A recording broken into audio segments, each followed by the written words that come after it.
Chapter 1100 Chaos at the Zither Wind Sect. What was that? The junior brother shouted as he tried to stabilize his footing. The elder brother caught onto his junior brother's shoulder and looked around. Tilda clang tilde. N-O-O, M-Y-P-I-L-L-S. Damn it, 2 days of work has gone to shit. Several cries of pain and frustration were heard as the work that the disciples were doing failed due to the explosion that rocked the ground. All disciples stay put, the elders quickly responded, but were confused about the explosion too. We need to check on the disciples. The junior brother was about to go, but was pulled by his elder brother. Stop, he said firmly. What, why brother? The junior brother asked. We can take this chance to leave, the elder brother said in a low voice while looking around. Leave? How can we do that? The junior brother was confused. Fool, like I was saying before, the Zither Wind Sect has gone insane. If we keep on staying with them, we will only suffer. Don't you know the West Ocean Sect was eradicated? The elder brother explained. But what has that to do with us? Do we just leave the sect because of fear of that? The junior brother said. And besides, we will become outlaws if we do that, he added. That is a risk we have to take, and if my information is right, the Zither Wind Sect won't exist long anyway, the elder brother stated. Hearing this, the junior brother furrowed his brows. Where exactly did you get information like this, elder brother? The junior brother asked, feeling suspicious. You don't need to know that for now. Let's just get out of here first, the elder brother replied. How do we go out under the gazes of the elders, though? The junior brother inquired, seeing that the elders were already standing at the gates. Come, the elder brother gestured the junior brother to follow him. The junior brother silently followed him and saw that they had returned to the main hall. Elders, what's the problem? Yeah, what was that explosion? We lost so many resources in that. The disciples all complained to the elders, watching over them. Just go and do your assigned duties. The other elders will be taking care of the issues outside.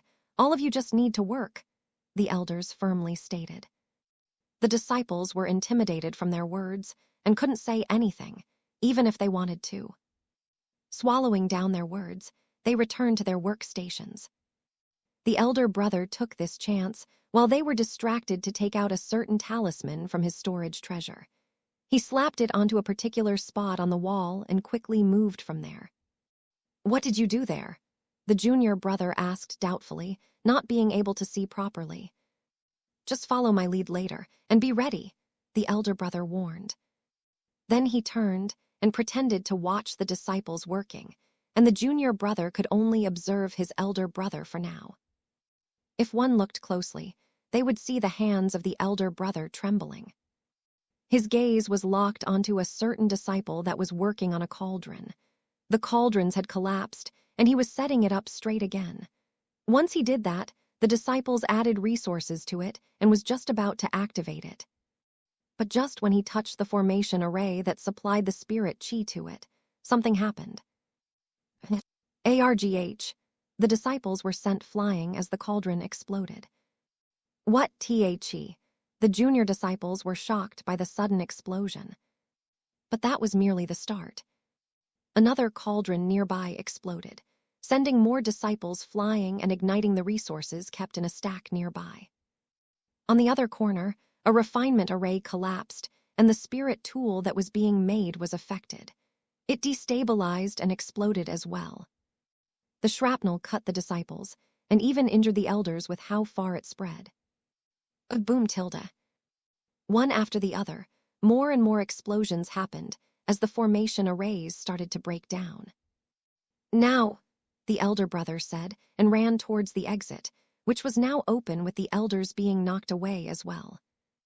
The junior elder frantically ran after his elder brother and felt scared. He knew that it was his elder brother that had caused all this. Just to escape, he destroyed the entire formation array of the hall. The punishment for this will be death. The junior brother was terrified. In the dust and smoke of explosions that were littered with chaotic spirit chi fluctuations, the two brothers managed to escape the hall. But upon leaving it, they saw that the sect wasn't all good. Tilde kaboom tilde. Several explosions were happening all over the sect, and long stacks of smoke could be seen in the distance. The hall they were working in was isolated for the most part, thus they had not heard all this happening, which was the reason why they were confused upon being rocked by an explosions. What in the name of heavens is happening? The junior brother was left speechless. But the elder brother's reaction was different. Just like Senior said, his words were correct. The elder brother muttered and took out a small, flat stone from his ring. He held it for a few seconds before getting some information. "Come, we can't stay here long." The elder brother grabbed his junior and flew to a particular location. The junior brother could only be pulled along and was brought to a small servant residence. Tilde creak tilde. They entered the residence and saw several people waiting there, but the most eye-catching among them was a man that seemed to have a sharp face. His body was also emitting strong spirit chi waves. D-Dow treading realm, the junior brother was stunned. Why is someone like that here? Much to his surprise, though, he saw his brother stepping forward. "Thank you for your information, Senior Yulong," the elder brother said with gratitude. "Come in, we'll leave in a short while," the man named Senior Yulong replied. Chapter 11:01 He is Lin Mu. The junior brother was utterly confused with all this, and he had many reasons for that too. Firstly, his senior brother had basically blown up the refinement hall. Then he had gotten them out of it without permission. And now they were here meeting a Tao-treading realm cultivator who could easily be a supreme elder in the sect. All of it was greatly confusing for him, and he didn't know what to make of it. For now, he just decided to watch his elder brother and continue to watch, hoping that his mind would calm down somehow. "Senior Yulong, are all of them here?" the elder brother asked. "Only a handful are left. They should be here soon, and if not, we have no choice but to leave," Yulong replied. "I see, but aren't we a little early? I thought your information said it would take a week more," the elder brother asked. "Yeah, we were surprised too, Senior." The others chimed in as well. "You are not alone," Yulong spoke, much to their shock. "I was caught off guard too." "What?" the people here exclaimed. "How is that possible?" the elder brother asked.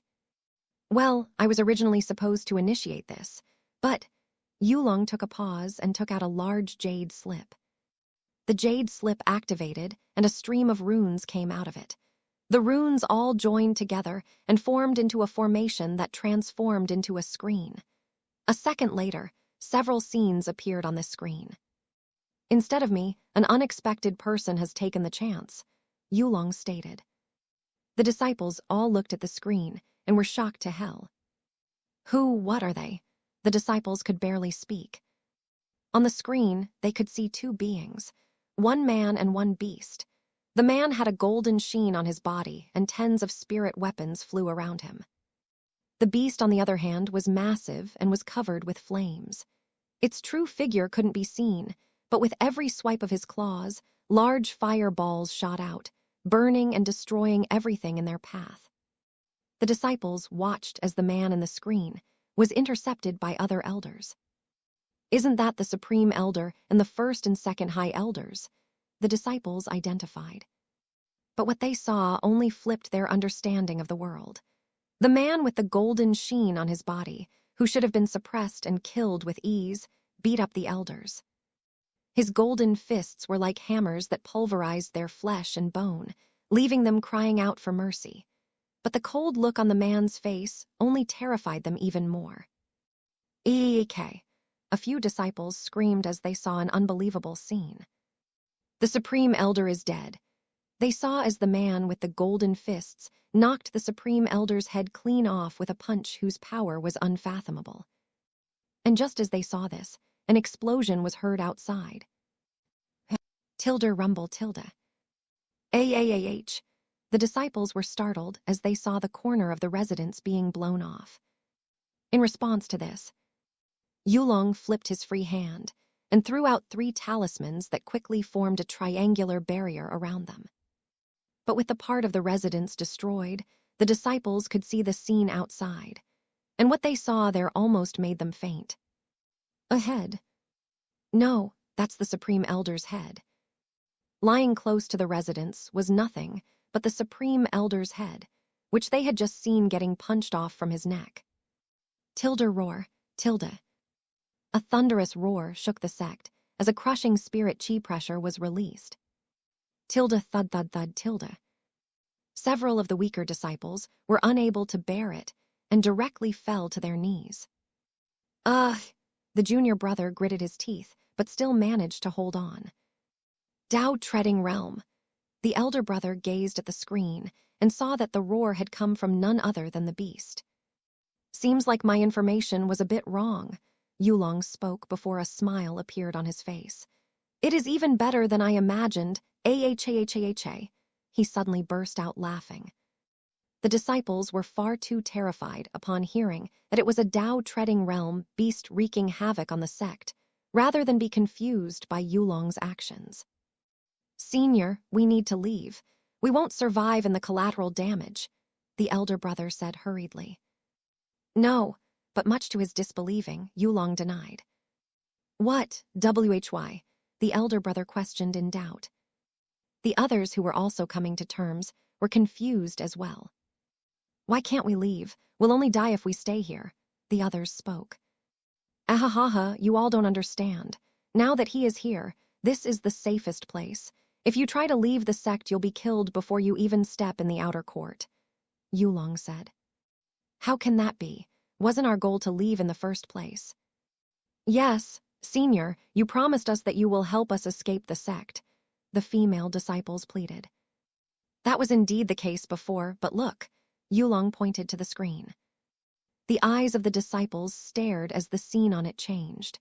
Now they saw droves of disciples trying to run out, but just as they reached the border of the outer court, they were all ignited. The small flames that were burning on the periphery and looked rather unassuaged suddenly blazed and grew into a wall, burning everyone that passed through it. A formation, someone wondered. No, that is pure skill. One of the nascent soul disciples spoke in shock. Indeed, with that man and beast here, our goals are already fulfilled. Now we just have to stay put and wait for him to save us, Yulong stated. Save us? Everyone was confused after hearing it. Indeed, Yulong nodded his head. Who is he? The elder brother couldn't help but questions. He is the one who destroyed the West Ocean sect and the Ripple Mist sect.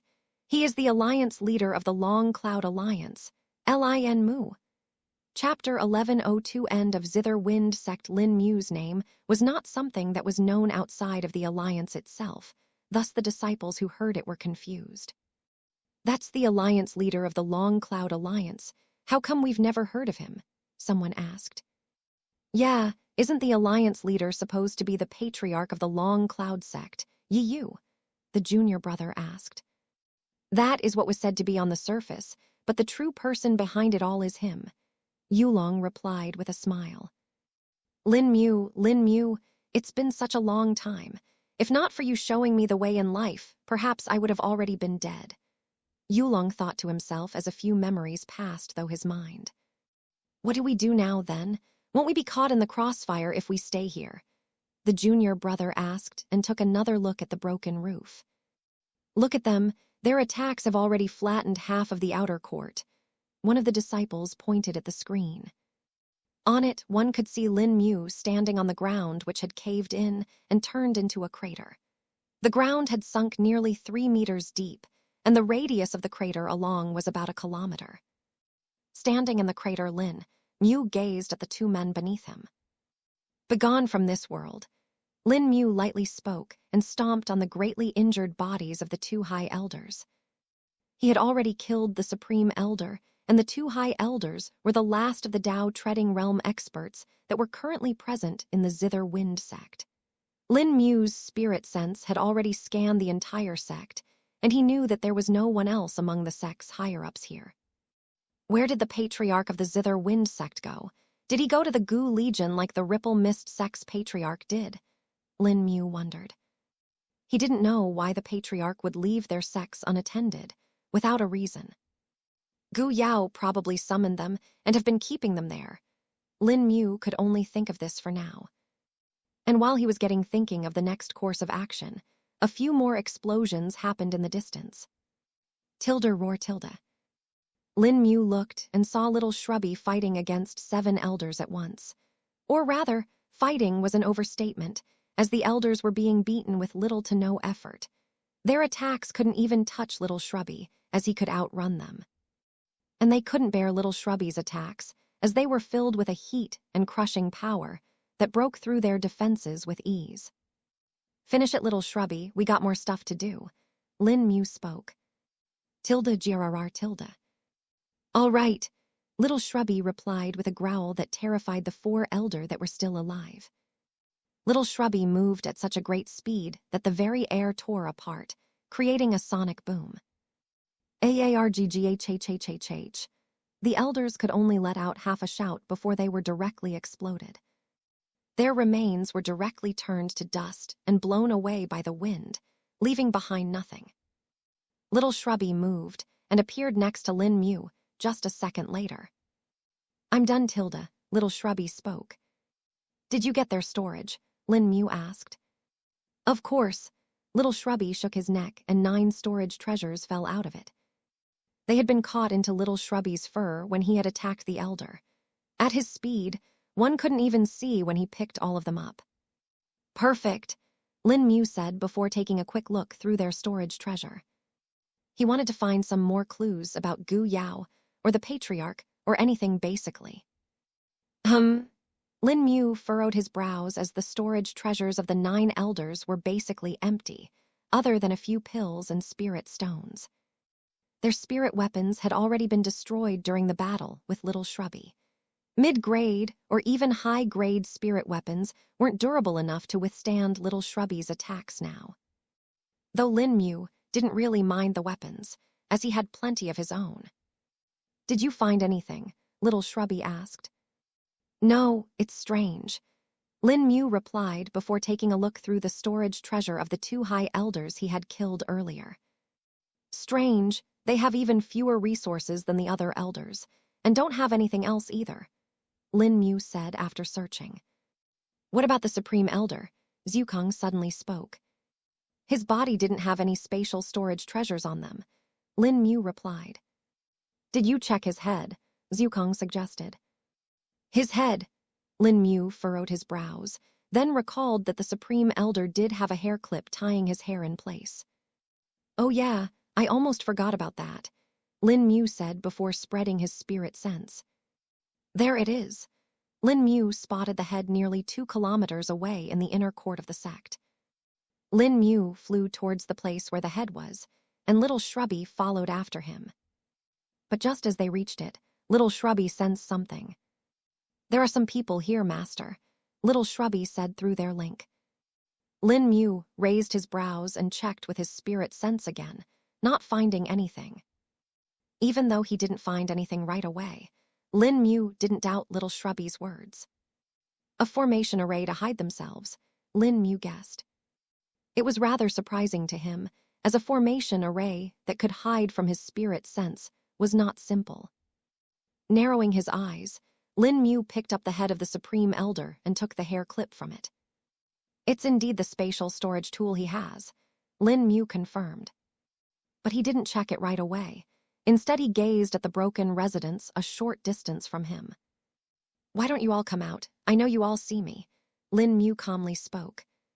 But even though his voice was calm, the disciples hiding in the residence couldn't help but shiver upon hearing it. After all, Lin Mu had just killed the strongest elders of their sect without even so much as breaking a sweat. There were no injuries on his body, and not even his robes seemed to have been dirtied. Then there was also the giant beast next to him that was glaring at them. The powerful aura coming from the beast was another terrifying factor to him. For 10 seconds, no sound was heard from the residents. A ha-ha tilde, but then a man's laughter was heard. Lin Mu looked on as a man walked out from the residence.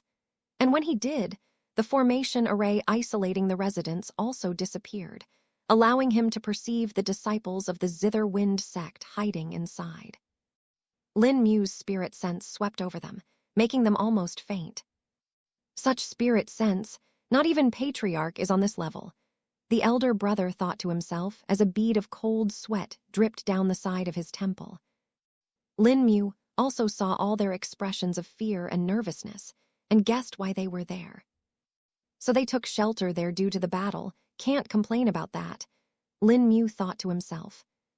He could also tell that these disciples were free from the human-controlling blood curse, as well as the muddy spirit chi of the pills of grace. This combined meant that he had no reason to hold a grudge against them. Besides, Lin Mu hadn't killed all the people of the sect either. He had not targeted the common disciples, but only those that were clearly under the human-controlling blood curse or had taken the pills of grace. Even the flame barrier that little Shrubby had set up with his new understanding of fire only targeted those that had that scent on them. The flames would react with merely a thought, as little Shrubby could smell everything that had happened around him. Thus, the actual loss of human life in the sect was not absolute, though the numbers F disciples that had taken the pills of grace was still rather high, and Lin Mu couldn't let that go. Hence, even with Lin Mu's conservative efforts, over half of the sect had still be eradicated. But all that was put at the back of his mind, as Lin Mu now had a new thing to focus on for now. Lin Mu watched as a man came and stood some distance away from him. "What's a Tao-treading realm cultivator like you doing here? You are certainly not an elder of the sect." Lin Mu spoke as he knew each and every elder with the information he had been given a while ago. "You are certainly not the same as I remember you, Lin Mu," Yulong spoke. Lin Mu raised his brows, as this was the first time he was recognized. "And who might you be?" Lin Mu questioned, not minding that the man knew him. "Ah, I almost forgot," Yulong replied before he took out a pill and ate it. Lin Mu let him do it as he felt no threat from the man. But a few seconds later, he saw the man's face change. It twitched and wiggled before its features started to change. The sharp jawline became a bit more curved while the eyes widened. The brows lifted, and the nose became bigger as well. About half a minute later, the appearance of the man had entirely changed. "Jiao Fang," Lin Mu was surprised, seeing an old acquaintance. Chapter 1103 Jiao Fang, ally or foe. Lin Mu had not expected to see an old acquaintance like him here, though he didn't know how to think about the man either. After their collaboration at the Tri-Cauldron Peony sect, Lin Mu hadn't talked to the man at all as their links were broken. Not to mention, Lin Mu wasn't too keen about the man's character either, as he had known the man's secrets and all that he had done in the past, including slaughtering his own companions. And even recently, he had been the one to have killed Wu Zun. But then he had also killed a lot of the people of the Gu Legion as well as the sects of the Zither Wind Alliance. This it was also a bit in their favor. Jiao Fang too gazed at Lin Mu and had a smile on his face. "I'm pleased that you remember me, Alliance Leader Lin Mu," Jiao Fang spoke. "I've been intending to meet you for quite some time." "I see, and might I ask why are you here in the sect, or how did you come to this sect?" Lin Mu questioned.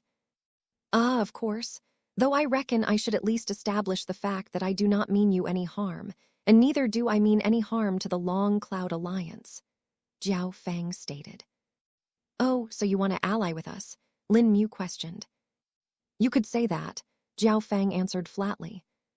"He doesn't seem very keen on this either," Lin Mu could tell from his tone. Lin Mu didn't outright say it to the man's face, though. He could easily guess that the man had some agenda of his own. After all, if he wanted to ally with them, he could have very easily come to the Long Cloud sect to do that. There was no way the sect would reject another Tao-treading realm cultivator joining them.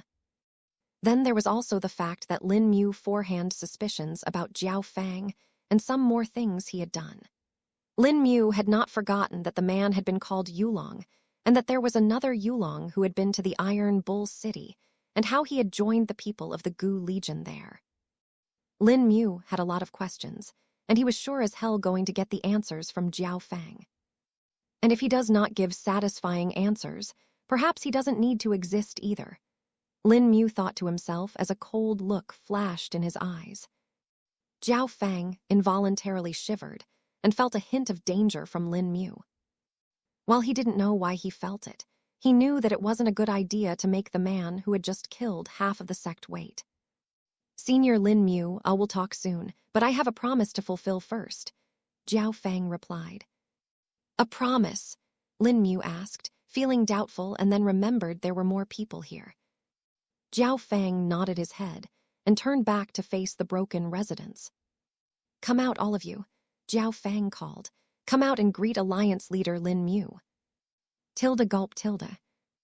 Unified sound of gulping could be heard as the disciples and the residents felt a bit afraid. But at the same time, they knew it was not a good idea to delay at all. Gritting his teeth, the elder brother was the one to step out first. Greetings, Alliance leader Lin Mu, the elder brother said with his hands cupped and his head bowed. The elder brother was older, looking to be in his mid-40s. Compared to Lin Mu, he was the same age to be his father, and yet he didn't mind activating subserviently. Or rather, seeing Lin Mu's young appearance, he was even more terrified. Just what kind of an expert is this? There is no information about him at all, and yet he is this strong. How deep and hidden must his power and influence must be? The elder brother thought to himself. He had been in the Zither Wind sect for nearly 200 years now, and had joined it back when he wasn't even at the Qi refining realm. When he joined, he was a mere servant, and had reached the position of an overseeing inner court disciple with his own handwork.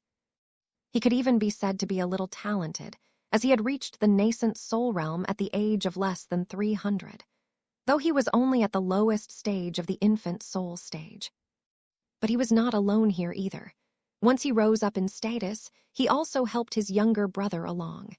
The younger brother wasn't his blood brother, but just someone his father adopted. And yet the bond between them was no less than that of real brothers.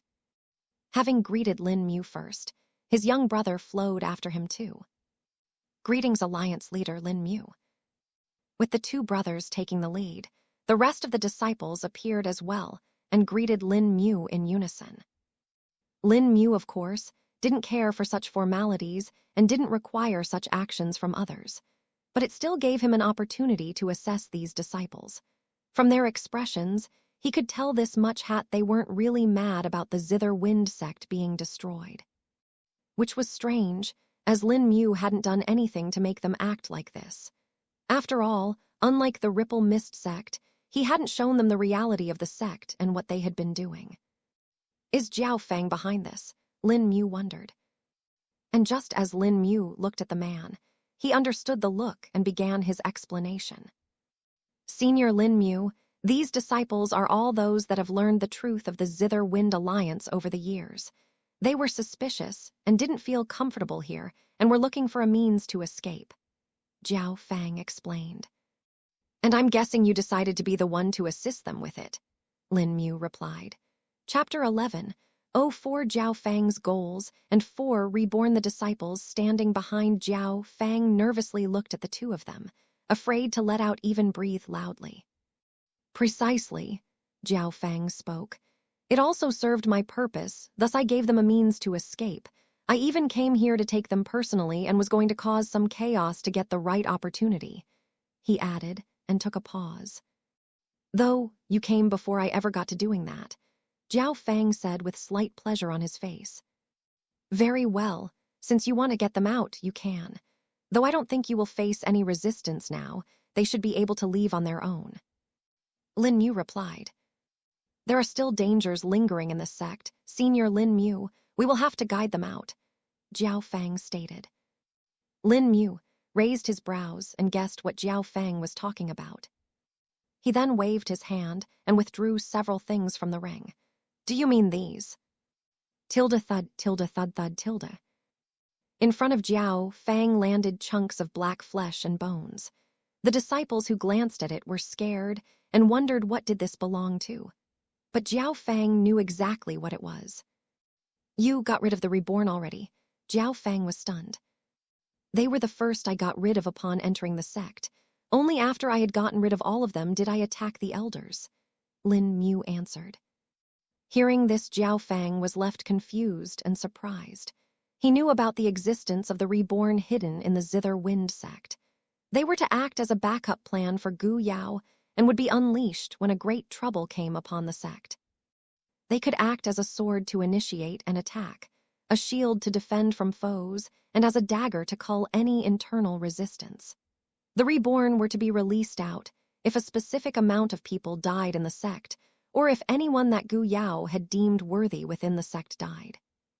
They would also be released if the disciples of the sect started to protest and tried to escape. The reborn would awaken and consume all those that opposed, and start the next stage of Gu Yao's plan early. Jiao Fang was sure that now that Lin Mu had basically killed all the elders of the sect, the reborn was bound to be released. It was also the threat that would prevent them from leaving, as they were kept not in the sect, but rather the outskirts.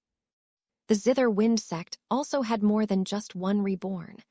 While Jiao Fang didn't know the exact number, he did know that the strongest reborn amount them was at least equivalent to the Dao treading realm. Even he didn't have the confidence to kill all of them, and had only planned to escape them using some skills and techniques of his. He wasn't even completely sure about saving all the disciples. And they weren't exactly important to him, either. He was merely using them as a means to an end. If the disciples escaped and the chaos caused by him spread, the reborn would awaken and destroy the sect. All this would eventually lead to the same result that he wanted. But now, with Lin Mu's appearance, a new route had appeared that still took him to the same result. Is this what you warned us about, Senior Yulong? The elder brother asked after mustering some courage. Yes, these are what the Gu Legion and the Zither Wind Alliance have been making in collaboration, Jiao Fang said, before giving them a short explanation on how they were made. Lin Mu let the man explain himself while he scanned the area with his spirit sense. The stores of their resources were all ready for the most part when I came here. It also seemed like it was all done in a hurry. Gu Yao must have picked up on what I was doing and got them to shift everything away, Lin Mu thought to himself. When he had entered the Zither Wind sect, the first thing he had done was to look for the hidden resources. But since he didn't find them, he was suspicious and didn't know how that had happened. Later, he discovered the reborn that were hidden outside the sect's main area, but still within its territory. There were a total of 4 of them, out of which 2 had strength that was equivalent to that of Dao treading realm and 2 at the very peak of the Dao shell realm. Thankfully, killing them was a very easy task for Lin Mu and only took a single attack to break them apart. And since they were in a sealed state too, it was even easier. With the reborn erased, Lin Mu finally decided to attack the sect. And the place he started with was the place that would hurt them the most, the blood pools. He summoned Little Shrubby and devastated them in a matter of moments. Little Shrubby finally got to show his powers that were worthy of praise. It was also at this time that the other elders found out about him and were quick to appear. The explosions that were heard in the refinement hall were also due to Lin Mu blasting the entire blood pool hall to smithereens. Since the formation arrays were deeply connected with all parts of the sect, the damage dealt to it had far-reaching effects, which was the reason why the refinement hall shook, and everyone was startled despite it being protected by an isolating and defensive formation array. Lin Mu stopped his search when Jiao Fang spoke to him again and was done with the disciples. The disciples will now take a leave. Do you have a place you can recommend they can go? Jiao Fang asked with a smile. Lin Mu looked at the pale faces of the disciples and knew that the truth was not easy for them. Chapter 11:05 Circumstances of the Past. Lin Mu decided to do the same that he had done for the Ripple Mist sect diciest for them. Go to the Green Mill City southwest of here. There is an alliance outpost there. They will take you in. Lin Mu spoke before making a token and giving it to them. The disciples looked at the token and saw a character inscribed on it. They couldn't read it, but the appearance of it was rather profound to them. Jiao Fang looked over it and narrowed his eyes. Ordained. He actually managed to read it. This means ordained Senior Yulong, the elder brother asked. Yes, just keep it to yourself and do as Senior Lin Mu said. Quickly leave the sect. The farther away you are from here, the better it will be for you. Jiao Fang replied, not intending to explain to them about the character. As you command, Senior. The disciples all cupped their hands and swiftly left. The elder brother actually took out what looked like a large cart from his storage treasure. The cart expanded and became 3 times the original size. The rest of the disciples, who couldn't fly as fast as the others, jumped onto the cart, and the elder brother controlled it. The cart took flight and disappeared beyond the hills. It was actually a spirit vehicle. Once the disciples were gone, Jiao Fang looked back at Lin Mu. Shall we find a place to talk? Jiao Fang asked. Yes, I also need to get some clues to the Gu Legion here, Lin Mu replied. I believe I can help you with that, Jiao Fang said with a smile. Of course, you joined them too, didn't you? Lin Mu questioned. I did indeed, though for proper reasons, Jiao Fang said as he flew up. Follow me. Lin Mu followed behind the man, while little Shrubby went away to clean up. He had been given orders to gather anything valuable that he could find. Little Shrubby already had many spatial storage treasures with him, and he would be able to get tons of stuff. And if he found something that he couldn't store or had reached full capacity, all he would need to do is to mark the place, and Lin Mu would come to get it later on. With the master and beast splitting up work, they became a lot more efficient. He's taking me to the main peak, Lin Mu noticed. Jiao Fang was flying towards the main peak of the Zither Wind sect. This was where all the higher-ups of the sect lived, and also where its great hall was located. In less than 2 minutes they were there, and nothing could stop them as all the formation arrays had already broken down by now. There were still some disciples left here, but when they saw Lin Mu and Jiao Fang, they quickly ran away. The 2 of them didn't care much for them either, and let them escape.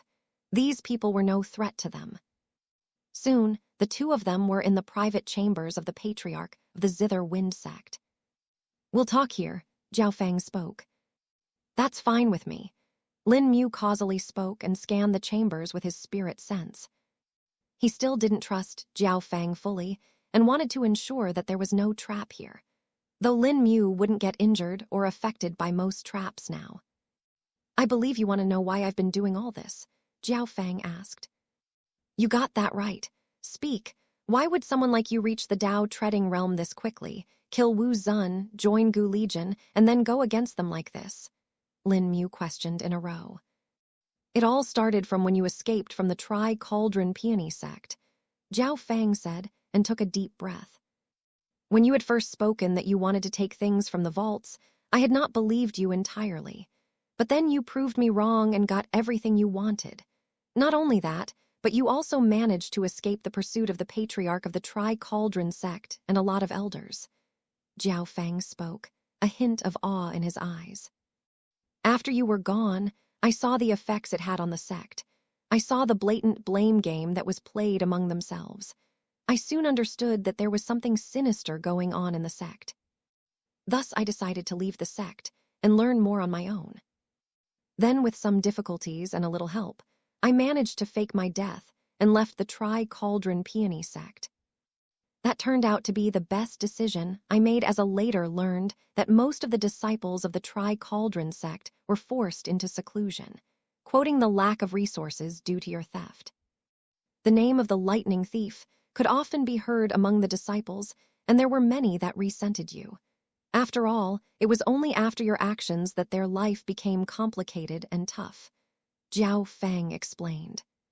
Hearing his words, Lin Mu could tell what must have happened in the Tri-Cauldron Peony sect.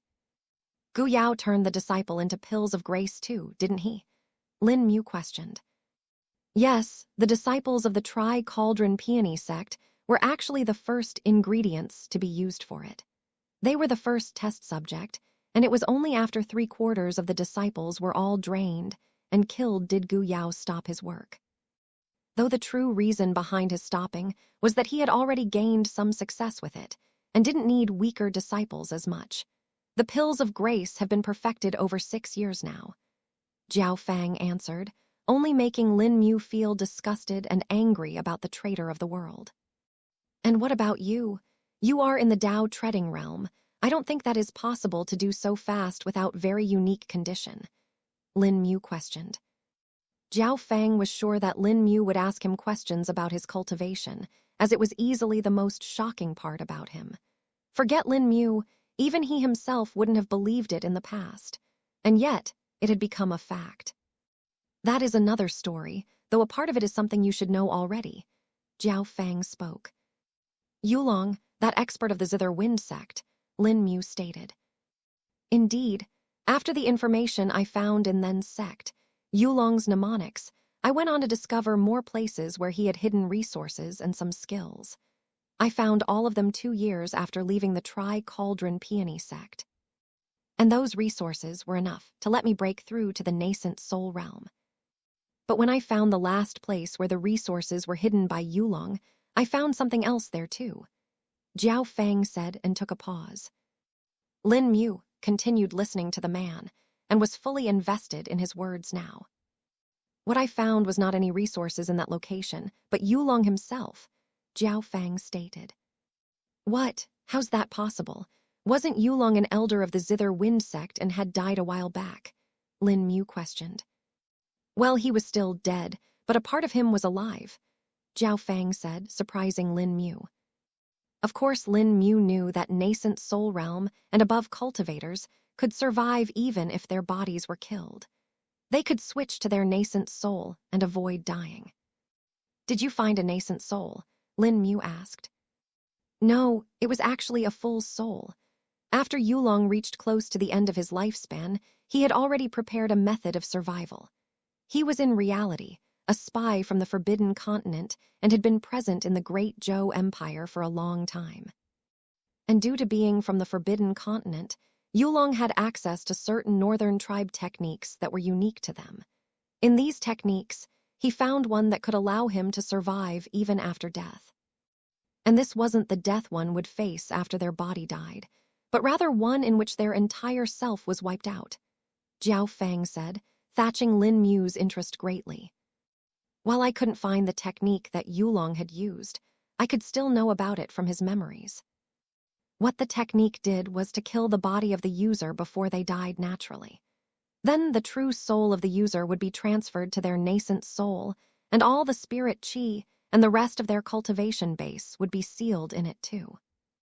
Yulong went several steps forward and even added several precious resources to it, increasing its value by severalfold. Then he left it in the tombs waiting for someone to find it. Jiao Fang finished speaking.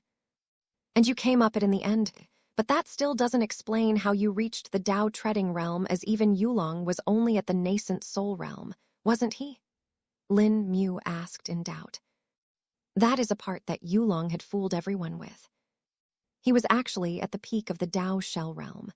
It was just that he had hidden it well and prevented others from learning about it. And when I touched the vessel in which the soul of the man was kept in, I was merged with it directly. Yulong tried to take over my body and wreaked havoc on it as well, Jiao Fang answered, much to Lin Mu's surprise. Chapter 1106, Forced Soul Fusion. The takeover of a body was something that was possible to do by basically any nascent soul cultivator, though there were conditions for it too. A nascent soul could forcefully take over a body temporarily, but unless it found a compatible body, it wouldn't be able to stay for long. This could be mitigated by several treasures, or by simply being stronger. For example, the takeover attempt of a Tao shell realm cultivator would be more powerful than that of a nascent soul cultivator, and that of a Tao treading realm cultivator would be even more powerful. Thus, Jiao Fang managing to survive even now was no less than a miracle. Then how are you still alive? Lin Mu asked. A little luck and a little willpower, Jiao Fang replied with a slight smile. It's not just that simple though, is it? Lin Mu said. You could say that, Jiao Fang spoke with a smile. Lin Mu narrowed his eyes and closed them for a moment before opening them again. This time, though, his eyes had a different look to them. Jiao Fang, who saw Lin Mu staring at him, felt like all his secrets were being revealed. Lin Mu's eyes looked past his body and easily searched the depths without even needing the use of spirit sense. And in the depths of Jiao Fang's dantian, Lin Mu saw a nascent soul. If one looked at this nascent soul with their spirit sense, they would find it to be normal and looking like Jiao Fang. But with Lin Mu's enchained spatial perception, he could tell that it was all merely an illusion. Hidden within that nascent soul was the true nascent soul. And this nascent soul didn't just look like Jiao Fang, but another man as well. The two faces kept on changing from time to time, making it look like they were fighting with each other. Two fused nascent souls, Lin Mu thought to himself. Zhu Kong, who had been silently observing everything, couldn't help but speak up after seeing this. A forced soul fusion, he actually ended up in this state. Zhu Kong spoke. Forced soul fusion, what's that, senior? Lin Mu questioned. As you know, that nascent souls can be used to take over other bodies, but there are also ways to prevent that. While some treasures and tools simply repel that, there are a few tools that come with another feature. These tools would trigger the owner's nascent soul to detonate if it was forcefully taken over, Zhu Kong answered. Instead of letting one's body be taken over by someone else and dying, this was a means of mutual destruction. What? Lin Mu was stunned. It is a vengeful way of ending oneself, but is also considered more dignified than letting one's body be taken over by someone else. It is surprisingly something that the orthodox sects approve of, Zhu Kong added. How is this related to the forced soul fusion, though, senior? Lin Mu asked. Forced soul fusion is one of the extremely rare outcomes of a failed takeover. This mostly happens when the one taking over is stronger than the living cultivator. But then the living cultivator would detonate their nascent soul, trying to kill both in the process. But the nascent soul trying to take over manages to survive the detonation, at least partially.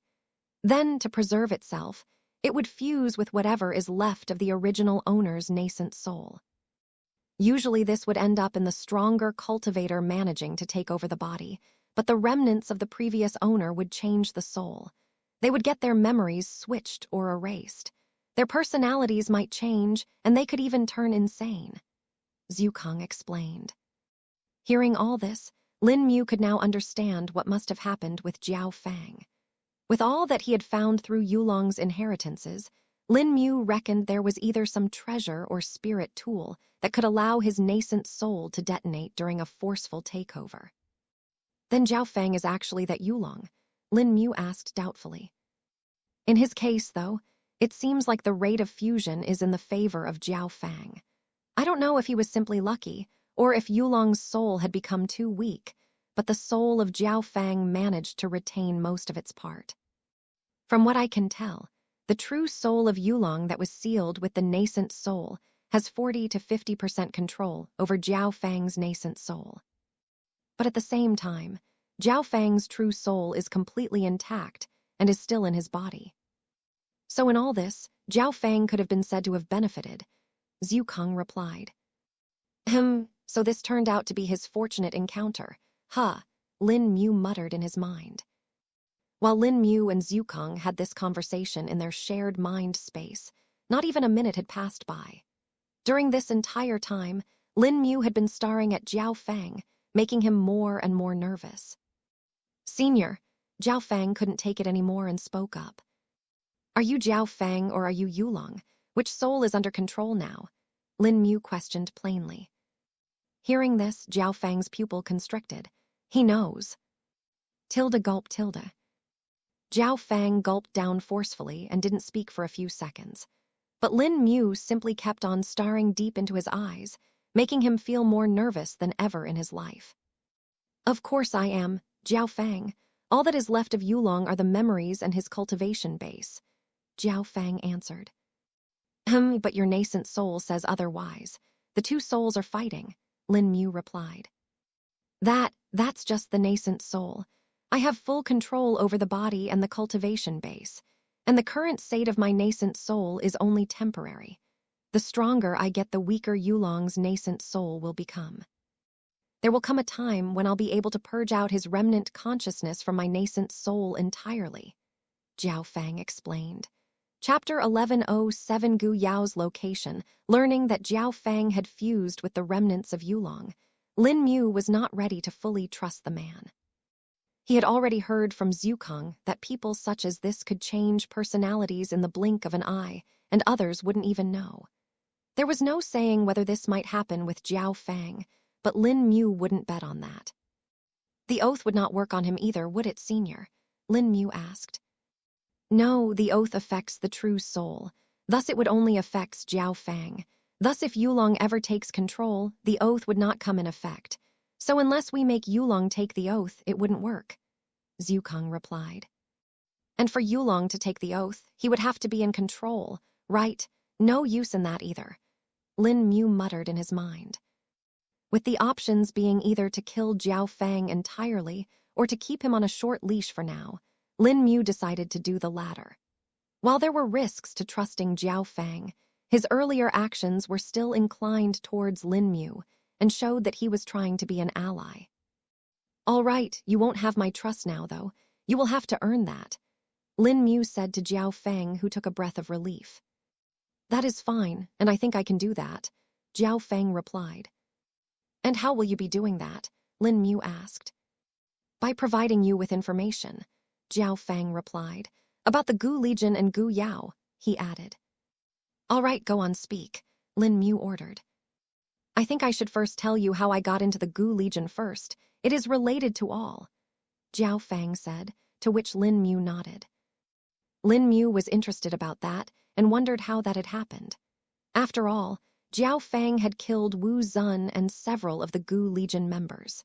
If anything, Gu Yao should have tried to kill him or at least get him under the human-controlling blood curse.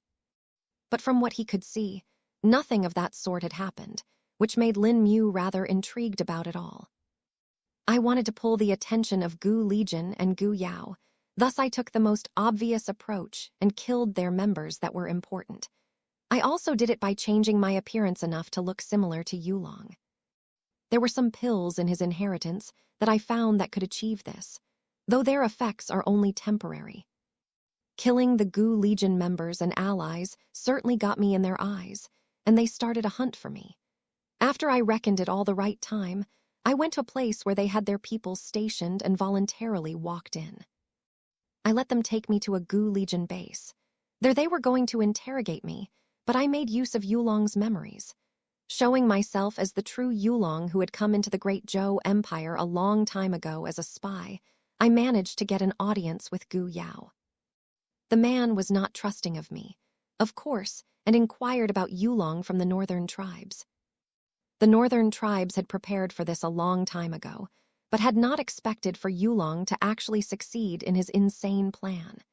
It was the way he was truly going to switch his identity and fool even the world.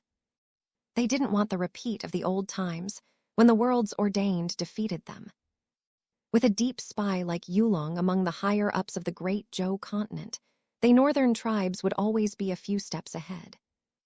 Of course, they also had ways to prevent themselves from being fooled. They set up methods to verify Yulong's identity, but with his memories, it was a piece of cake for me to pass their check. With that done, Gu Yao had no choice but to accept me and take me in as an ally.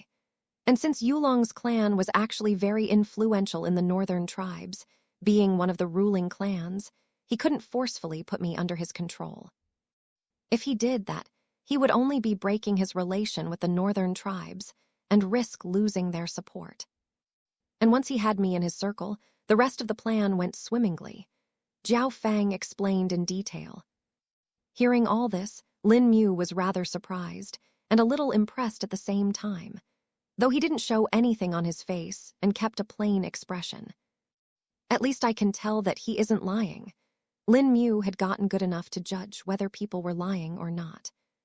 It was determined by a combination of things, including his spirit sense, to check the fine changes in their spirit chi fluctuation and aura.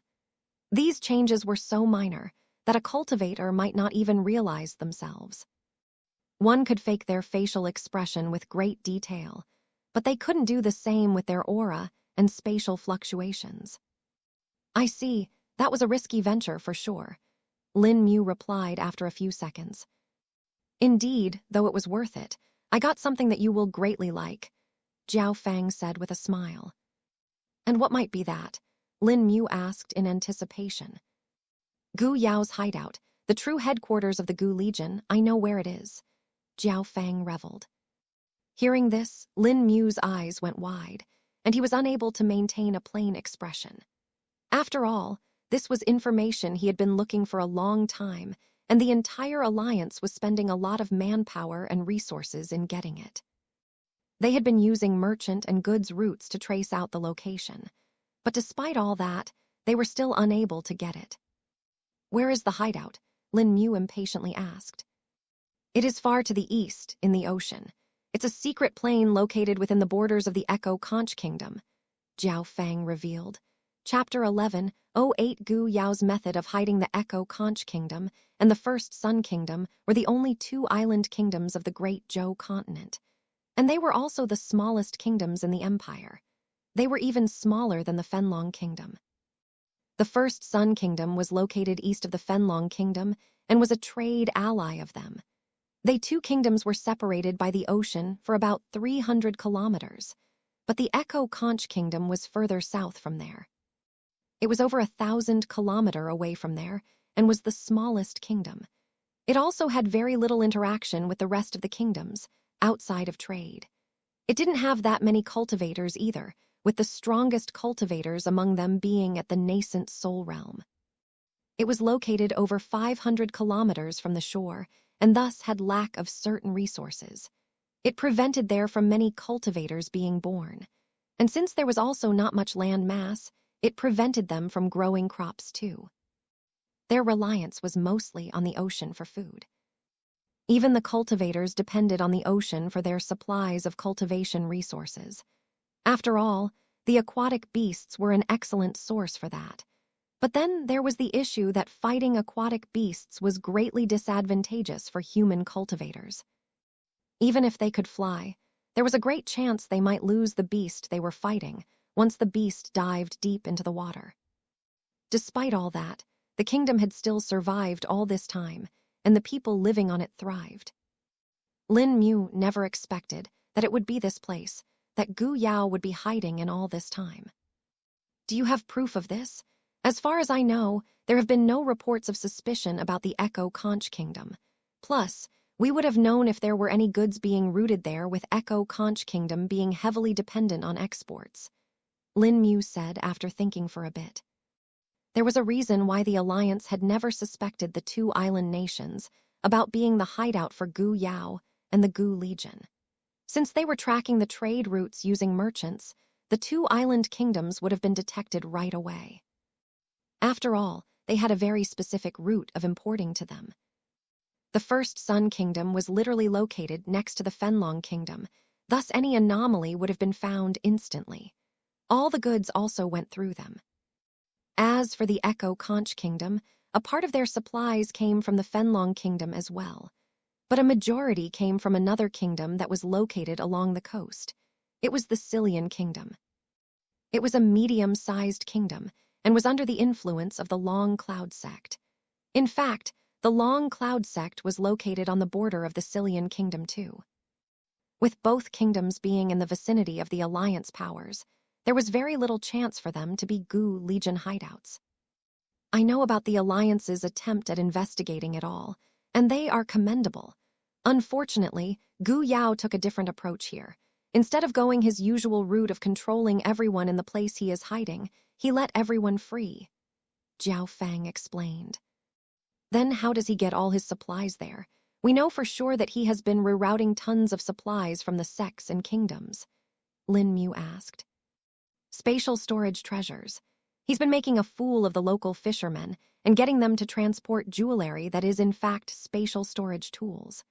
There has always been a smuggling syndicate in the island nations and along the coast to escape the taxes, but since it is mostly composed of mortals and doesn't bring as many profits, the cultivators and sects don't get involved.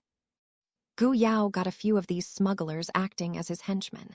In their eyes, he's simply another smuggler that smuggles jewelry and gold.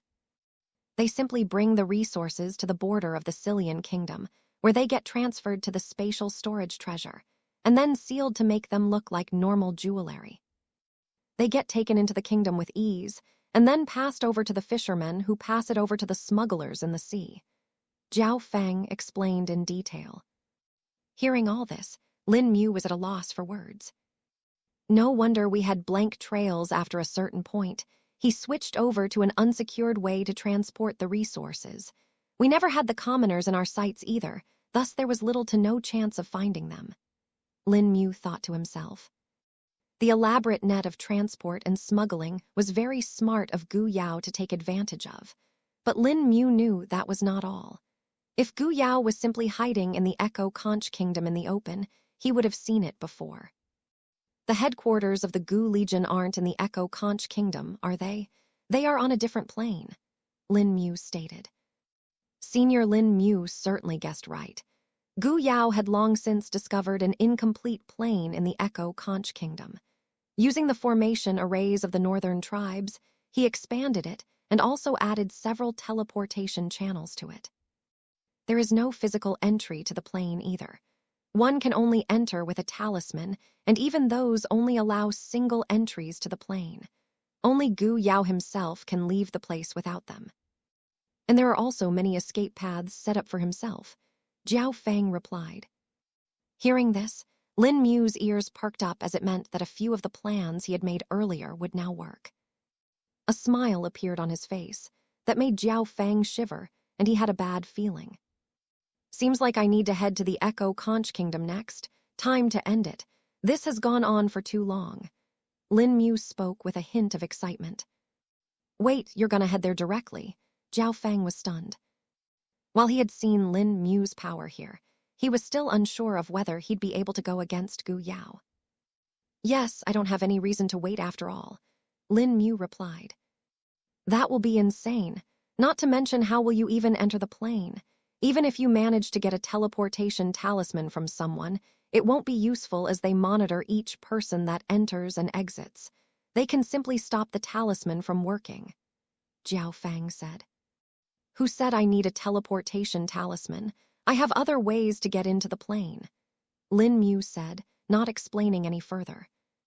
He didn't think it was necessary to tell Jiao Feng about his abilities beyond what he already knew. Trusting him totally was out of options too, and right now Lin Mu had already gotten all the information that he had been lacking. Wait, B-Butt. Before Jiao Feng could say any more though, Lin Mu had disappeared. Knowing Gu Yao's location made most other things irrelevant. Lin Mu now had confidence in his own strength. He had already gone against several Dao-treading realm experts and was experienced with them.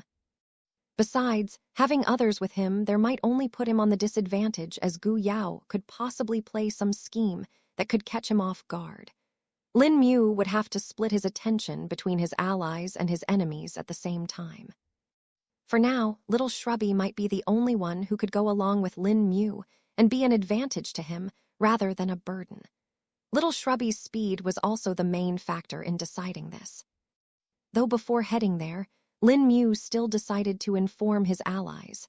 But it was not to ask them to join, but for them to stay ready for the chaos that would come after Gu Yao was gone. I doubt the northern tribes would take it kindly if Gu Yao falls. Right now they are only staying put because Gu Yao's schemes have been working. If he's not there, they will have no reason to hold back. Especially since they have 3 immortal Ascension Realm cultivators too, Lin Mu thought to himself. He looked in the distance and saw a red blur approaching. Are we done here? Little Shrubby asked. Yes, we got more than we expected here, Lin Mu replied as he took out the communication jade slip. Where are we going now? Little Shrubby asked. Now we go and take care of Gu Yao, Lin Mu plainly said. Little Shrubby's eyes glowed lightly upon hearing this. He knew very well that Gu Yao was his master's enemy and needed to be killed. And whoever was his master's enemy was his enemy, too. Come on, time to head east, Lin Mu stated. Okay, Tilda, Little Shrubby said, before bursting into a sprint with Lin Mu on his back.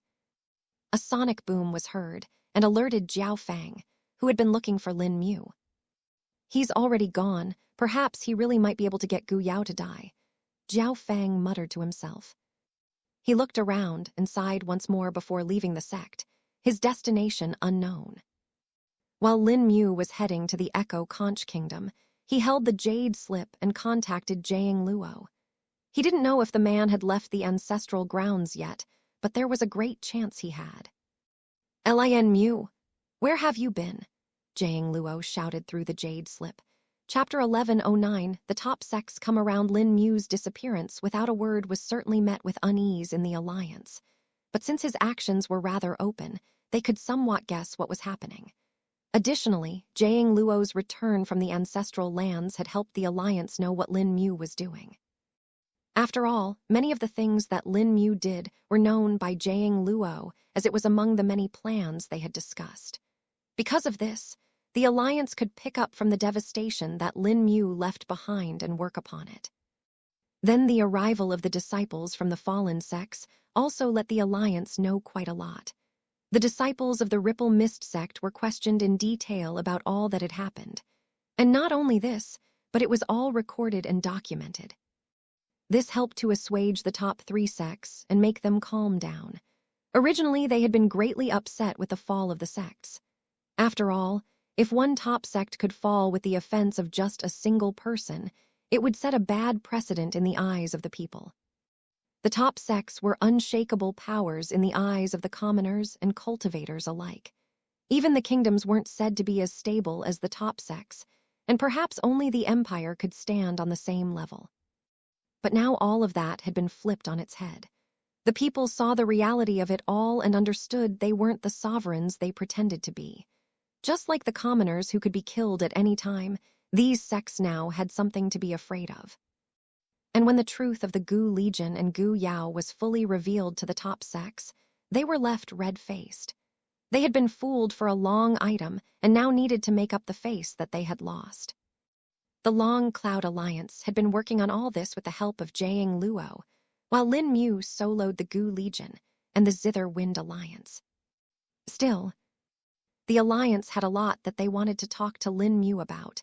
Even if they knew that there was little chance of Lin Mu getting in trouble, him not communicating with them left them nervous. And now finally, he had opened the line of communication again. Jiang Luo had been working at this moment and was left frozen upon feeling the jade slip hum. It was a jade slip exclusively reserved for Lin Mu, and no one else would contact him on it. Lin Mu, where have you been? Jiang Luo shouted. I'm on my way to the Echo Conch Kingdom, Lin Mu replied. The Echo Conch Kingdom, why? Jiang Luo was confused. I'll keep it short. I eradicated the Zither Wind sect and found Jiao Fang there.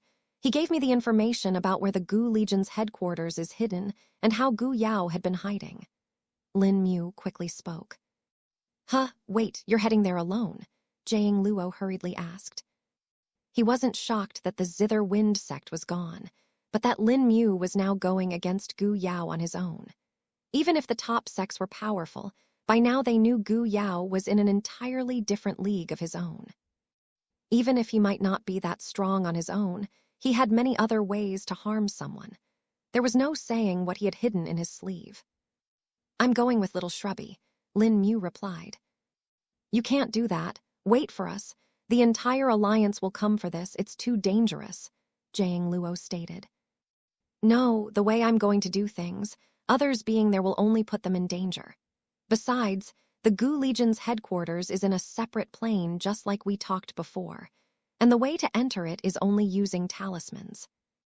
I can open a rift and enter with Little Shrubby, but brining more people won't be a viable option. Not to mention, there is always a danger of the rifts going wrong, Lin Mu explained. Still, this is, Jiang Luo tried to convince Lin Mu. Hang on, I'm contacting you to tell you something else. I want you to prepare the alliance for the northern tribes. If my hunch is right, they won't sit still once Gu Yao is gone. Get everyone on board and prepare for an offense from their end, Lin Mu stated. Jiang Luo gritted his teeth and took a deep breath. He knew Lin Mu well enough to trust his judgment. Fine, if you say so, we'll do that, Jiang Luo replied. Lin Mu was about to stop the link when Jiang Luo spoke once more. The top sects are now willing to listen to us, Jiang Luo stated. Oh, they finally are, Lin Mu asked. Yes, though it's mostly to save their own face. They are not really fine with you, though. No matter what we tell them, they would still take your act of eradicating the three sects as a great crime. There are talks of giving you a death penalty, too, Jiang Luo said, a hint of anger in his voice. Ha, they can try. Lin Mu couldn't help but chuckle. It will never come to that. Grandfather will leave the ancestral land soon. We can freely communicate with them now. Once grandfather is out, the top three will have to face justice. Forget about targeting you. They will first have to see if they can even save the skin on their backs, Jiang Luo said with excitement. I'll look forward to that. But for now, I need to leave. The faster I reach there, the greater the chance of me catching Gu Yao off guard. I doubt they know about the zither wind sects falling yet. Once they know that, they will probably try to do something else to save themselves. It's best they don't leave the place or we'll have to run after them again, Lin Mu stated. Chapter 11:10, heading to the Echo Conch Kingdom. Having finished his conversation with Jiang Luo, Lin Mu felt a bit relieved. Seems like things went well even without me. Targeting the sects directly was the right choice, Lin Mu thought to himself. There was another thing that Lin Mu had recently been a little worried about. It was about what would happen once he was not in the Zayarafen world. It was a guaranteed fact that he would leave it one day, and while it might not be soon, it would still happen. And he couldn't help but feel anxious about things going to hell once he was gone. He didn't know if it was the duty given to him by the world, or his links with the people he had come to take as allies that made him feel like that. If you want to leave the world without any regrets, simply remove all that could threaten the people you care for here. And that is exactly what you are going to do here, aren't you? Zhu Kang spoke after seeing Lin Mu lost in his thoughts. You are right, senior. It just means I have to be swift in dealing with everything, Lin Mu replied as a determined expression appeared on his face. Having made up his mind, Lin Mu opened the portal to the Kong Plain and took little Shrubby along with him.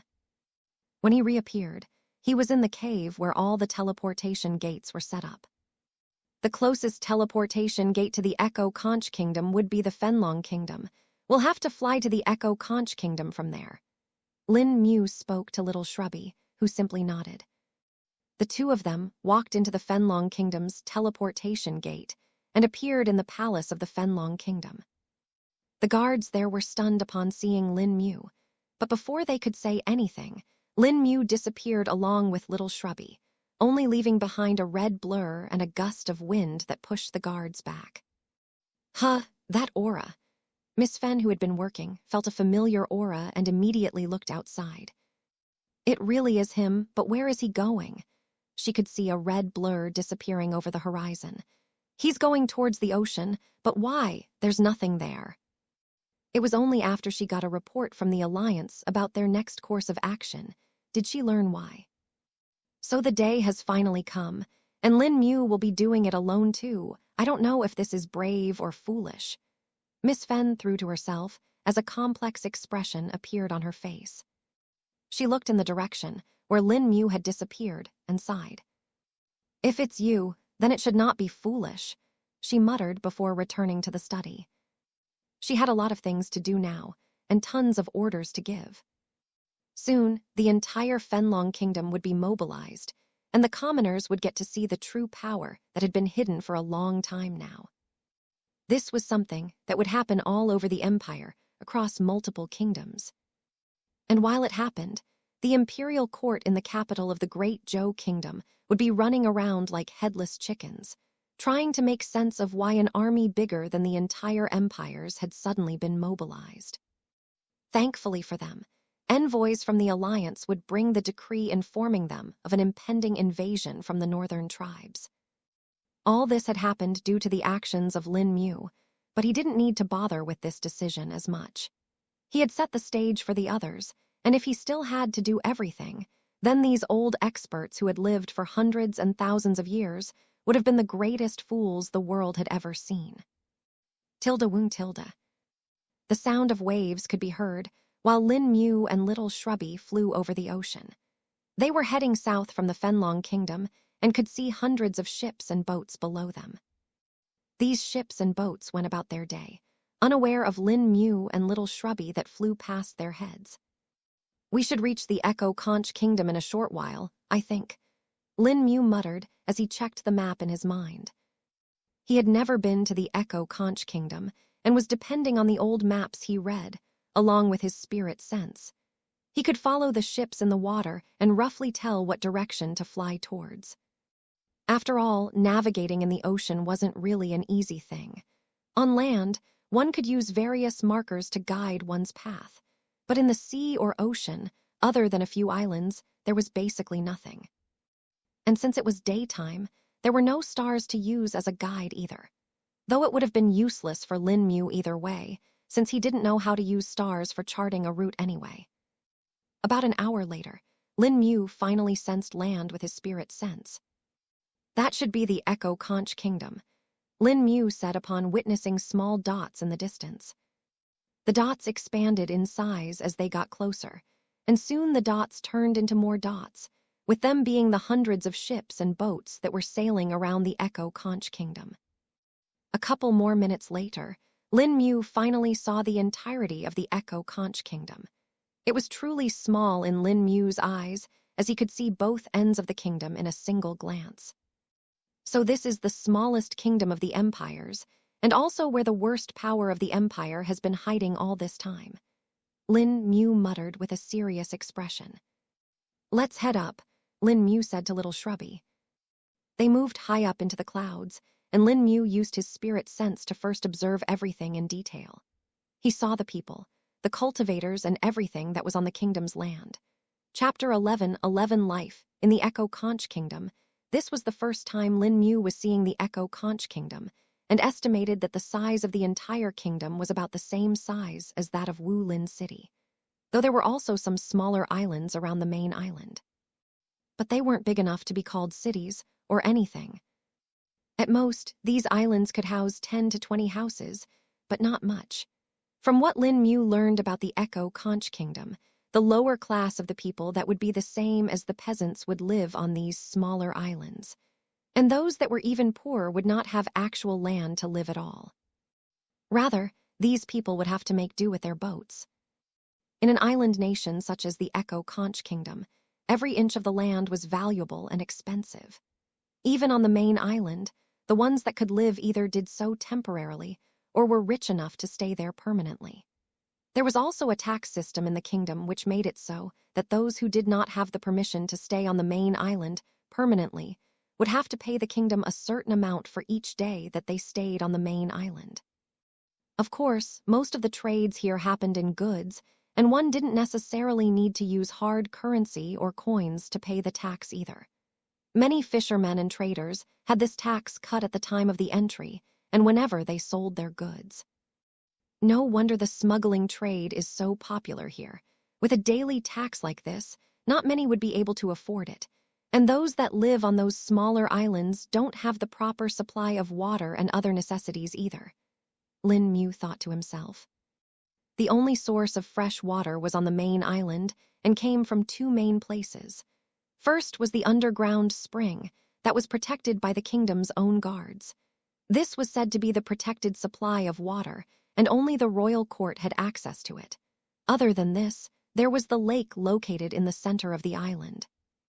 This was the main supply of the entire kingdom, and everyone would buy this water. There were channels dug out from its sides that would be used to water the few crops that grew here. Because the land was very rare and precious, the crops that were grown in this land were not common grains or vegetables either. Instead, what grew here was a special kind of beans. These were called as mist echo beans and were a kind of spirit herbs too.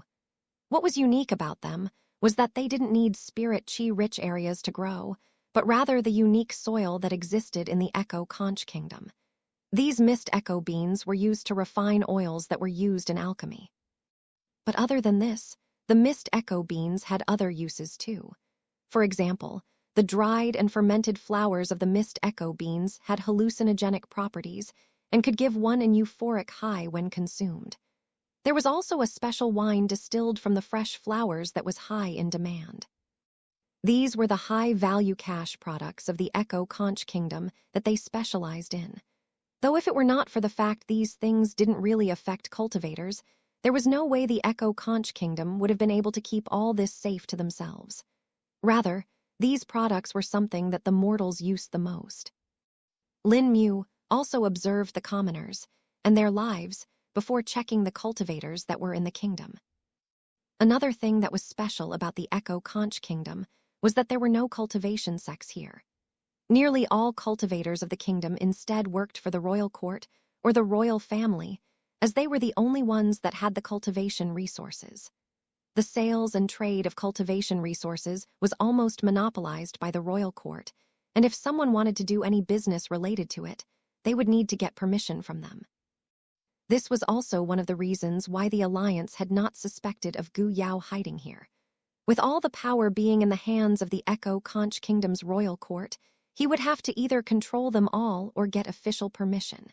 Either of those would have resulted in him being found out. Lin Mu saw less than 400 cultivators in the entire kingdom, and the number of core condensation realm cultivators was a measly 30. 3 nascent soul realm cultivators in the entire kingdom. One is in the palace, one is in the hidden courtyard behind the royal palace, and one is in the water. Lin Mu observed the experts of the kingdom. He could understand the 2 cultivators in the palace and behind it, but the one in the water made him feel strange. What's he doing over there? Lin Mu extended his spirit sense and saw an old man. His body was surrounded by an air bubble, and the runes were also present around it. It was evident that he was using some spirit tool to keep the water away, though the state of the old man wasn't exactly fine.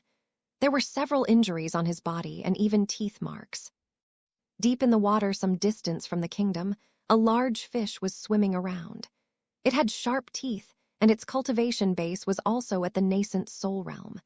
This fish and the old man were seemingly in a battle, but neither of them were coming out on top. But while Lin Mu was observing it all, he heard something from the ships near the area. "Oh, he's the royal general of the kingdom," Lin Mu heard from the conversations of the soldiers. They seemed to be worried and could see blood in the water appearing from time to time. Chapter 11:12. A helping hand. There were soldiers in the ships surrounding the area where the old man and the fish were fighting. They were apparently here to kill the aquatic beast that had been causing trouble in the past few months. And since this beast was also at the nascent soul realm, the royal general of the kingdom had to come here personally. No one else was a match for the beast. Lin Mu watched the old man fight for a while before seeing him retreat in defense. An inaudible sound wave spread from the fish that the old man had been battling. The sound wave moved through the water uninterrupted and spread in a wide area. Lin Mu narrowed his brows as he guessed what was happening. The old man reacted quickly to and directly rose up from the water. "Retreat! I repeat, retreat!" the old man shouted loudly. His words sent the soldiers into a frenzy as they quickly raised the anchors and turned their ships around. Tilda swoosh tilde. Unfortunately for them, they were a little too late. Out of nowhere, waves as tall as 10 meters appeared. Several such waves surrounded the ships and slammed into them. One of the ships directly cracked from the impact, and many of the soldiers on it fell to the ground. Lin Mu, who saw it all, observed the tens of thousands of fishes hidden in the waves.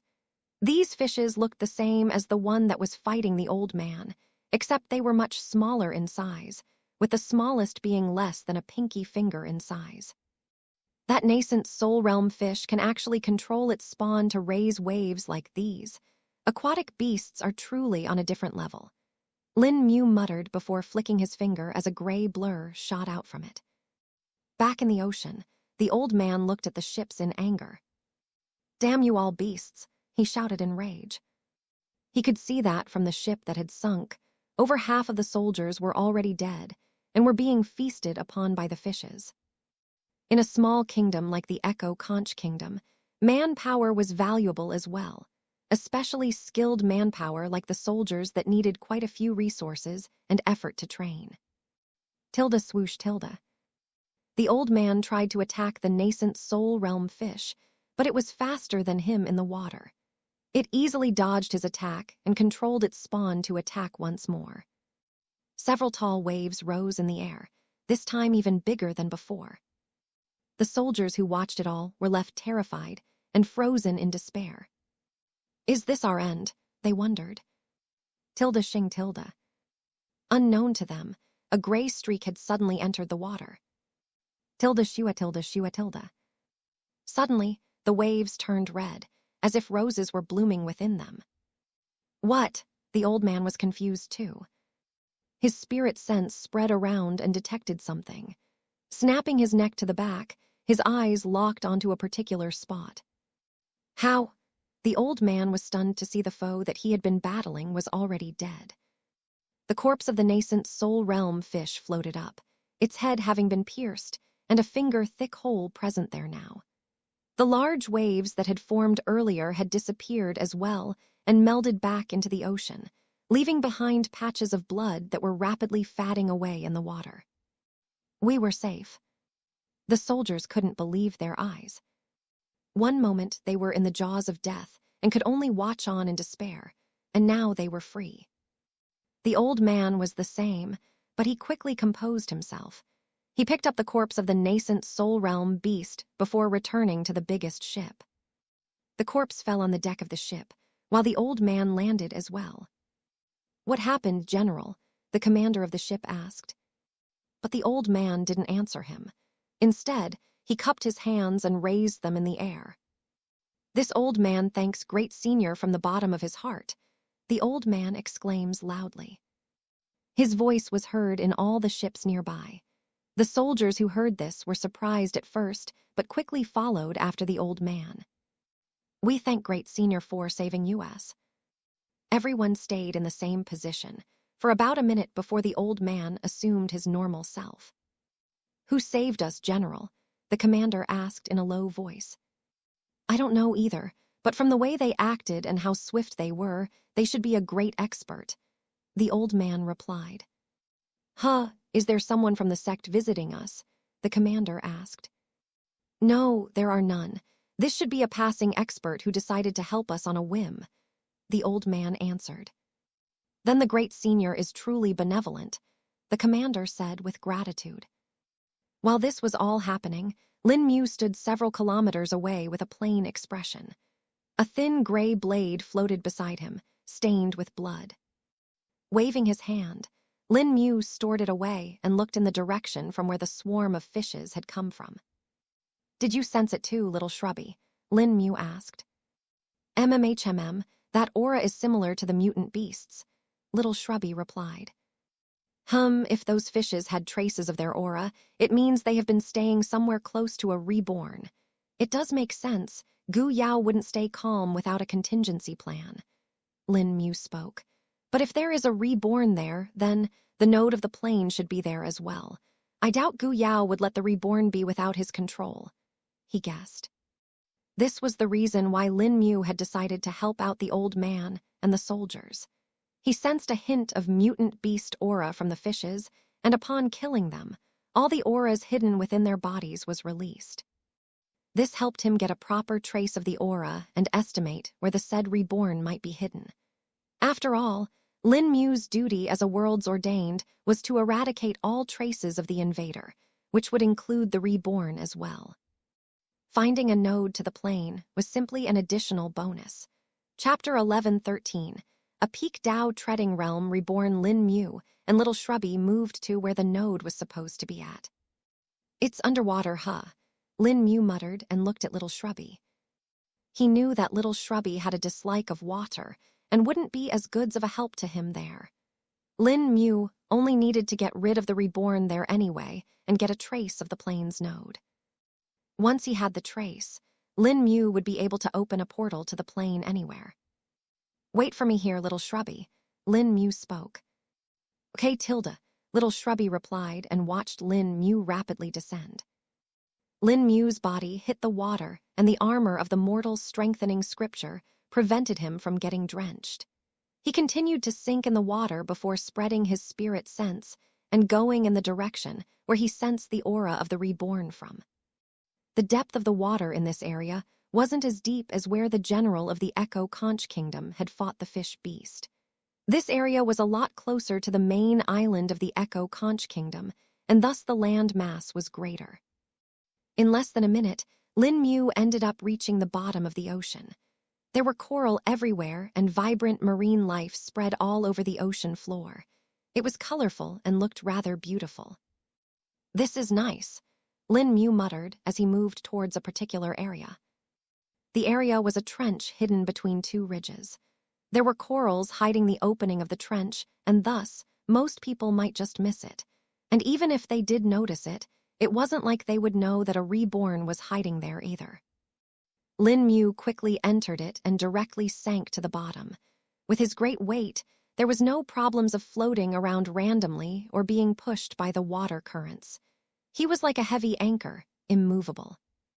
Once Lin Mu was at the bottom of the trench, he could see the water had turned a darker shade. "This doesn't seem good," Lin Mu furrowed his brows. He said this because he could sense the tainted water attribute spirit chi here.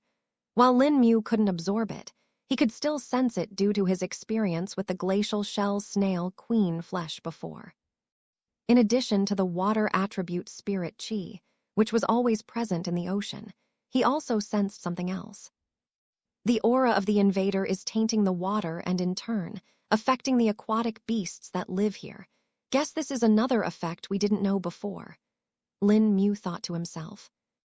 The reborn he had encountered before were all on land, and thus there was no way for their aura to affect the others easily.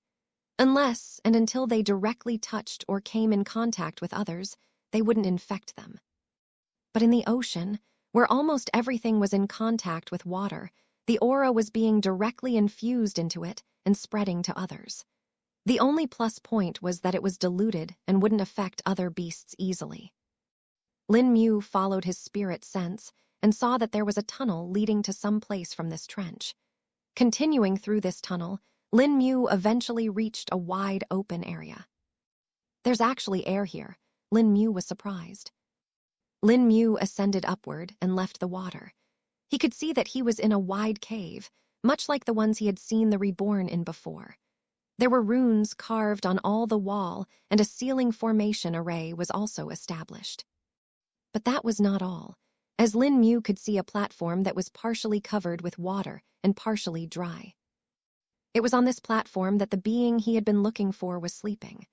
The beast was strange and certainly mutated, hanging a long body like that of a shark, but also the claws of a land beast. Then there was its mouth, that was filled with thousands of sharp teeth and tentacles that were attached to the sides of its mouth. Its skin was black and tarry, just like that of the other reborn, and a repulsive aura was rising from it. This is the worst of them all," Lin Mu muttered. From the aura that he was sensing from the reborn, he could at least tell that this reborn was the strongest he had ever seen. It should be at least equivalent to that of a peak Dao treading realm expert, Lin Mu estimated. Such a being would be terrifying if it were released out in the open ocean. Lin Mu could only imagine the level of devastation it would spread. And that's not all. This cave is also located right below the main island of the Echo Conch Kingdom. Lin Mu realized after using his spirit sense to get a better measurement of the area. Lin Mu's gaze lingered over the reborn as he assessed it for a bit. "Let's get rid of it then," Lin Mu said before blinking and appearing closer to the beast. He raised his hand and pointed it at the beast. Meld. Activating the ring skill, Lin Mu manipulated the space. With Lin Mu's improved control over the space and increased comprehension, he could sense the fine changes and easily split the being apart several times. Store. Once Lin Mu was sure that the being was finely chopped and would have a hard time regenerating, he stored it away in the ring. Lin Mu took a breath of relief after getting rid of the beast. The spirit chi expenditure surely does increase for beings with greater cultivation base, Lin Mu thought as he measured his spirit chi. The ring had used higher than normal spirit chi for meld, as he had killed a peak Dao treading realm equivalent being. Lin Mu was sure he could have directly beaten it up too, but didn't want to risk the beast escaping or damaging the area. After all, they were underneath the ocean and under an island. It was fine if a reborn caused havoc on the land, but here, if anything happened, there was a great chance the entire Echo Conch Kingdom might just sink. Lin Mu was well experienced in collateral area damage, having done a lot of it himself. With the experience of breaking literal mountains with his fists, Lin Mu knew the reborn would have no problems sinking the entire kingdom. With the beast gone, Lin Mu saw the runes appearing in the air.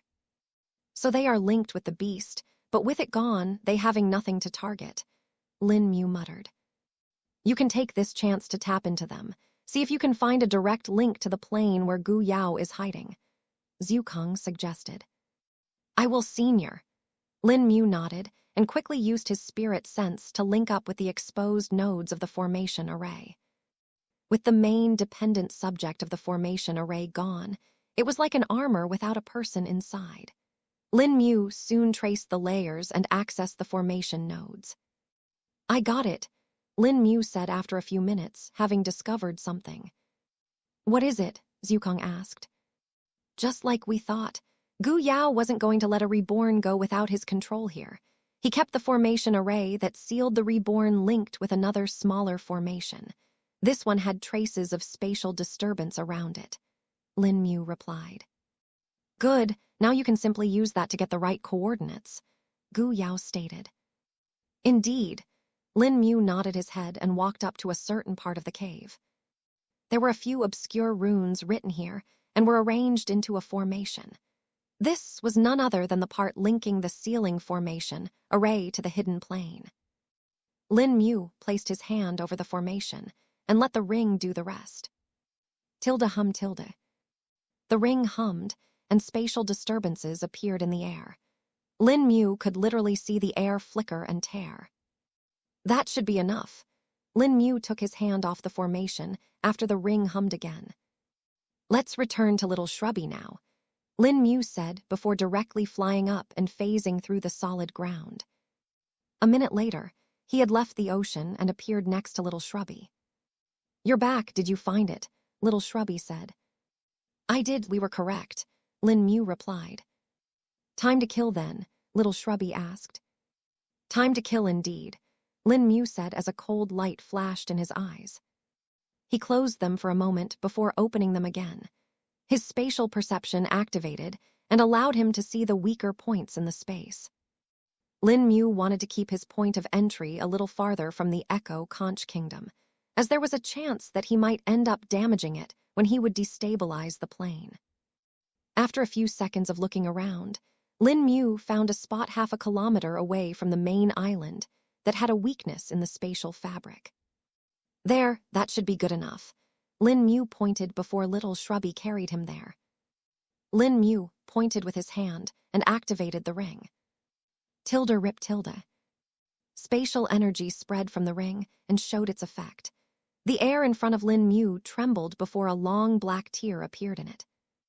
Lin Mu expanded his hands, and the black tear turning into a black crack, which eventually turned into a portal. Chapter 11:14 Restricted Spirit Qi, and a room of impure yin qi with the portal having opened stably. Lin Mu first peered into it. After all, he didn't know where the portal would lead to in the hidden plane. All Lin Mu knew was that it would link to it, but the exact location of it would be unknown. Don't want to walk literally into a prison of some sort, Lin Mu thought to himself. Extending his spirit sense into the portal, Lin Mu did a quick sweep of the area. What is this place? Lin Mu found the area inside the portal to be very strange. My spirit sense is restricted, Lin Mu was surprised. No matter how much he tried to extend his spirit sense, it was as if trying to swim in mud. Even with the full force of his spirit sense, Lin Mu could only look around the immediate area around the portal. What's the issue? Is there a formation array restricting you? Zhu Kong asked. No, I don't think it's a formation array. The feeling is different. It's as if there is something other than spirit qi filling that area, making it hard for my spirit sense to move. It's also dense, as if a drop of water in a pool of mercury, Lin Mu explained. Zhu Kong's expression furrowed as he thought of possible options. How about you try a recording spirit tool and see what's inside first? Zhukang suggested. Yeah, I can try that. Lin Mu replied and took out a small mirror that was about the size of a palm. It was a spirit tool that had formations that could record the scenes that were reflected on it. This was a rather expensive spirit tool and was classified as a high-grade spirit tool. Lin Mu had obtained it from the Ripple Mist sect earlier. He had several of these, but this one was the best of them and also the most durable, which was important since Lin Mu didn't know what was hidden behind the portal. The small mirror entered the portal being held in Lin Mu's hand and stayed there for a few seconds, while Lin Mu turned it around. Once he was satisfied, Lin Mu pulled it back and activated it. Tilde Xing tilde. A faint light flickered on the mirror before a scene appeared on it. What's this? Lin Mu looked at the micro, which showed an empty room filled with dark smoke. The smoke swirled around and let him glance at the empty room from between the smoke wisps. After a few seconds, Lin Mu also saw a closed door on one end of the room. Zhukang, who also saw it though with surprise. That's Yin Qi, Zhukang revealed. That's Yin Qi, Lin Mu exclaimed, as this was different than he had seen. Indeed, it's in impure from though, similar to the crystal from the ruins, though there is certainly something else added to it as well, Zhukang replied. I see, still we can enter it if it's just that, Lin Mu said. If something does happen, you can always escape the place, Zhukang reminded. Keep your ring ready. Yes, senior, Lin Mu said before looking at little Shrubby. I'll enter first and tell you if it's safe. Okay, little Shrubby responded in agreement. Lin Mu nodded his head and entered the portal. He could feel the spirit qi touching his skin, disappearing, and replacing it was the impure yin qi. It felt like there was a weird gas hovering around it. This is worse than the ruin, Lin Mu muttered as he activated the mortal strengthening scripture at full power. It was surprising that the impure yin qi could still affect him over the armor and even his gold skin. Usually they would prevent anything that could harm his body from reaching him, but this seemed to be rather different. But now, Lin Mu could at least look at the room properly. There are vents on the sides. Lin Mu noticed what looked like grill plates attacked to the sides of the ceilings. Not just that, there are runes inscribed too, Zhukang spoke up. Lin Mu raised his brows and approached the walls to check closely, finding that it was true. Without spirit sense, it's hard to perceive them, Lin Mu muttered and tired to read the runes. After 5 minutes, he could make sense of it and realized what the runes were for. A channeling formation and a circulation formation. Is this room an exhaust? Lin Mu wondered. He had seen these formations being used in the refinement halls where alchemical pills or spirit tools were refined. Oftentimes, volatile and toxic fumes would be produced from them that would need to be removed. These formations would help in that and would send the fumes to another closed room that would be the exhaust room.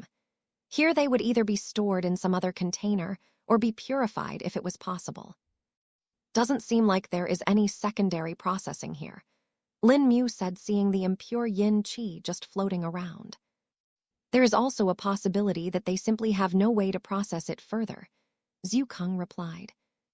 That could be it too, Lin Mu said as he walked towards the door. He held the hand and tried to move it, but the door wouldn't budge. It wasn't just that the door was physically locked, but rather there was a formation sealing it. Time to take the wall then, Lin Mu casually said before he phased through it. Lin Mu could breathe fresh air again and found himself to be in an open corridor. Hooray you, a voice was heard from behind him. Lin Mu's eyes snapped towards the voice before he blinked and appeared next to the person. Ugh, the man grunted in pain as his neck was clasped in Lin Mu's hand. He looked at the man from top to bottom and checked him with spirit sense. Then a second later, Lin Mu tightened his grip, breaking the man's neck. Another tainted soul, Lin Mu muttered as he stored the corpse in the ring. Chapter 11:15. The Gu Legion's hidden plane. The person Lin Mu had just killed was not wearing the Gu Legion's normal robes. Thus he was unsure of who the man was. But after seeing that the man also had the muddy chi that would occur due to the pills of grace, he didn't give him a second to live. So they also have core condensation realm cultivators here, Lin Mu discovered. The man who he had just killed was at the core condensation. Even after the information he had gotten from Wu Hai and Jiao Fang about the hidden plane, there was no concerned information about the people that were actually here. The information was highly restricted, and even the higher-ups of the Gu Legion might not know it accurately.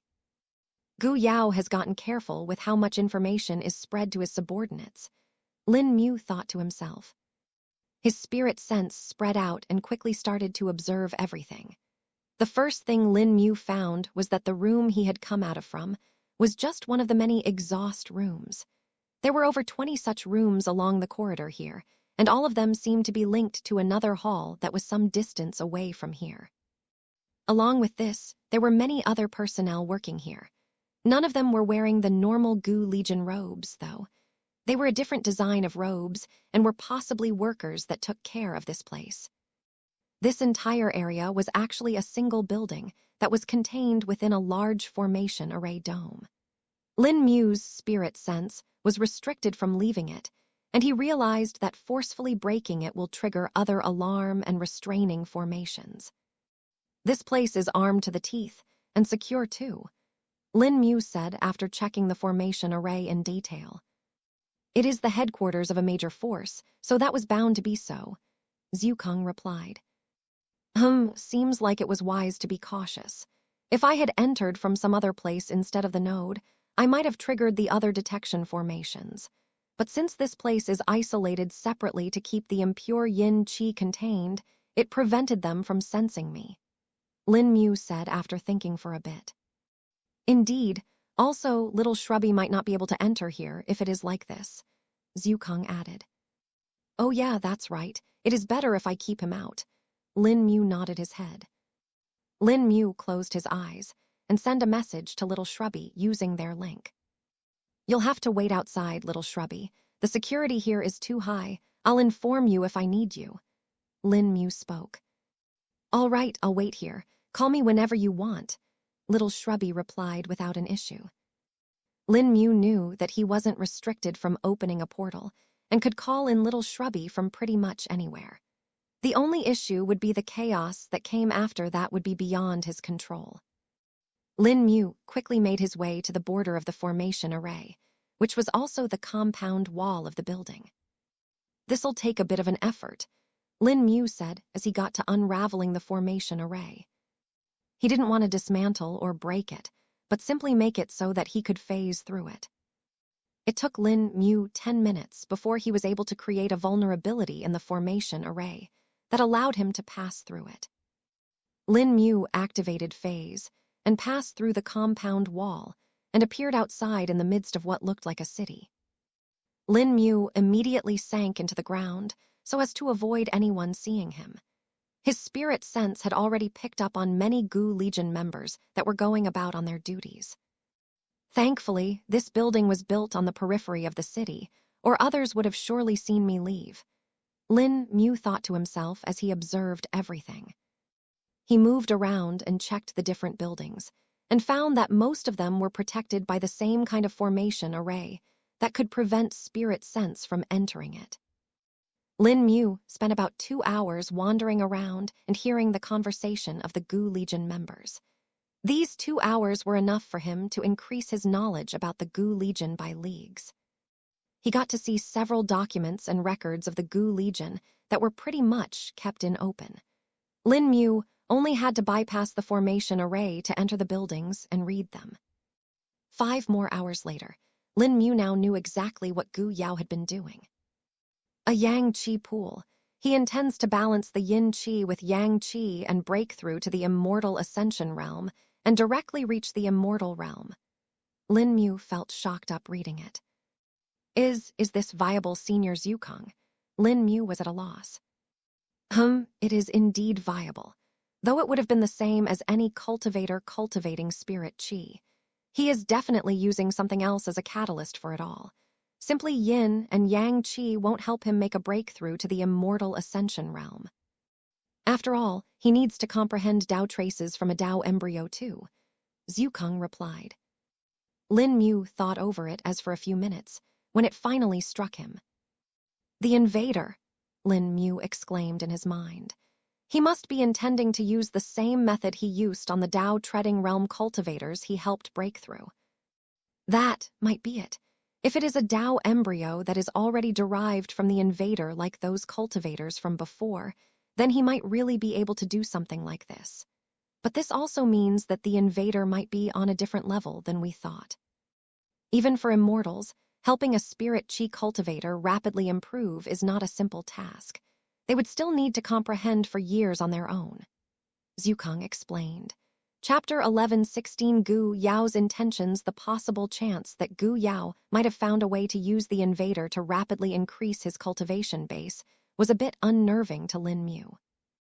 While he was fully confident in being able to deal with Dao treading realm experts, it wasn't the same for the immortal ascension realm ones.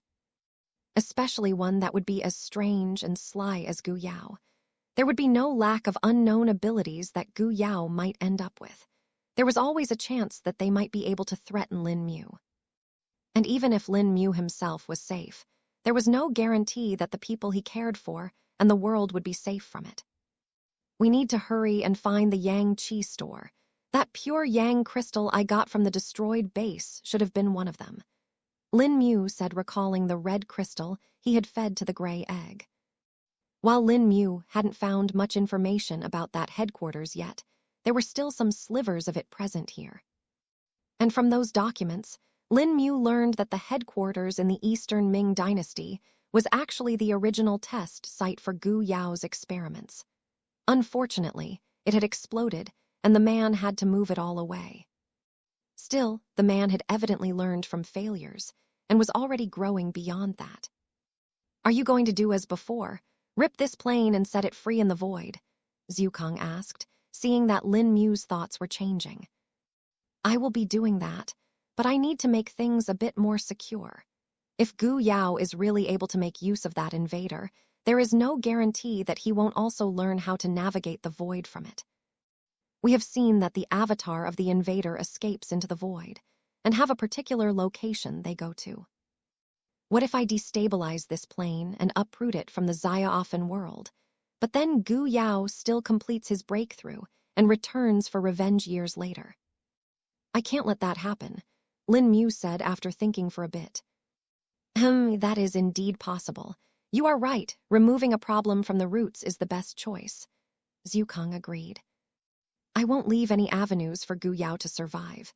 I'll take away all that he has along with his life, and then throw away this plane entirely, Lin Mu replied. Zhukang nodded his head in response, finding Lin Mu's words to be satisfactory. He's improving his mentality little by little, Zhukang thought to himself. Lin Mu didn't pause after this and quickly began the next step of his plan. After having surveyed the buildings here, he had already learned of Gu Yao's location. It was none other than a large courtyard in the back of the city. At first, Lin Mu thought that the man might be in the large palace-looking building in the center of the city, but then learned that it was actually the main office of the Gu Legion. The actual residence of Gu Yao was someplace else. The man did visit the office before, but these days he had been in seclusion for the most part, and thus had not been seen. And it wasn't like the members of the Gu Legion would question him either. They worked for him, and not the other way around. Then there was also the fact that Gu Yao had a chain of orders readied for his subordinates, and they had a lot to work on considering that their side was currently losing. Lin Mu was making his way towards Gu Yao's courtyard when he saw a group of high-ranking Gu Legion members going there as well. They are at the Dao treading realm, Lin Mu noticed and furrowed his brows.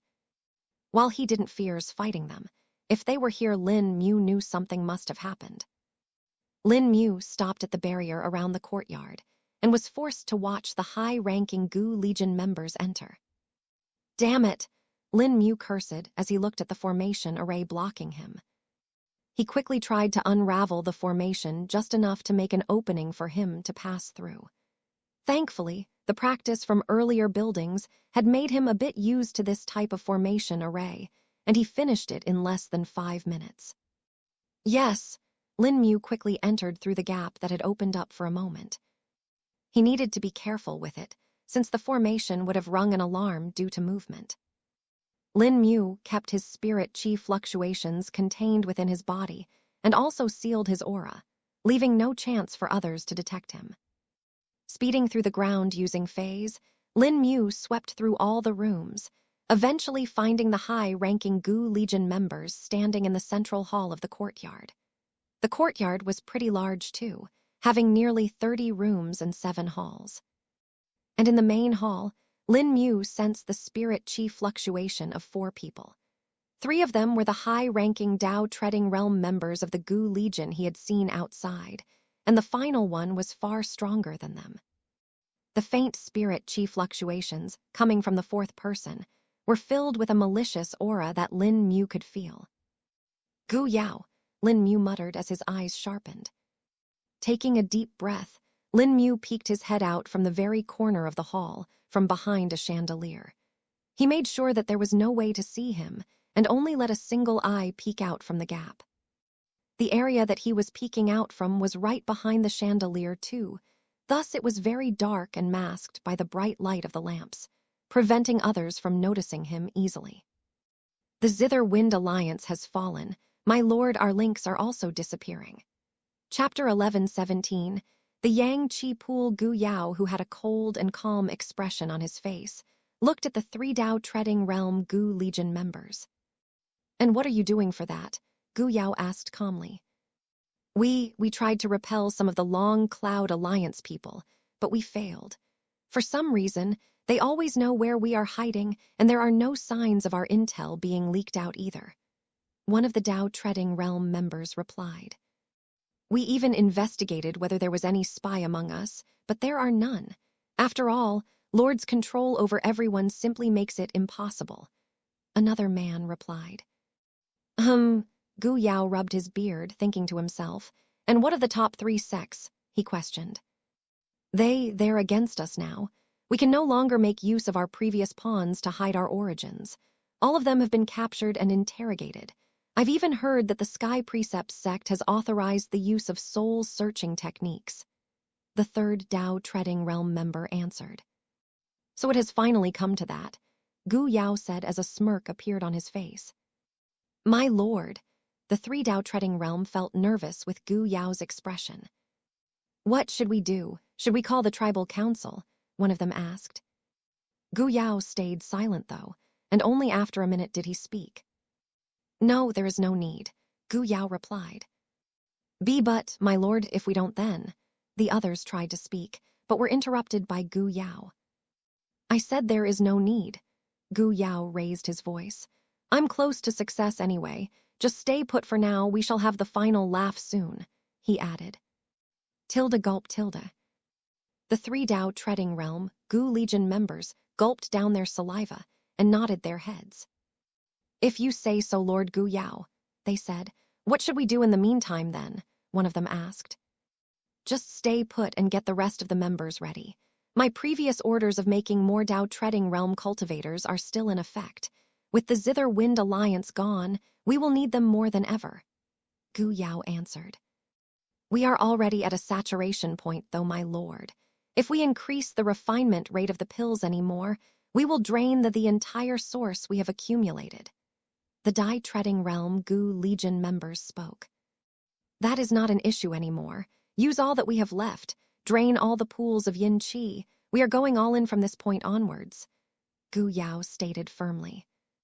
"As you command, my lord," the Dao Treading Realm members said.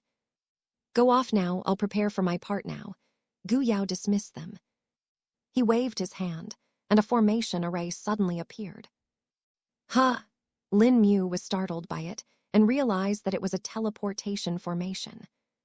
"Where is he going?" Lin Mu frantically tracked the traces of spatial disturbance caused due to it and saw that it was actually going deeper into the ground. Of course he would keep it down there. That's just his style at this point, Lin Mu thought to himself. He glanced at the Tao-treading realm Gu Legion members who left and focused back on the task at hand. They weren't as important right now, and the main goal was to stop whatever success Gu Yao was looking forward to.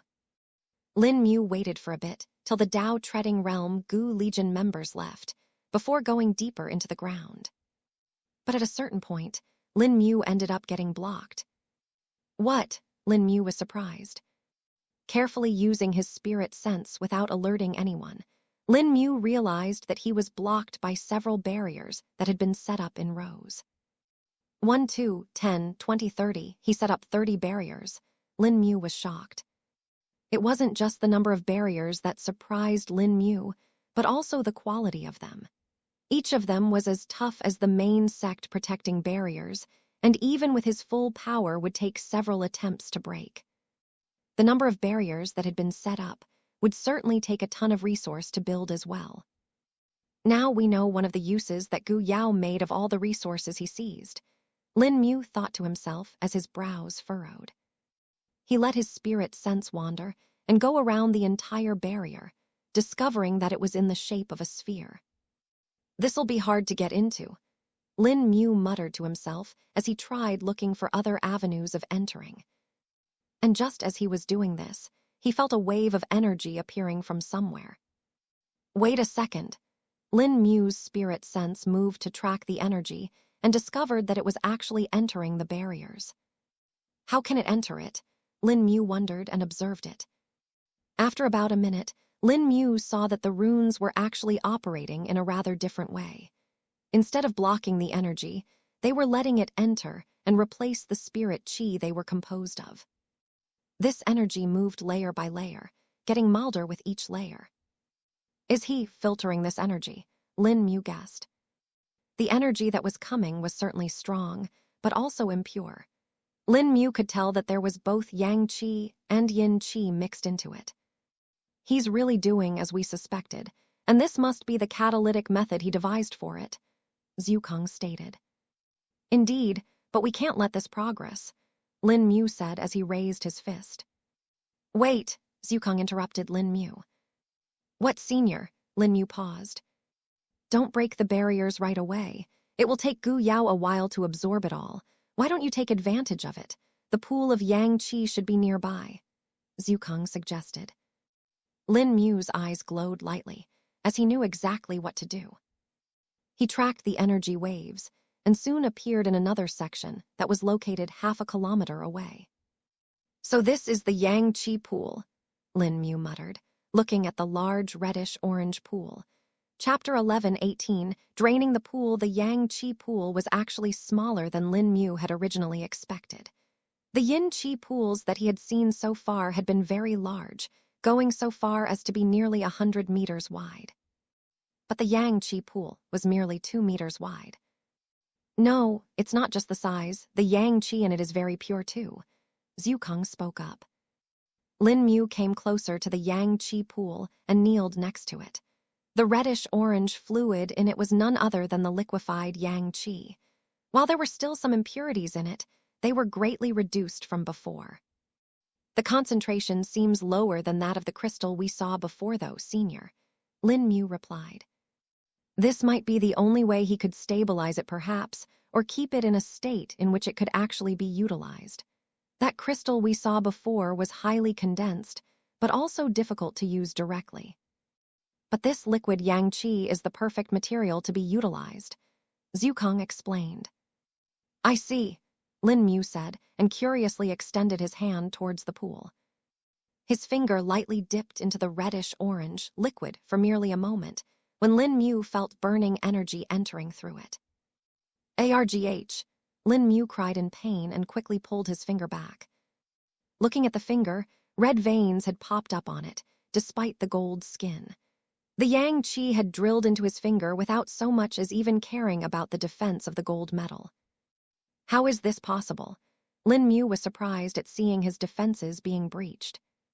Pure yang qi like this is extremely dangerous to be absorbed. There is a reason why nearly no one uses pure yang or yin qi for cultivation. Balance is very important for cultivators, and even if they use elements to cultivate, there is still a certain level of it maintained in their bodies. But when pure yang or yin qi is used, that balance will be tilted and the cultivator will suffer. Even you can't make use of the yang qi like that. This is also the reason why Gu Yao is utilizing the barriers as filters. It would allow the yang qi and yin qi to mix and get balanced before being assimilated by him. Zhu Kang explained. I understand now. Lin Mu nodded his head. But then the egg, how can it directly absorb yin qi and yang qi? Is it not harmed by it? He asked. That is something we will only know after the egg hatches. By now, I'm sure the beast born from it won't be normal. If it can already absorb yang qi and yin qi like this, it is bound to be one of the few exceptions that can absorb them freely. Zhu Kang answered. Lin Mu furrowed his brows, but was only more curious about the egg. Flipping his hand, the gray egg appeared in it. Tilde trembled tilde. And as soon as it did, the egg shook as if excited for something. Oh, it reacted really quickly, Lin Mu said as he saw the egg shaking. Tilde hung tilde. Then a moment later, a wave of energy spread from the egg as it got incredibly cold. Lin Mu almost dropped it from his hand, but the egg automatically floated up. The egg flew toward the yang qi pool and sank into it. This, Lin Mu was left surprised. A vortex formed in the yang qi pool, and all the liquid yang qi started to swirl. A minute later, the level of the liquid yang qi started to fall visibly. That's very fast, Lin Mu was stunned. As if the stopper at the bottom of a tub was removed, the liquid was rapidly spinning and being drained. In just 5 minutes, nearly half of the yang qi had been depleted. And while this was happening, Gu Yao was unaware of the danger that was about to fall on him. He continued to cultivate within the isolated space. The balanced yin and yang qi floated in the air, looking like streaks of smoke coming from joss sticks. Right now, the color of the smoke was gray and looked almost the same as normal spirit qi. Gu Yao mediated in a specific pattern, and the qi would be pulled towards him. It would then enter his body through his nostrils as well as through his pores. His cultivation base was also improving by the second, his aura rising. Just a bit more, Gu Yao thought to himself. The qi accumulated in the pools should be enough for me to not just break through, but also reach the very peak of the immortal ascension realm. Then I just need a little more help from that thing and I'll be an immortal. But soon he felt something was wrong. Huh? Gu Yao's eyes opened wide as he felt a tearing pain in his body. What?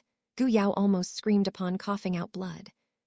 But that was not all, as the blood he had spat out became black and turned into mist. It was now that he saw the qi in the air that was no longer gray. HOW, what is happening? This is impossible, Gu Yao exclaimed, seeing the black gas spread in the air. He knew what it was, but didn't know how it was here. Why is yin qi spread like this? Is the filtering barriers not working? Gu Yao said anxiously. He checked the formation arrays, but found it to be hard. The yin qi was increasing more and more, and he couldn't stop it from entering his body anymore. It was directly forcing its way into his skin and raging in his meridians. The yin qi was cold, but was being restrained by his body and cultivation base. I won't have long like this, Gu Yao reckoned. If he didn't solve the issue quickly, there was a great chance he might be overwhelmed by the yin kai. Chapter 11:19 time to end. It's almost gone, Lin Mu said while observing the yang qi pool. The liquid in it had gone down considerably, and barely a couple of inches were left at the bottom of the pool. The gray egg was sitting in the center of it, while the liquid yang qi continued to swirl around it. Its vitality is increasing exponentially, Zhu Kang spoke up. Even he could sense the presence inside the egg now, and knew that the egg was finally reaching the stage at which it would be fully developed. And just as the gray egg finished absorbing all the liquid yang qi, an explosion happened in the distance. What was that? Lin Mu said before he felt the chaotic energy spreading. Lin Mu shivered lightly as he felt the yin qi trailing his skin. We need to leave, this does not seem right, Lin Mu said and quickly grabbed the egg. The gray egg no longer felt too hot or too cold. Instead, it was the perfect temperature and strong vitality could be felt coming from it. Lin Mu tried using his spirit sense to probe it, but was still unable to penetrate the shell. Tilde throb throb tilde. Still, there was something else that Lin Mu felt from the egg now. Are those heartbeats? Lin Mu said, feeling a bit odd. Indeed, with such a strong heartbeat, the beast should be close to hatching, Zhukong replied. Lin Mu looked forward to the hatching of the egg, but stored it away for now. He had more pressing things at hand, after all. Time to get rid of Gu Yao, Lin Mu said as a cold expression appeared on his face. But just as he was about to leave the underground space, he sensed a spatial disturbance. It's coming from everywhere. Are they escaping? Lin Mu wondered and hurried out. And when he finally appeared on the surface, he saw a scene of devastation. NOOO. ARGH. Run, run. Cries and shouts could be heard all around as the Gu Legion members ran around. The Yin Qi is wreaking havoc. A few of the higher-ranked members of the Gu Legion alarmed everyone. Lin Mu narrowed his eyes as he saw black gas that was spreading everywhere. A layer of frost would settle where it passed before the objects started to wither and crumble. The effect of Yin Qi as strong as this was too profound, and even the Dao Shell Realm members of the Gu Legion were helpless. With each passing second, tens of cultivators died while their cries echoed in the plain. I need to find Gu Yao. The others don't matter now, Lin Mu said as he quickly flew to the residence of Gu Yao. The Gu Legion members didn't even pay any attention to him, despite the fact that he passed from right in front of them. They were simply far too busy and trying to save themselves. Thus, even if they realized that Lin Mu was an outsider, they still would not care much. Upon reaching the residence, Lin Mu took a deep breath and pulled his right fist back. Energy spun in his arm while his aura rose freely. Lin Mu no longer hid his presence and alarmed everyone in the city. Who's that? The Gu Legion members, that were a little further from the Yin Qi tainted area pointed. How did you come here? It didn't take long for the Dao Treading Realm members of the Gu Legion to spot Lin Mu either. They all flew towards him, the intent to kill visible in their eyes. They weren't going to capture him or interrogate him. There was no use for all that. Their orders were clear and solid. Kill all those that are not known in the city. And Lin Mu, with his vastly different robes and appearance, was certainly not of the Gu Legion. Not to mention, the spirit Qi waves coming from him were very strong, easily matching that of the Dao Treading Realm. But at the same time, they seemed a bit different. If they used their spirit senses to observe it, they would realize that while the spirit Qi fluctuation were strong, they were merely so in quantity and not quality. Though the aura coming from Lin Mu's body would further confuse them, as it was even stronger than that of a normal Dao Treading Realm cultivator. A peak Dao Treading Realm expert, how can there be anyone else other than Lord Gu Yao here? Someone questioned. Are they some elder from the tribes? No, they are not from the tribes and not from our legion either, the Dao Treading Realm elder taking the lead declared. His eyes narrowed as the face of Lin Mu made him think of a particular man. He is the one who, DESDROID the West Ocean sect. The other Dao Treading Realm elder shouted, having identified Lin Mu's face. The Gu Legion members who heard this were stunned and froze in place. They knew how strong an expert was if they could eradicate a sect all on their own. And now one such expert was right here in their base, intending to kill them. Lin Mu paid no attention to them, though. His fist was ready, and a massive energy could be felt from it. Boulder collapsing fist, third form flaming devastator. Lin Mu used 20% of his stores to power this attack.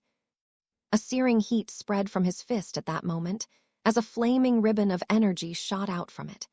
It burned brightly, making it hard for one to look at it with their naked eyes. But the blinding light disappeared quickly too, with the flaming ribbon disappearing into the building below. Once the assault on their eyes was stooped, the assault on their ears began. The loud explosion tore apart eardrums of most that heard it. Only Lin Mu was fine with it, as his defenses were simply too high. The energy from the ribbon spread like a spider web all over the ground, and over a kilometer-wide area was covered with them, red streaks being visible all over it. Chapter 1120 Gu Legion eradicated. Lin Mu's spirit sense was fully spread and was allowing him to observe everything that was happening. He could see the expression of all the Gu Legion members here, but he still could not sense Gu Yao. It's too chaotic down there. My spirit sense is being pushed back, Lin Mu thought to himself.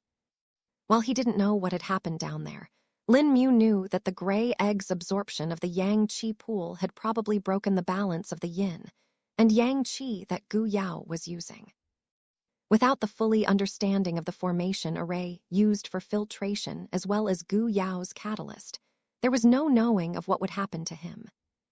And thus Lin Mu decided to take the most direct approach and decimate the entire area at once. The most destructive attack he had was the boulder collapsing fist's third form, Devastator. And if he used it with metal chi, it would be even more powerful, but that needed a cultivator to act as the incubator for the explosion. Lin Mu didn't have that option right now, not to mention that the explosion would also be delayed. Thus, Fire Spirit Chi was the best option for him. Not to mention, using it at the 20% mark was going to increase its power by a level he had not seen before. Having used that, the effects were very apparent. Lin Mu watched as the cracks spread across the ground and red flames burst open from them. The scene seemed as if a dormant volcano was about to erupt. The cracks continued to spread, and flames sprouted from them. The ground shook non-stop, making a lot of the Gu Legion members who were trying to run fall. And flying was not a good option either, as the plumes of fire shooting from the cracks went high enough to kill those that flew. But even if the entire city was being devastated, the most damaged area was none other than the residence of Gu Yao. There, a deep hole had been carved out, the sides of which were red hot. Molten rock and soil were dripping and bubbling non-stop, while the depths of the hole could not be seen. The fate of Gu Yao was unknown, while the energy from the flaming ribbon continued to spread down. Tilde rumble tilde. Finally, it seemed like the energy had reached the peak and couldn't stay contained anymore. First, a geyser of molten rocks spewed out of the residence before the entire city cracked apart entirely. Large chunks of the land rose up while others sank down. Lava came out of the crevices and filled the open area. A cacophony of cries and screams were heard, as those that were unfortunate were burned. Even the Tao-treading realm members of the Gu Legion were injured and were unable to escape the lava. Only Lin Mu stood there in the sky without a care, even if the lava splattered over him. The armor of the mortal strengthening scripture could easily bear it, and it slid off like water. Even before he had the true gold body forging arts, Lin Mu had used his bare hands to scoop up lava and had dived into a volcano at the Kong Plain before. Hence, this was nothing to him. Lin Mu continued to watch everything with cold eyes and saw that the lower members of the Gu Legion were already mostly dead. Their buildings had all collapsed, and their contents were burning. No matter what formation arrays were set up, they all broke apart due to the sheer force of the explosion. Now only a few nascent Soul Realm, Tao Shell Realm, and Tao Treading Realm members were left alive. Time to clear out the weeds, Lin Mu said as he disappeared. When he appeared, he was at the back of a Tao Treading Realm Gu Legion member. Lin Mu's hand moved like a blur and clasped onto the neck of the man. "You!" The man tried to scream, but his voice was stuck inside his throat. Lin Mu didn't give the chance to do anything and ruthlessly crushed his neck, breaking his bones and tearing apart the flesh. He threw away the head of the man while storing the body into his ring. Lin Mu didn't care if the nascent soul of the dead Tao Treading Realm cultivator appeared inside the ring, as it would be quickly purged by the spatial energy there. Tens of spirit weapons appeared around Lin Mu and flew out with a wave of his hand. Tilde shing tilde shing tilde. Heads, limbs, and bodies collapsed as blood spilled everywhere, before being burned away by the heat and flames. The spirit weapons all danced around like a swarm of deadly locusts, reaping all lives that they touched. But that was not all, as once someone was killed, their nascent soul would also be purged away by the burst of spirit chi that would eject from the spirit weapons. "What has descended upon us?" one of the Tao treading realms said as all hope drained from his eyes. All the man could see before the end was a pair of golden fists that rained upon his head, exploding it apart. In less than 5 minutes, nearly all the Gu Legion members had been exterminated. Those that were a bit far away from the main area were still killed, but their nascent souls had managed to wiggle out of their bodies. Unfortunately for them, they had nowhere to go. They couldn't escape this plane without a teleportation talisman, though even using that would be a long shot, as a lot of the arrays were broken, and it would be a long shot for the teleportation array to stay intact as well. Lin Mu looked at the entire place from the skis, his eyes still cold and sharp. He stood like that for about 10 minutes, continually scanning the area with his spirit sense. No sign of Gu Yao, Lin Mu thought to himself. Closing his eyes for a moment, Lin Mu activated his spatial perception and looked around. No sign of him even now, Lin Mu muttered. Even if someone could hide from his spirit sense, hiding from spatial perception was very difficult. Lin Mu might not be able to see the exact image of a person using it, but he was still able to see the disturbance in space with it, which would give him an outline of whatever was there. And he certainly couldn't see Gu Yao down there. All that was left there was molten rock and chaotic yin qi that was reacting with it and creating multiple explosions. In fact, the large explosion that had happened wasn't just because of Lin Mu's flaming devastator, but rather due to the yin qi that was pouring into the location where Gu Yao was. The energy of the devastator combined with the yin qi and created an even greater explosion. It was certainly powerful. If I could use yin qi myself, I could actually harness this as a proper skill, Lin Mu thought to himself.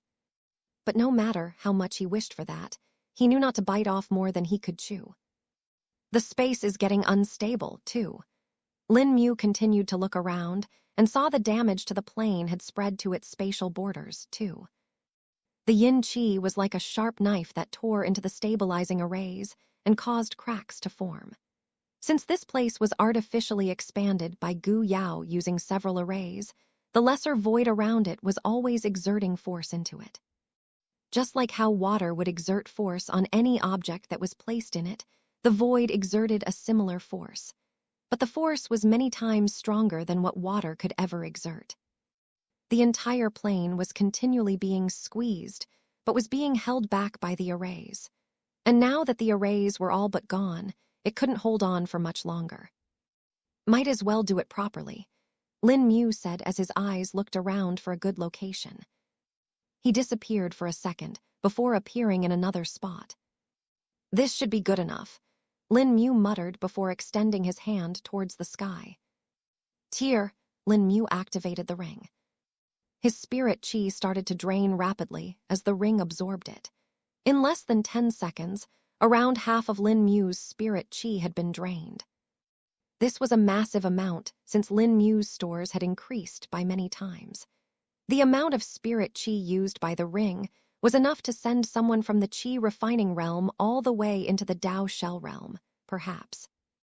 Tilde rip tilde. Soon, a wave of energy shot from the ring and tore apart the spatial fabric, allowing Lin Mu to see the lesser void behind it. Once the tear was inflicted, Lin Mu used his other hand and activated another one of his skills. Meld! Veins popped up on Lin Mu's hand as massive amounts of spatial disturbances spread all over the area. Then, as if a glass screen had been cut, a fine line appeared in the sky. The line continued to lengthen more and more until it had reached the very end of the plane. Lin Mu flew up and inserted both his hands into the line, pulling it apart. His face turned red while he exerted all his power. Break! Lin Mu shouted as his strength ripped apart the sky, Chapter 1121, Shattering the Plane. End of Gu Yao. This was possibly the most power Lin Mu had ever used at once.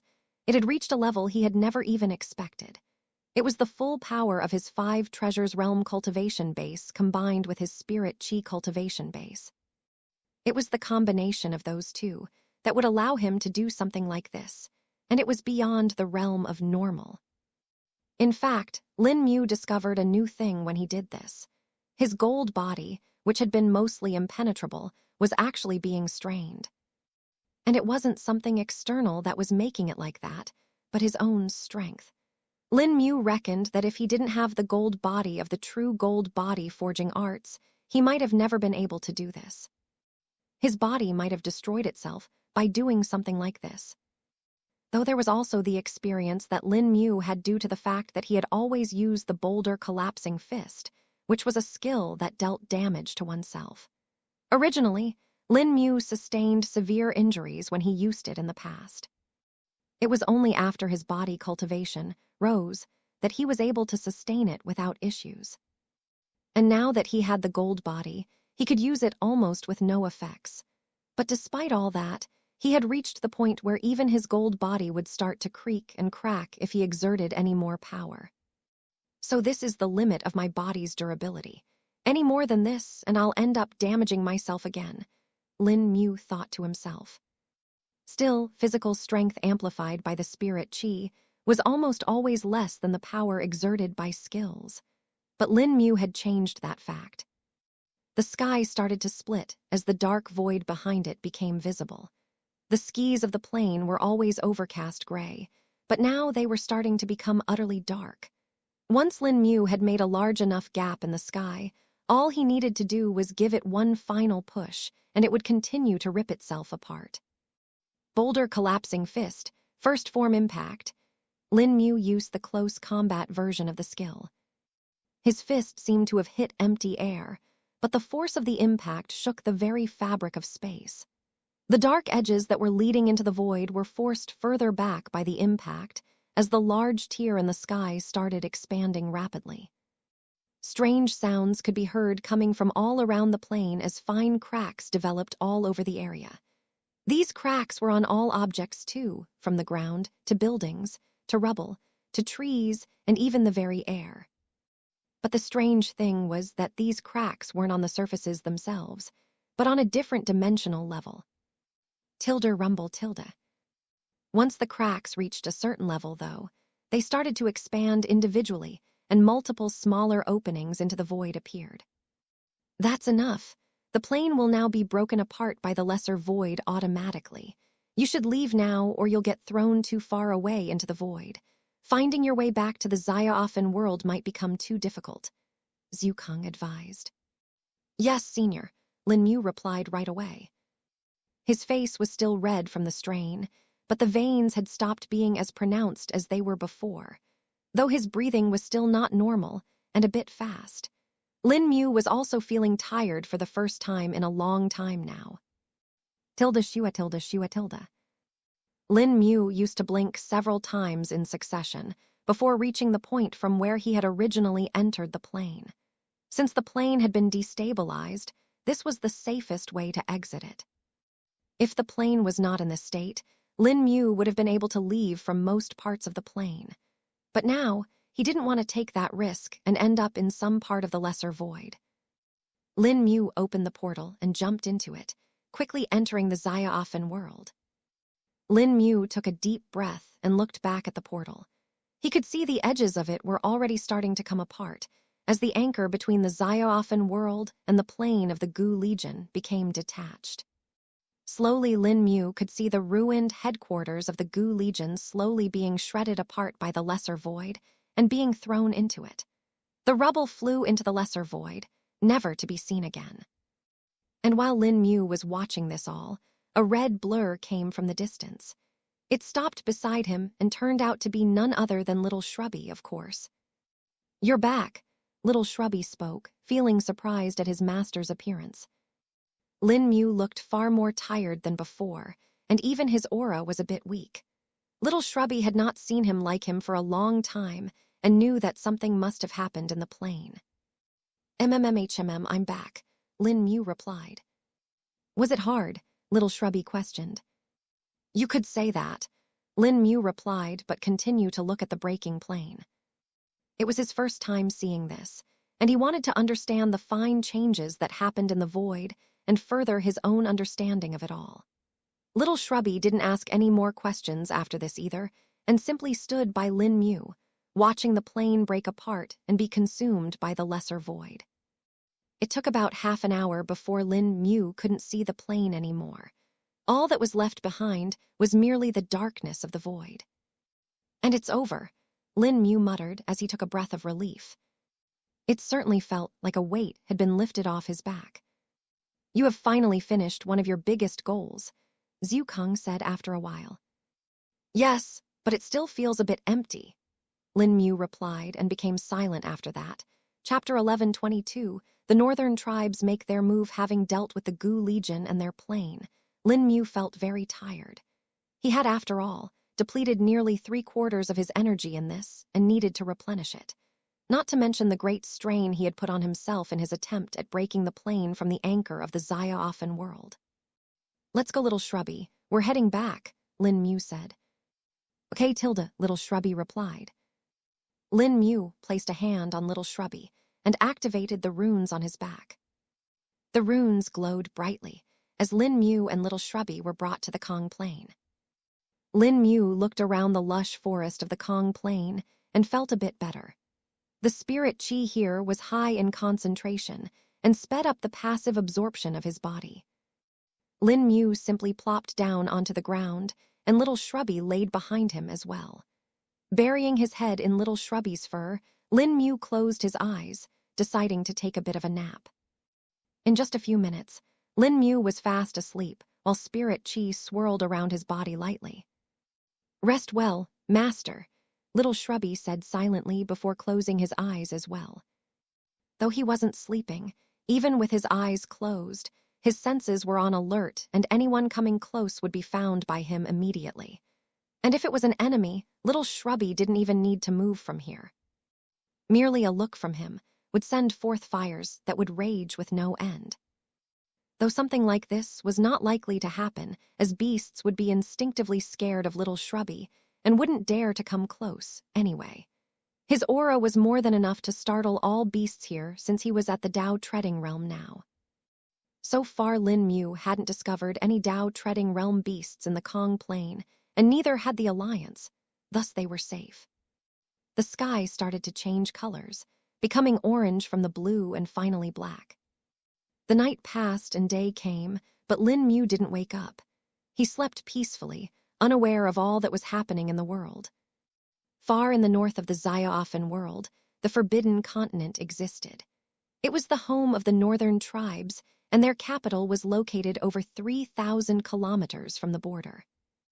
And right now, the capital was in slight chaos. Several cultivators in clothes made out of thick beast furs and hides were running around, and loud conversations were happening. In this capital, there was a large stone building. It had 2 floors, but it was very wide. The ground floor was hexagonal, while the upper floor was circular in shape. Its top, though, was conical and was covered with red paint, seemingly made from blood. This was the Grand Council of the Northern Tribes. It was headed by the 11 main tribes of the continent, who all had Dao Treading Realm elders at their head. And in there, the 11 tribal heads were currently sitting. A bonfire raged in the center of the hall, while 11 seats were placed around in a circle. It has been confirmed, the life beat of Gu Yao has shattered. One of the elders sitting in the circle spoke. How is this possible? We literally talked to him yesterday, another elder shouted. Silence, the oldest-looking elder sitting at the helm yelled. All the other elders quietened after hearing him and became pensive. We all know what we were informed about in the past. Ku Weiowen sent us an incomplete message. You all know the contents of it. The head elder spoke. Hearing this, the expression of all the elders darkened. We cannot believe that, Elder Gunkao. How are we to trust each other if we falter from false allegations of traitors? One of the elders said. Oh, Elder Kumi, You would disparage the words of your own descendant, another elder asked. Yes, if it threatens our stability, we cannot trust it. What if this was all a ploy of the enemy to sow discord? Don't forget that the life bead of Ku Weowen broke over a month after this information was sent to us. Elder Kumi spoke. She was evidently the head of the Ku clan to which Ku Weowen belonged to. While Ku Weowen was the chief of the Ku clan, the position of the head elder was above that, and it belonged to Kumi. These head elders usually didn't take as much part in the workings on their own clan anymore and would work for the council instead. And thus, they would need to assign others to be chiefs. Elder Kumi is right. What if Ku Weowen was forced to send us this message? She could have very well been captured by some experts and controlled to do this. And once she had died, all her worth had been expended. Another elder spoke up. Silence descended in the hall as the elders thought about their next course of action. About 5 minutes later, an elder wearing a large red horn helmet spoke up. I think we should do what we had originally planned. It was Gu Yao who had gotten us to change the plan, saying that he would be able to handle it all on his own. And now see where that got us. The elder in the red horn helmet spoke. I agree with Elder Niu. A few elders chimed in. This might be work in our favor. If we go along with the plan, if we really do have a traitor among us, they would be forced to reveal themselves. Elder Kumi said. All right, all those in favor of going along with our original plan, express your intention. Elder Gunkao stated. I agree. I agree too. Same for me. One by one, all of the elders agreed to the decision. Very well, with all of us in unison for this decision, we shall go forth. Elder Gunkao stated. Chapter 1123, Beyond Ignorance, Lin Mu was still resting in the Kong Plain when a certain person appeared over the horizon. There he is, Jiang Luo said upon seeing Little Shrubby and Lin Mu. Little Shrubby was rather eye-catching even from this distance, as his large red body was easy to spot. Jiang Luo quickly flew towards them and was detected by Little Shrubby. But the beast didn't react, as he could tell it was an ally. Jiang Luo landed near them and glanced at Lin Mu. Lin Mu, Jiang Luo called out but didn't receive a response. Furrowing his brows, he got closer and felt that Lin Mu's aura was a bit weak. What happened? Jiang Luo asked Little Shrubby. Little Shrubby simply growled in response, but Jiang Luo could somewhat guess the meaning at this point. The fight was difficult, I guess, and he's exhausted, Jiang Luo questioned. Tilda Girrar tilde. Little Shrubby nodded his head in response. Ah, if he wanted to rest, he should have just told us. I'll inform the others, just let him be for now, Jiang Luo said before turning around. Soon Little Shrubby became a small dot in the distance as Jiang Luo flew away. Hard to believe that the problem that had plagued us for so long is gone now, Jiang Luo muttered to himself. He knew that Lin Mu had succeeded, because if he had not, then there was no way he would have returned here right now. Rather, Lin Mu would have endured till the mission was completed. Then there was also the fact that Jiang Luo could see the exhaustion on Lin Mu's face. It was a bit subtle now that he had rested for a day, but was still visible enough to differentiate. He must have really spent himself if he is this exhausted. I haven't seen him this tired since the day we escaped the Ripple Mist sect, Jiang Luo thought to himself. There were other changes in Lin Mu too that he couldn't exactly perceive right now, but Jiang Luo was fine with not knowing them. All he cared about was that Lin Mu was alive and the mission had succeeded. A while later, Jiang Luo left the Kong Plain and arrived in the Long Cloud sect. Several of the members of the Alliance were already waiting for him here, and were also looking rather anxious. Did you find him? Patriarch Yu asked. Yes, he is fine. He's just tired and resting, Jiang Luo replied. Understandably so, Patriarch Hua nodded his head. Can't believe he really ended it all on his own. One of the elders of the Long Cloud sect spoke up. He didn't need us. It was us who needed him in the first place. Perhaps even without us he would have accomplished the same, Patriarch Shandian stated. We truly owe a debt to the child now, Don't we? This entire world does, Patriarch Mingliang said after a bit. Indeed, Patriarch Yu agreed. But hearing this, Jiang Luo seemed to be a bit irked. Unfortunately, there are others that don't feel like this and want Lin Mu to pay for destroying the traitor sects. Jiang Luo spoke up. Humph, I'll see how they do that, Patriarch Shandian said fiercely. If the top 3 sects dare to do that, we shall all stand in opposition. You have our word, Patriarch Yu declared. Perhaps they'll be given a rude awakening soon. I doubt the northern tribes will wait much long once their pawn has been eliminated and their plan exposed for all to see, Patriarch Hua added. Everyone's expression darkened upon hearing this, as they recalled that danger had not completely passed yet. Or rather, there was a great chance that even stronger enemies were about to appear. We need to prepare for the northern tribes' invasion. I've already talked to the Fenlong Kingdom and its clans. They are prepared to move north at any time, Jiang Luo said. What about your grandfather? Will Jiang Wei be ready? Patriarch Yu asked. Grandfather is mostly done with his preparations. He'll be out soon, Jiang Luo replied. Good, we'll need all the manpower. It would be best we can overwhelm them before they even react, Patriarch Yu replied. The alliance members continued to discuss the plan of action while the hours passed by. And when the discussions were completed, the disciples of the sect all departed in droves, their destination the Shuang Kaiyan Kingdom. That was the place which was decided to be the location to stop the advance of the northern tribes.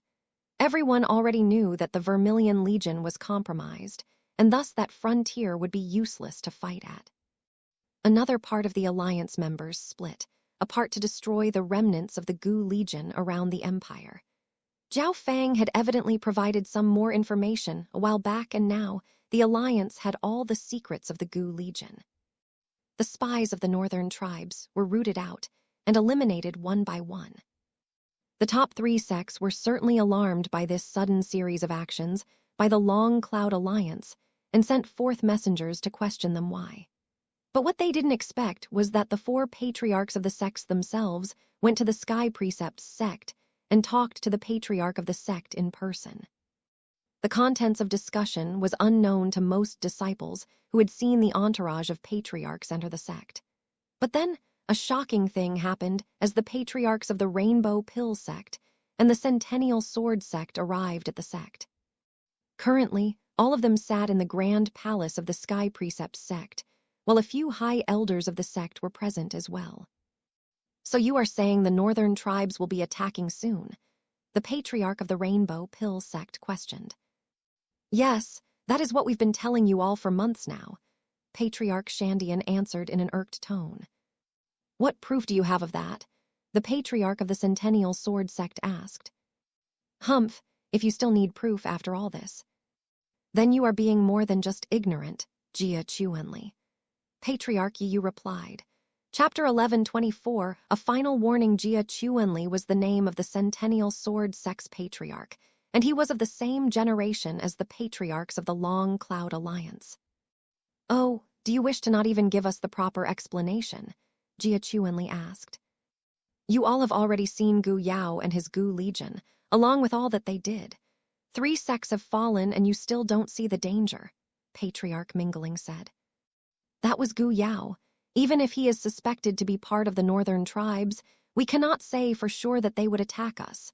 There is no way they would do this when our ancestors are still holding the ground, the patriarch of the Rainbow Pill sect stated. The immortal Ascension Realm ancestors of yours are no longer a good enough reason for them to hold back. We were not lying when we said that they too have their own immortal Ascension Realm cultivators now. This time Patriarch Hua spoke up. And who is it that told you this? As far as I know, no signs of a breakthrough were witnessed in the past 1,000 years for an immortal Ascension Realm cultivator. Perhaps all these are just rumors, Jia Chuanli replied. Was it perhaps the same person who is behind the extermination of the Zither Wind Alliance? That, Lin Mu, who told you all this? The Rainbow Pill sect patriarch mocked. Quanchao, Patriarch Shandian said in a threatening voice. So I was right.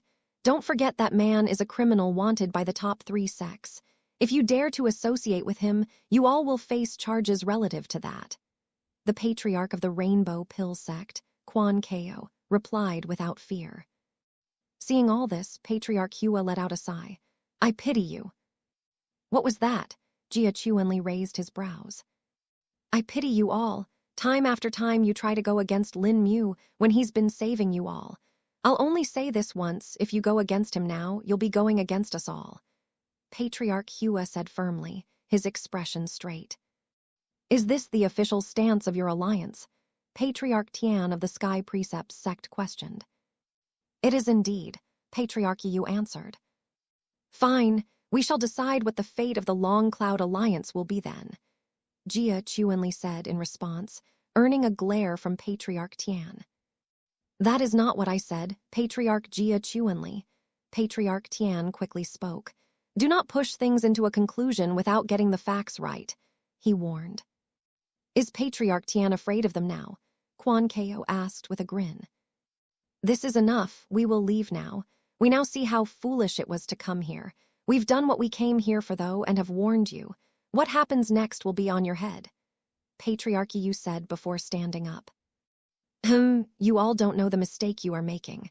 Regardless, you all will come to regret it, Patriarch Hua said before walking out of the hall. Seeing him leave, Patriarch Tian furrowed his brows, but the other two didn't care.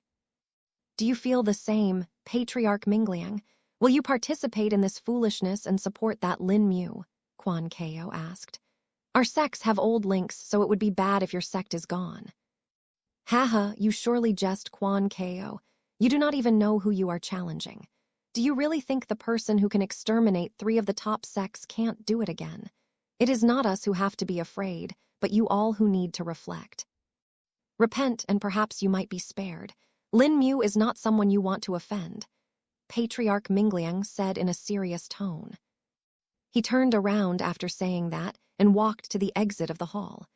But just as he reached the doors, he paused and turned around for a moment. And if you do not fear him even now, then know that he is not alone. You might be able to hold him back, but his background is something this entire world cannot deal with, Patriarch Mingliang said one last time before flying away. Once the 4 patriarchs of the alliance were gone, the top 3 patriarchs were left to their devices. They are grasping at straws, Jia Chuanli chuckled. I do not think so, Patriarch Jia. This time the person who spoke was actually an elder of the Sky Precepts sect. Patriarch Tian, I think we should take their words seriously. We've done independent investigations into this Lin Mu, and the rise in his power is not normal, High Elder Han said. Please tell us what you have found, High Elder Han, Patriarch Tian asked. From our older investigations that went incomplete in the past, I found several links. This Lin Mu is none other than the Lin Mu, who we thought was behind the incident of the Tri-Cauldron Peony sect. Additionally, now that we know that the man named Gu Yao was behind it all, it absolves Lin Mu of the older charges. And since he managed to kill several Dao-treading realm cultivators with ease, I do not think Patriarch Mingliang was lying. Someone of this caliber cannot be without a background. He certainly has someone supporting him, someone that can affect this entire world, High Elder Han explained. All this is just hearsay. For all we know, this could all be a coincidence. Having a background as strong as you are describing is impossible. We are the strongest background in this world, Quan Kao stated. Oh, fear not, patriarchs. I prepared all the reports and records. I assure you that you will be satisfied. Please read them and make your own conclusions, High Elder Han replied before waving his hand. Several hundred scrolls and documents appeared on the table, ready for all of them to check. Please look through them first, Patriarch Quan Kao, Patriarch Jia Chuanli. Patriarch Tian spoke up as well, Chapter 1125 going out in open. How long has it been? Lin Mu yawned while entrenching his arms. 2 days. Little Shrubby, who had not moved from his position from the start, spoke. 2 days. Guess I really was tired, Lin Mu muttered to himself. He checked his danshan and saw that the spirit chi had mostly recovered in this time. though his vitally was yet to fully be replenished. "Need to eat," Lin Mu spoke and looked at Little Shrubby. On it, Little Shrubby immediately got to work. In less than 30 minutes, a large cauldron full of stew was prepared while on another grill, a slab of meat was being roasted. "Looks good," Lin Mu said, seeing the meal. The aroma and taste was just to his liking, and he spent no time waiting. 10 minutes later, not even bones were left behind while the cauldron looked as if it had been polished clean from the inside. "Heya tilde," Lin Mu let out a breath of fulfillment. "That was a satisfying meal," he said. He could sense his vitality being rapidly replenished as his stomach got to work and quickly assimilated everything. The remaining bit of the spirit chi was also topped off by the meal, and Lin Mu was back to his optimum condition. "Guess I should check up on others. The tribes should make their moves soon," Lin Mu thought to himself. But before moving, he first took out the jade slip and checked for any messages on it. Quickly going through them all, Lin Mu found several of them. Almost everyone that knew Lin Mu had sent him a message. They either congratulated him on his success or talked about the ongoing events and preparation for the incoming war. Then finally, there was Jiang Luo's message, telling him to come meet with him to discuss the final plans. "Let's head to Jiang Luo, Little Shrubby," Lin Mu spoke. "Okay, tilde," Little Shrubby responded. Getting onto his back, the two of them reached the teleportation gates in less than 2 minutes. There, Lin Mu took the gate that went to the Shuang Kayan Kingdom's border and walked out. Alliance leader Lin Mu. There were a few guards waiting for him already. Looking at them, Lin Mu recognized them to be from the Black Dune sect, as they all wore their robes. "Elder Jiang Luo and Senior Wu Hai are waiting for you at the capital," one of the guards informed. "Anything else I should know?" Lin Mu inquired.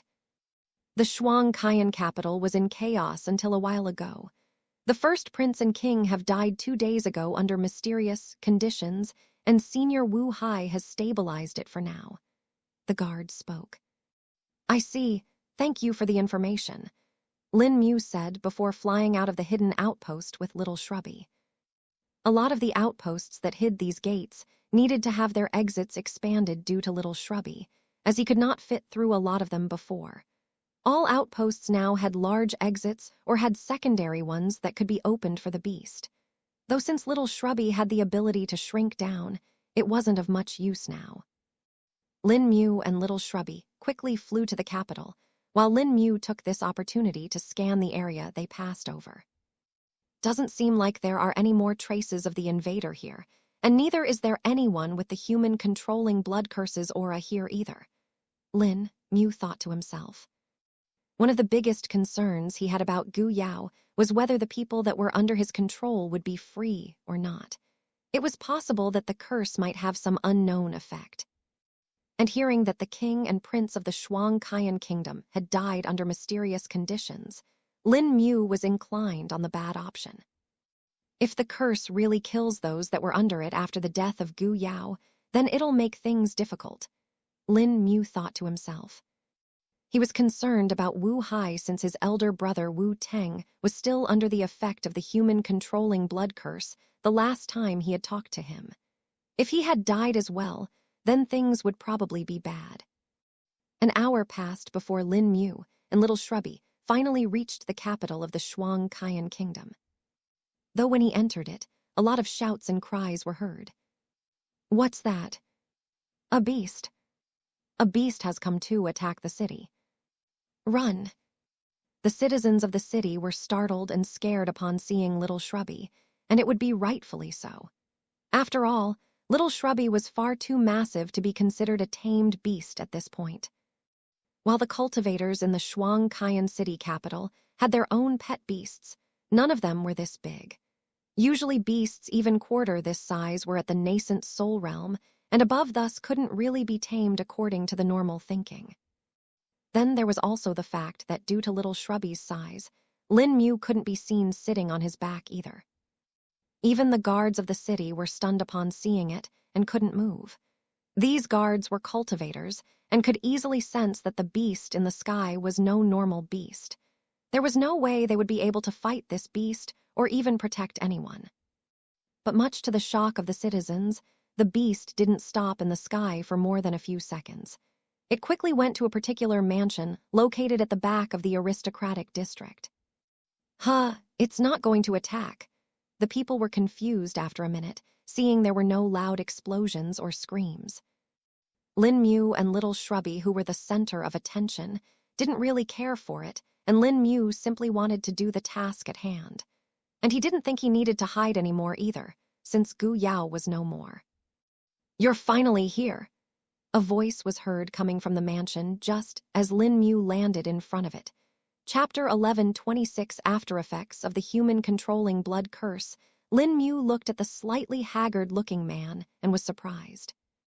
"What happened to you?" Lin Mu said, looking at Jiang Luo. Nothing much. I just finished some work at the last moment," Jiang Luo replied. "What kind of work?" Lin Mu asked, but then guessed that Jiang Luo might have finished making some spirit tool or weapon. "You're going to like it," Jiang Luo said with a smile. "I'll look forward to it, but before that, where's Wu Hai? You called me here because of him, right?" Lin Mu questioned. "Come on in, he's talking with the royal advisors," Jiang Luo answered. Lin Mu nodded his head and told Little Shrubby to shrink down. Little Shrubby quickly shrunk down and jumped onto Lin Mu's shoulders, taking his place there. "What happened in the capital? How did the king and prince die?" Lin Mu asked Jiang Luo while walking to the main hall. "We don't exactly know yet. People have said that it might be assassination through poisoning, but our guess is something else," Jiang Luo said, hinting at something. "The human controlling blood curse, so it really was that," Lin Mu replied. "Unfortunately, yes. We're still investigating more such reports, and from the initial ones that have been received, it seems like a great possibility," Jiang Luo stated. Lin Mu's expression darkened upon hearing this, as he didn't know just how many people might have died. Even if they knew that Gu Yao mostly controlled people at the higher ranks, there was no saying how many there exactly were. No records of the official numbers were recorded anywhere in the headquarters, and even Wu Hai didn't know about it. "Minister Wu, we need to address the aristocrats as soon as possible. The cause of deaths of the king and the prince not being officially announced is only causing great unease among them." A voice was heard coming from behind some doors that were partially closed. "Yes, they are even more scared and confused since Minister of War and Minister of Commerce passed away in the same manner and were discovered this morning," another person spoke. Jiang Luo gestured to Lin Mu and opened the doors. Tilde creak tilde. The people inside looked at the opening doors and saw Jiang Luo appear with another man and a cat that seemed to be sitting on his shoulder. "Who's that?" some of the people whispered to each other. They already knew of Jiang Luo and were told that he was here as an advisor to Wu Hai. But they didn't know of Lin Mu. They were even more intrigued due to how Lin Mu looked. His demeanor and appearance made them think that he was certainly not normal and was perhaps some core disciple of a sect. They all could sense the faint spirit chi fluctuations coming off Lin Mu's body after all. Lin Mu mostly kept them restrained now, thus it made others feel like he was at the core condensation realm. "Good, you're here, Lin Mu," Wu Hai said with a look of relief on his face. "What's going on?" Lin Mu asked. "Who's this, Minister Wu?" the royal advisors asked. "This is who we've been waiting or all this time," Wu Hai replied. "Lin Mu should be able to give us a concrete reason as to why they died," he said before looking at Lin Mu. "Please come with me. The corpses are kept in the refinement hall," Wu Hai spoke. "All right," Lin Mu nodded, having understood what must have happened from these conversations. Everyone walked to the refinement hall, and Wu Hai showed the corpses to Lin Mu. They were kept on 2 long work tables that had inscriptions carved on them. Just from one look, Lin Mu could tell that they were all preserved and cooling formations that were used to keep herbs for a long time. Lin Mu looked at the corpses and saw that their faces were really pale, with traces of blood on their 7 orifices. Furrowing his brows, Lin Mu came to stand beside the corpses. Then, using his spirit sense, he checked the bodies. But when he reached their abdomen and tried to check on the dantian, he was surprised. "Their dantian is shattered," Lin Mu muttered. Yes, the cause of death is a shattered dantian, which led to their cultivation base being crippled. The blood leak from the 7 orifices also shows that they experienced a qi deviation. Wu Hai spoke. Lin Mu nodded his head and tried to sense for any traces of the human controlling blood curse. After about a minute of it, he finally confirmed it. It really was that. The human controlling blood curse was the reason behind their death, Lin Mu stated. Hearing this, Wu Hai's face fell and his complexion paled. "You said there were more people that died like this. Can you bring in their corpses, too?" Lin Mu asked. "Yes, I'll call for them." One of the advisors went to get them. Meanwhile, Lin Mu spoke to Wu Hai in a low voice. "Have you talked to Wu Tang or have any news about him?" Lin Mu asked. "No, after you killed Gu Yao and destroyed the headquarters, all chains of command and communication seem to have fallen. I've asked for scouts to check out the Vermilion Legion, but it will take them another day to reply." Wu Hai replied. The traces of the human controlling blood curse on these two have faded greatly.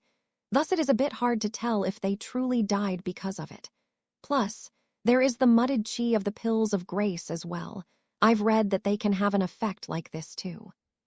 So I'm doubtful whether it might have been caused due to it too, Lin Mu said, not wanting to decide quickly. Wu Hai simply nodded and looked at the corpses for a bit. About 5 minutes later, the advisor returned with 2 more corpses in tow. Chapter 1127 Preparations for the War and Heirs of the Kingdom. The corpses that were just brought belonged to the Minister of War and the Minister of Commerce. Both were important positions in the royal court and had a lot of influence. If one wanted to control a kingdom, having control of just the king wasn't enough, as these two could still oppose him to some level.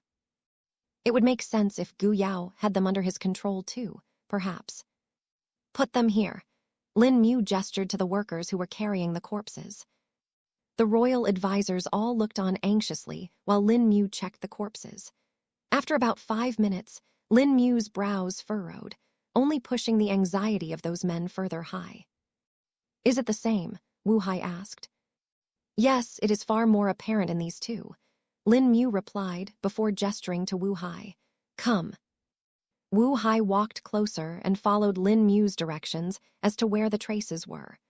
Wu Hai himself had studied the effects of the human controlling blood curse greatly since he wanted to heal his mother and could sense its presence.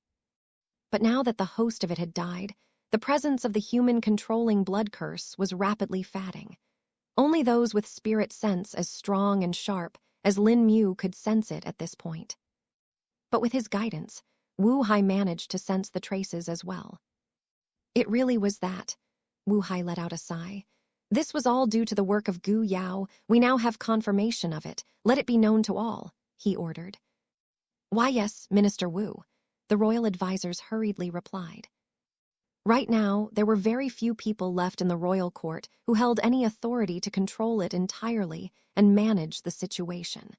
But with how things had gone and the unexpected deaths, the other ministers were scared into hiding.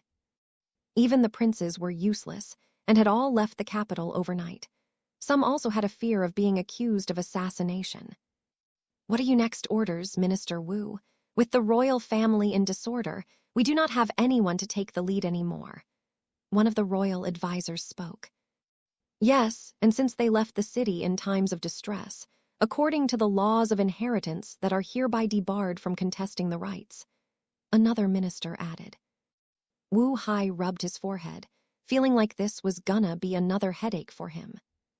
"Isn't there still the original first prince left, Shuang Zedong?" Lin Mu spoke. "Shuang Zedong, the first prince is alive." The royal advisors were stunned upon hearing this. As far as Lin Mu knew, Shuang Zedong shouldn't have been caught. Wu Hai hadn't told him about anything relating to it either, thus he was a hunch that the man might still be around. Indeed, he can be the best candidate. Unfortunately, I do not know where he is," Wu Hai spoke. "You don't?" Lin Mu raised his brows. No, after the Tri-Cauldron Peony sect incident, we were all forced to split up, as you already know. The contact between us was lost back then, and it only got worse after the rise of the Gu Legion. Wu Hai replied. I don't know if he's still alive or not, though. Maybe you can spread some news, looking for him. He might make his way to the kingdom now that the king and the prince are dead. Lin Mu suggested. We'll try that. Hopefully he is still alive. I do not want the extra work of handling a kingdom. Wu Hai stated before looking at the royal advisors. You know what to do now, he asked. Yes, Minister Wu. We'll get to it immediately, the royal advisors said before taking their leave. Once they were gone, Wu Hai let out another sigh and sat down on the couch feeling tired. Doesn't seem like royal court is in any shape or form to handle the incoming war. The northern tribes will be arriving at the Shuang Kayan Kingdom's northern frontier. Jiang Luo spoke in a concerned tone. Yes, we'll need to let the alliance step in for this. I'll also gather some people to assist for now, Wu Hai replied. The High Corps, Lin Mu asked. No, that is a thing of the past now. I failed them and now they are gone. I'll have to make use of others, though they are or were in similar situations, Wu Hai replied. Do you have anyone particular in mind? Lin Mu asked curiously. The remnants of the sects that weren't under Gu Yao's control have expressed their intent to join us. Now that the controlled ones have all died, the remaining people have become enraged by it all and how they were being controlled, Wu Hai said. And since Gu Yao basically used the disciples as livestock, the ones that are left behind are the elders, or high-ranking disciples, he added. Anyone particular we know of? Lin Mu questioned. I think there's one that you know of, Wu Hai replied. Oh, Lin Mu wondered who might that be. Shaoyan Kaianiu, a former peak master of the Tri-Cauldron Peony sect, Wu Hai answered. Hearing this, Lin Mu recalled the woman who had tested him before and he had fooled. Oh, her. Lin Mu was a little surprised that someone as high-ranked as she had survived. She is a good candidate to help in our current situation. She does have the experience, Wu Hai replied. That'll be good. You can make use of her, Lin Mu agreed. I'll send out the messages for them by evening, and they should be here by tomorrow, hopefully, Wu Hai stated. Lin Mu nodded his head, finding it to be fine. The two of them, along with Jiang Luo, talked for a while more, discussing the plans and issue that would arise. They, after all, needed a solid battle plan if there was going to be an all-out war. Can't I just take the war to them, enter the Forbidden Continent and stop them before they even move? Lin Mu asked. Little Shrubby did that before, didn't he? He can help guide me too. That might have been a valid option before, but now that the tribes know and are mounting an offense, it will be greatly difficult. Not to mention they will know the moment you step into it, Wu Hai answered. How? I'm sure I can avoid their surveillance with my skills, Lin Mu stated. It's not just that. They have other methods to make it so that they will find you, and that is merely the start. They will now bring out all their hidden trump cards, things that can even hurt you, Wu Hai replied. Or if not hurt you, they can at least restrain you for a while. That alone might become a great disadvantage for us, he added. Lin Mu recalled the Xia Yun Frost cage and the Spirit Chi prison array that could stop one from using their Spirit Chi cultivation base. He had suffered from both of them while fighting Ku Weiawen, and if it were not for his body cultivation and the Burning Heart Sutra, he might not have been able to leave that place alive. Seeing the look in Lin Mu's eyes, Wu Hai guessed what he was thinking about. The northern tribes have a better version of the arrays they used on you. You might be able to escape the ones used by a Dao Shell Realm or perhaps even a Dao Treading Realm expert, but one used by several Immortal Ascension Realm and Dao Treading Realm experts will certainly restrain you, Wu Hai explained. He is right, Lin Mu. We cannot take the risk of you being restrained, Jiang Luo agreed. Yeah, it'll be best to be a bit cautious, Lin Mu agreed as well. And that is not the only thing I'm concerned about. There is something else, Wu Hai spoke in a serious tone. Lin Mu and Jiang Luo raised their brows, wondering what could be even more troublesome than the issue they had just talked about. Let me show you guys first. Wu Hai said before talking out a large and wide scroll. Tilde roll tilde. The scroll, when opened, was 2 meters wide and 5 meters long. There were several diagrams drawn on it along with words written in a different language than what Lin Mu knew of. The scroll was rather old, and many words and diagrams on it were now faded. What is this? Jiang Luo questioned. Did you get this from Gu Yao? Lin Mu asked, recognizing that some of these letters seemed to be from the northern tribe's language. No, not directly, at least. About 3 years ago, Gu Yao had asked the Gu Legion to search for some old ruins of the northern tribes. These ruins were from the ancient times, back when the immortals had descended and when there were still 5 continents.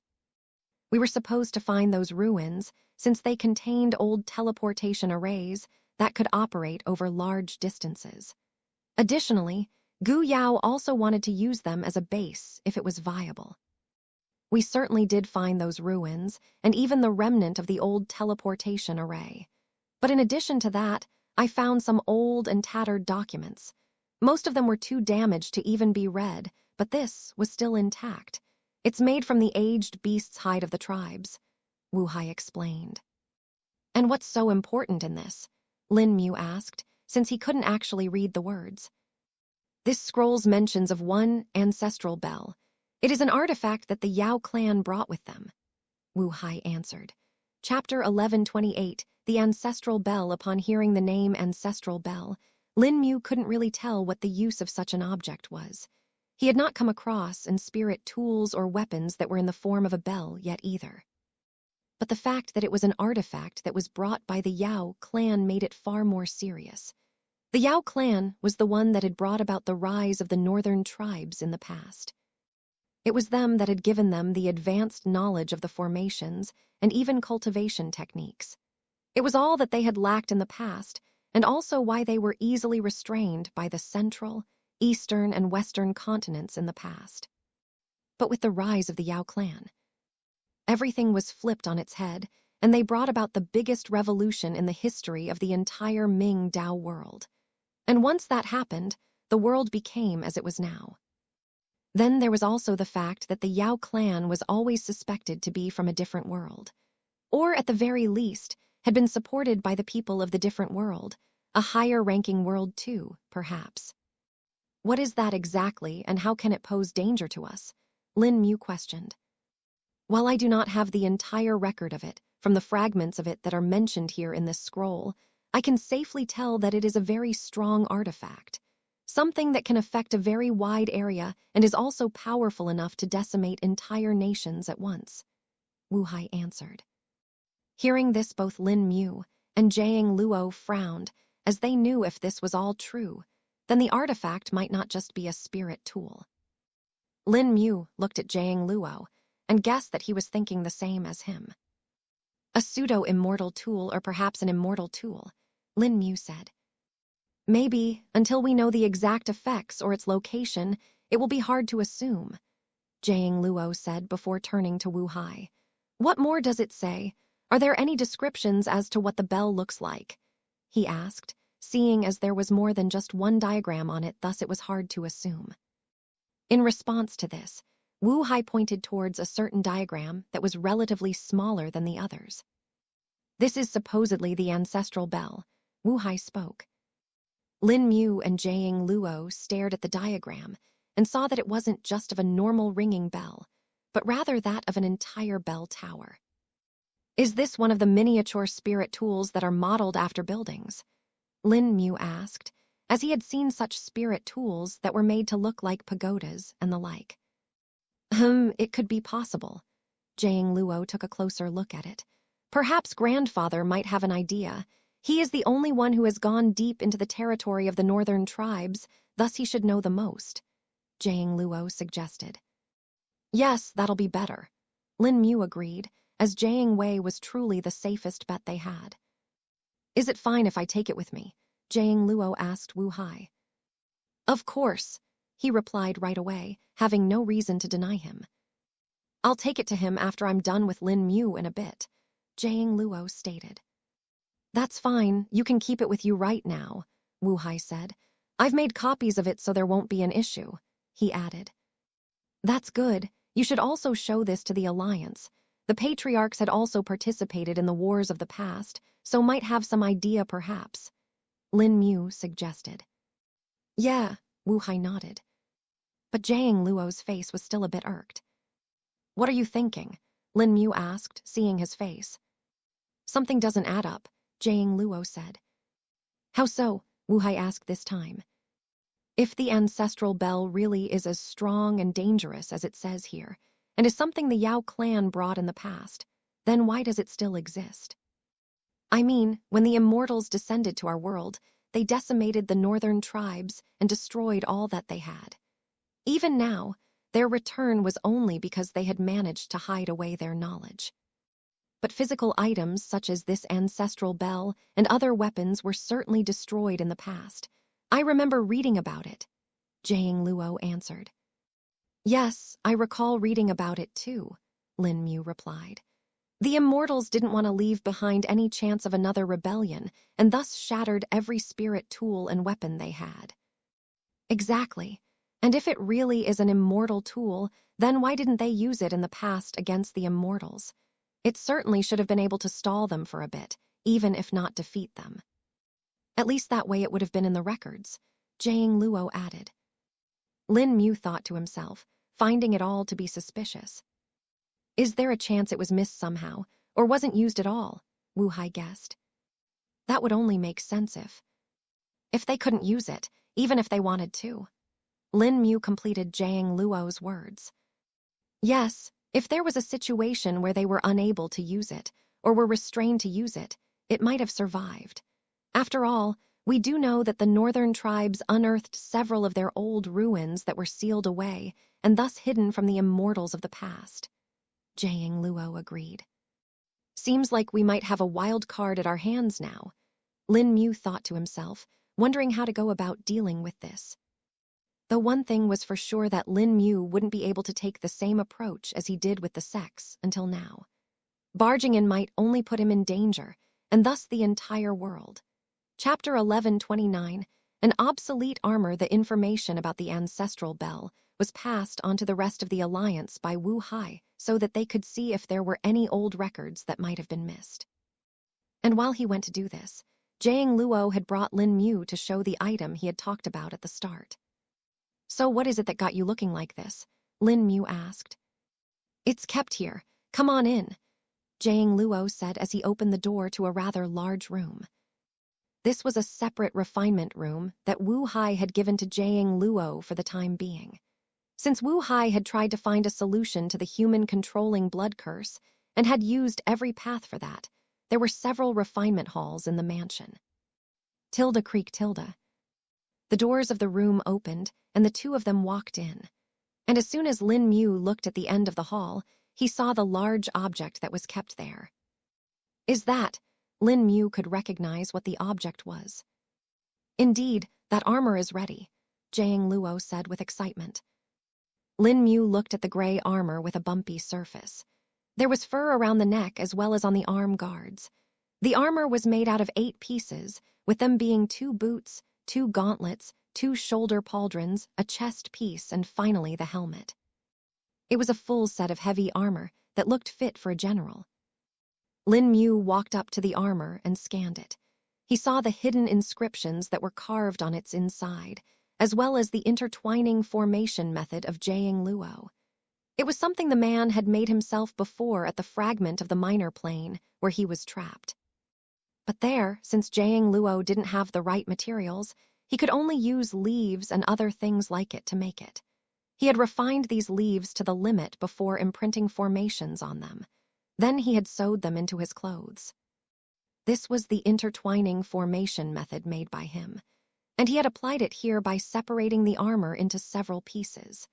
It allowed more formations to be added to the armor, while also reducing the conflict and vulnerabilities between them. In addition to that, it even reduced the spirit chi consumption up to a certain level, making it stable in the long term. This is really good, Lin Mu couldn't help but praise. Of course, this is the best armor I've made till now. With the hide and bones of a Dao Shell Realm beast that specialized in defense, this armor should be able to bear almost anything, Jiang Luo said proudly. Really, Lin Mu replied. Feel free to test it out, Jiang Luo said with confidence. All right, Lin Mu nodded his head. While he already had his body that had been refined with the true gold body forging arts and the mortal strengthening scriptures' earth armor, Lin Mu wouldn't mind even greater defense. Thus wanting to test out the armor, Lin Mu first held onto the edge of its gauntlet. Using his thumb and index finger, Lin Mu firmly clamped onto it before pinching it. See, it's really Taug. Before Jiang Luo could finish his sentence, he heard a sound that doused his pride. Oh, Lin Mu looked at the fragment of the gauntlet that was now in his fingers before looking awkwardly at Jiang Luo. Little Shrubby, who saw all this, couldn't help but let out a mewl as if he was laughing. Lin Mu wanted to apologize, but was interrupted by Jiang Luo this time. It's fine, seems like I need to improve even more, Jiang Luo stated. The armor is great, don't be sorry about that, Lin Mu said, not wanting to put down the man and his effort. Perhaps the armor was just a little too late for you, Jiang Luo said, trying to cope. It was technically true, since Lin Mu had grown far too quickly for him to have been able to keep up. This armor might have been really helpful for Lin Mu if he didn't have the true gold body forging arts, but now his own defenses were far greater than that. One had to know that Lin Mu couldn't injure himself by pinching the same way he broke the armor. His body would be totally fine with it. He would have to exert a lot of strength to be able to injure himself or use a skill that could overcome it. Look on the bright side, you can still use the armor, Lin Mu said after thinking for a bit. In the coming war, we need everyone to be strong. If you can use it, the benefit will still be there. So it wasn't a loss to make this armor. Jiang Luo thought over it and nodded his head. Yeah, I can just use the armor myself, Jiang Luo agreed after hearing his words. While Jiang Luo did have a good defense, and his body was relatively tough too, it wasn't on the same level as Lin Mu that could take Dao-treading realm experts' attacks like they were tickles. That's it, I now know what to do. Jiang Luo got another bout of inspiration. Since I can use it for myself, I can change the formations, perhaps I can even test out my prototype arrays. Many ideas kept on popping up in his mind, making him more excited. Since he was making this for Lin Mu originally, Jiang Luo hadn't added any new formations he had thought of since they might not be stable. He wanted it to be a finished and stable product, since someone else would be using it. But now that he was the one using it, he could use whatever he want, and if problem arises, he could very easily fix it as well. In the end, it was still a gain. Chapter 11:30 heading to the Wu Lim County, and an empty camp Lin Mu and Jiang Luo had finished talking a while later. Jiang Luo went back to work on the armor as he now needed to fix it and also modify it according to himself. Meanwhile, Lin Mu decided to take a little visit. Little Shrubby, let's head to the northern town, Lin Mu said as he left the mansion. He had not been to the northern town since the day he had left it and wanted to see what it was like now. After the red tide, the Wu Lim city and most of its people had been killed by Gu Yao, thus the city was depopulated for a while. But the 4 satellite towns had survived this entire time, though the condition of the people in them wasn't really as good. Thankfully, in the recent years, Wu Hai had helped them out, and the lives of the people were returning back to normal there. Little Shrubby transformed back into his full form, and Lin Mu jumped onto his back. The two of them quickly flew to the north, where Wu Lim County was. It took them about an hour to reach it, during which Lin Mu saw the empty roads. These roads are seldom this empty. I should have seen at least a couple of caravans on it, if not the soldiers patrolling it at least, Lin Mu thought to himself. After entering the Wu Lim County, the next location that appeared was none other than the southern town. The army camp is also half empty, strange, Lin Mu muttered, seeing the scene below. The southern town was well known for housing a camp of the Shuang Kayan Kingdom's royal army. It was meant to serve to functions, First, to provide rapid support to the frontier just in case the invaders arrived, and second, to keep Wu Zun in check. All this was all in the past, though, and the army camp had lost its true meaning after the Gu Legion took control of the region. But even then, the area shouldn't have been this empty. Did Wu Hai give some orders to them? Lin Mu wondered. He hadn't talked about this part, so didn't know about it. Just to be sure, Lin Mu quickly messaged the man and inquired about it. Wu Hai, have you ordered the soldiers in the southern town to move somewhere? Lin Mu questioned. The southern town? No, the only orders I gave them last were to stay put and be alert. Wu Hai quickly responded. Why? Is there an issue? He questioned. Yeah, I'm above the town right now and half of it is empty. Lin Mu answered. Wu Hai furrowed his brows, and a bad thought appeared in his mind. Try to see if you can find the commanding captain posted there. If he's not there, then there is definitely something going on. Wu Hai replied. Didn't you send a messenger to the frontier? To the Vermilion Legion, did they not see this? Lin Mu asked. They couldn't have, since the messenger would have left from a small outpost located to the northwest of Wu Lim City. He wouldn't go the opposite way to encounter this. Wu Hai replied. I see. I'll check up and find what's going on, Lin Mu said before putting away the jade slip. Shrink down, little shrubby. We'll see what's going on down there, Lin Mu said. Okay, Tilda. Little shrubby immediately turned into a small cat and jumped onto Lin Mu's shoulder. Lin Mu flew down and landed near the gate of the southern town. Now that I think of it, this is only my second time coming here.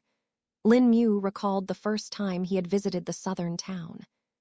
Back then, he had come with his father to help him out. His father had gotten some work at the southern town for a week. His father would normally hunt, but since this was a relatively high-paying and low-effort job, his father had taken it, even if it was just temporary. The work was actually at a small tavern, and Lin Mu's father would work as a guard there. Lin Mu, on the other hand, helped out as a cleaner and washed the dishes. That way, they could get some extra money. How time passes, Lin Mu reminisced for a moment. He focused his attention back at the task at hand and walked towards the army camp. Along the way, he certainly caught the eye of many people that lived in the town. They all discussed in hushed voices and whispered to each other. Lin Mu was eye-catching no matter where he went, and it was the same here, though none of these people were brave enough to talk to him directly. In the past few years, there had been too many conflicts, and thus the commoners stayed away from strangers. Especially when a stranger was obviously a cultivator. It was mostly cultivators that were the danger to them, after all. Is he going towards the camp? The commoners wondered. He really is. They confirmed after seeing that Lin Mu had taken the last turn that led to the camp. The army camp was nearly half of the southern town, and the other half were all the commoners of it. In the half where the commoners lived, there were blacksmiths, taverns, restaurants, tea houses, and even brothels. All that was needed to make the soldiers spend money was located here. Sure enough, even the guards posted around the city aren't doing their work, Lin Mu observed. After walking for a couple of minutes, Lin Mu arrived at the main tent of the army camp. It was the largest tent here and was nearly 100 meters wide. There was also the crest of the Shuang Kaiyan Kingdom hanging above it, showing that it belonged to their army. Who are you? The two guards standing outside the tent stopped Lin Mu and questioned him.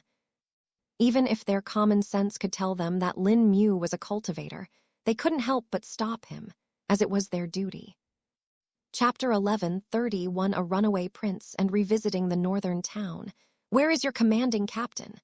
Lin Mu questioned right away. What business do you have with the commander? The guards asked. Yeah, without an appointment, no one can enter, the other guard said. Lin Mu looked at the two guards with a calm expression.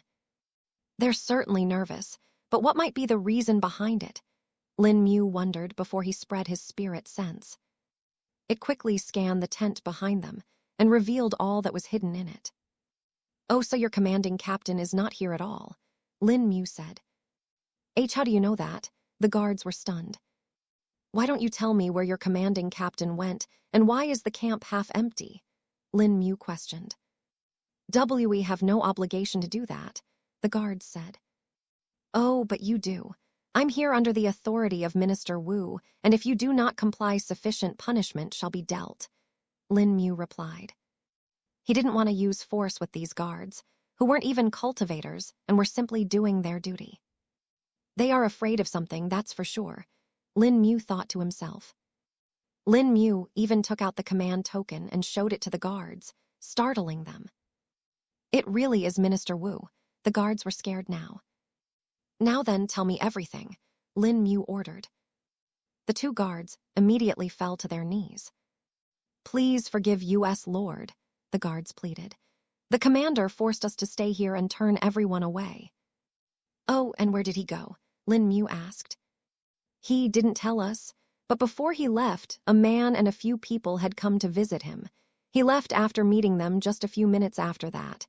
He told us to stay here while he took a part of the soldiers with him, the guards quickly replied. There's no doubt these guards were left behind as sacrifices. There's no way the commanding captain wouldn't have known that someone would come to check up eventually, Lin Mu reckoned. And which direction did the captains head towards? Lin Mu asked. He left from the eastern gate, the guards replied. All right, Lin Mu let the guards go. He scanned the entire town with his spirit sense one last time, checking to see if there was anything suspicious here, but found nothing. Lin Mu took out the jade slip and contacted Wu Hai to tell him what he had learned. Figures, it should have been one of the princes. They probably didn't have any guards and might have bribed the commanding captain to protect them while they escaped, Wu Hai said. I see, do I need to do anything? Lin Mu asked. No need. They'll be declared as deserters later and the prince who took them will also be punished, Wu Hai replied. Okay, I'll leave then, Lin Mu stated.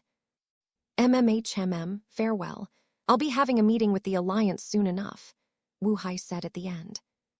Done with this, Lin Mu flew up and headed north. The two of them traveled fast and soon reached Wu Lim City. The destruction is still here. Lin Mu observed the destroyed area of the city. Around 40% of the city's buildings were in ruins, while the rest were becoming destitute. The current population of Wu Lim City was barely a quarter of the original. Scanning the entire place with his spirit sense, Lin Mu checked to see if there was anything suspicious left here. After all, this was the original hideout of the Gu Legion and where Gu Yao had hid. But after checking the area, he saw that the underground caves had already collapsed, and there was nothing left. Even with the destruction as a cost, at least there are no traces of an invader here, Lin Mu muttered to himself. Flying past it, Lin Mu soon arrived at the northern town. His hometown had become a lot more quaint. The hustle and bustle that was usually present at this time was not present either. It was nearly the end of autumn, and it was harvest season for the spirit apples. Lin Mu's spirit sense reached the orchards and saw the workers harvesting the spirit apples. A slightly sorrowful expression appeared on Lin Mu's face before he thought of something. He directly flew to the orchards and landed at the place where the supervision usually sat. His arrival was met with great surprise, as the supervisor could clearly tell that Lin Mu was at least a nascent soul realm cultivator, as he could fly on his own. What brings you here, senior? The supervisor, who was unknown to Lin Mu, asked after hurriedly cupping his hands. The other servants and guards standing around quickly bowed their heads as well. They could obviously see that even their supervisor was greatly respectful to Lin Mu. I just came for a little visit, Lin Mu casually said as he looked at the trees. The faint fragrance of the spirit apples was lingering in the air and provided a calming feeling to Lin Mu. But a few seconds later, his brows furrowed. Why are there so few spirit apples this time? Lin Mu asked. His spirit sense had checked the storage warehouse and found it to be nearly empty. A young lord from the capital came by 2 days ago with many soldiers. They forced us to give our harvested stock and left soon after. Even after protesting that our yield this time was low, they didn't relent and took it all, the supervisor honestly said. Lin Mu's brows furrowed even more after hearing this, as a few links formed in his mind. My lord, by any chance were you sent by the capital? I sent a complaint soon after the young lord had left, the supervisor asked. It shouldn't be this quick though, right? The supervisor wondered. You could say that, Lin Mu said before turning to the supervisor. Little shrubby, get all the apples down from the trees. Lin Mu spoke, much to the supervisor's confusion, which soon turned into shock. Chapter 1132, an old uncle the supervisor didn't even see when the small cat on Lin Mu's shoulder disappeared, and multiple metal hands appeared out of nowhere. The hands flew around the orchard, startling the workers. "AAH," several workers screamed. What was that? They cried out. The metal hands were too fast for their eyes to accurately grasp, but what they did see was the trees shaking and leaves falling off. Look, the apples, the spirit apples are disappearing, someone pointed. The others looked and truly saw the trees getting bare. One by one, they started to lose their apples. Till a few moments ago, at least half of the trees were still filled with apples, but now only a quarter were left. What in the... The supervisor was left stunned as a pile of spirit apples started forming nearby. In less than 2 minutes, all the spirit apples had been plucked, and the trees were now bare. Tilde thud, tilde thud thud tilde. The servants watching it all fell to the ground in shock. This was the fastest they had ever seen the harvest being completed. They were sure that it would take them at least another 20 days to finish harvesting all the spirit apples, but it was completed in barely 2 minutes. There we go, Lin Mu said, feeling satisfied. All done, little Shrubby said upon appearing on his shoulder again. The supervisor looked at Lin Mu and was at a loss for words. My lord, this. The workers of the orchard also approached the supervisor's post, intending to inform of the disappearance of the spirit apples, but then saw the large pile of spirit apples there. Sir Supervisor, the spirit apples all disappeared. The voice of another man was heard from behind. Since there were a lot of workers surrounding the post, the pile of spirit apples couldn't be seen by him. Let me through, the man said while pushing the others and made his way to the front. Sir Supervision, the spirit app, but before the man could repeat himself, he saw the large pile. What? How? The man was now the same as the supervisor. But what he didn't realize that there was a person looking at him now. Lin Mu's eyes locked onto the face of the man, identifying him. He looked a bit older than the last time he had seen him and had several more gray hairs on his head. His skin had also developed a lot more wrinkles and age spots. Uncle Yuan too, Lin Mu muttered. His voice was low, but could be heard by those nearby, Yuan too being one of them. Huh, the man's eyes widened in confusion. There was a hint of familiarity in the voice he had just heard, but at the same time, it was different. Yuan too looked up and saw Lin Mu standing there. Lin Gao, a name escaped Yuan too's lips. No, that can't be, he said, seeing the differences in the build of the man in front of him. Lin Mu, who heard Yuan too speak the name, felt a spike of anger rising in his heart. But then he glanced at the man who had now entered his later ages and let out a sigh. No meaning in being angry over it. He's no longer worthy of being thought of, Lin Mu reckoned. So you do remember him after all these years? Lin Mu spoke. Who are you? Yuan Tu asked. You fool, be respectful.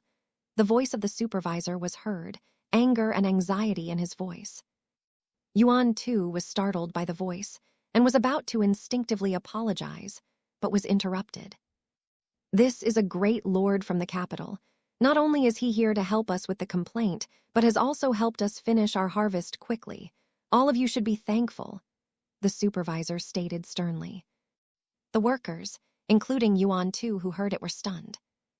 Thank you, oh great lord, the workers all said loudly.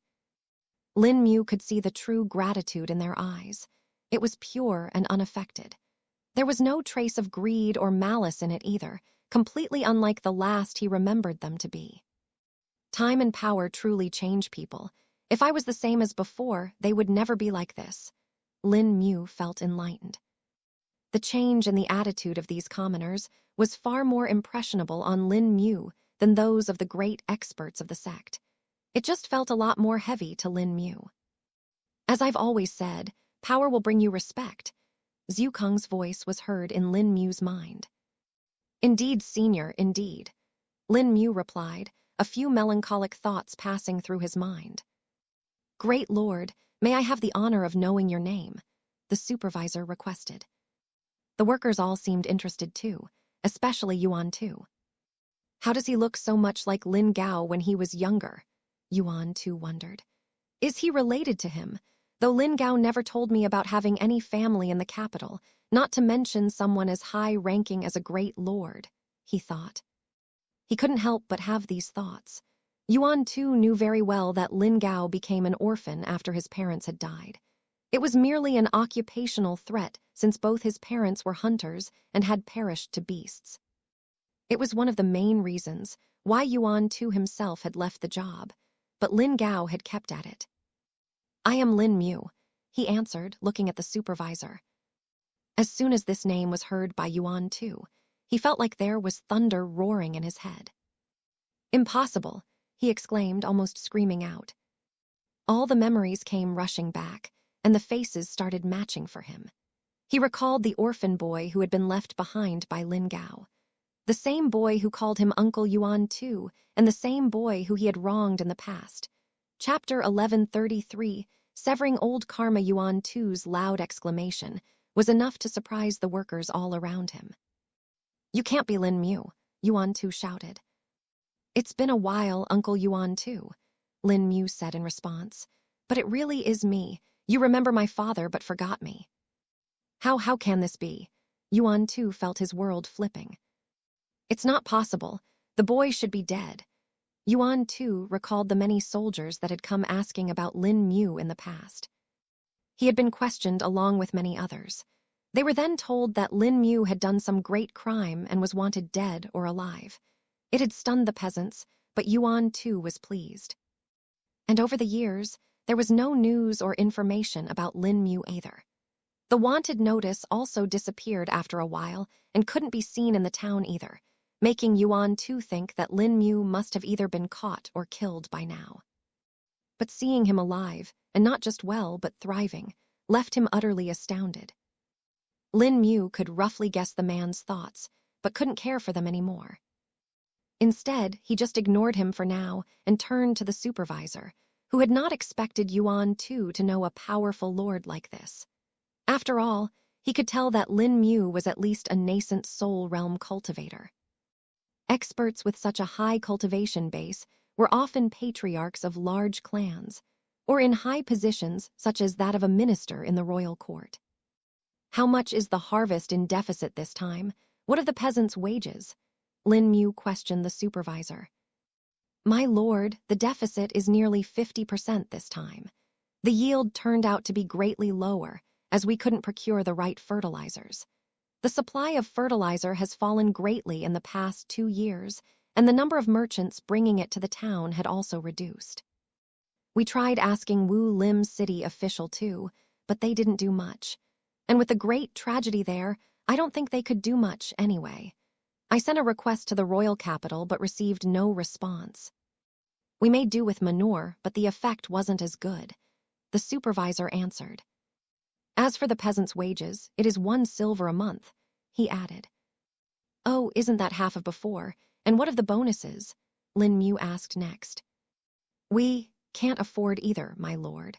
The Wu Lim city officials have all but given up on us and are involved in issues unknown to me. They haven't supplied any funds like they used to in the past.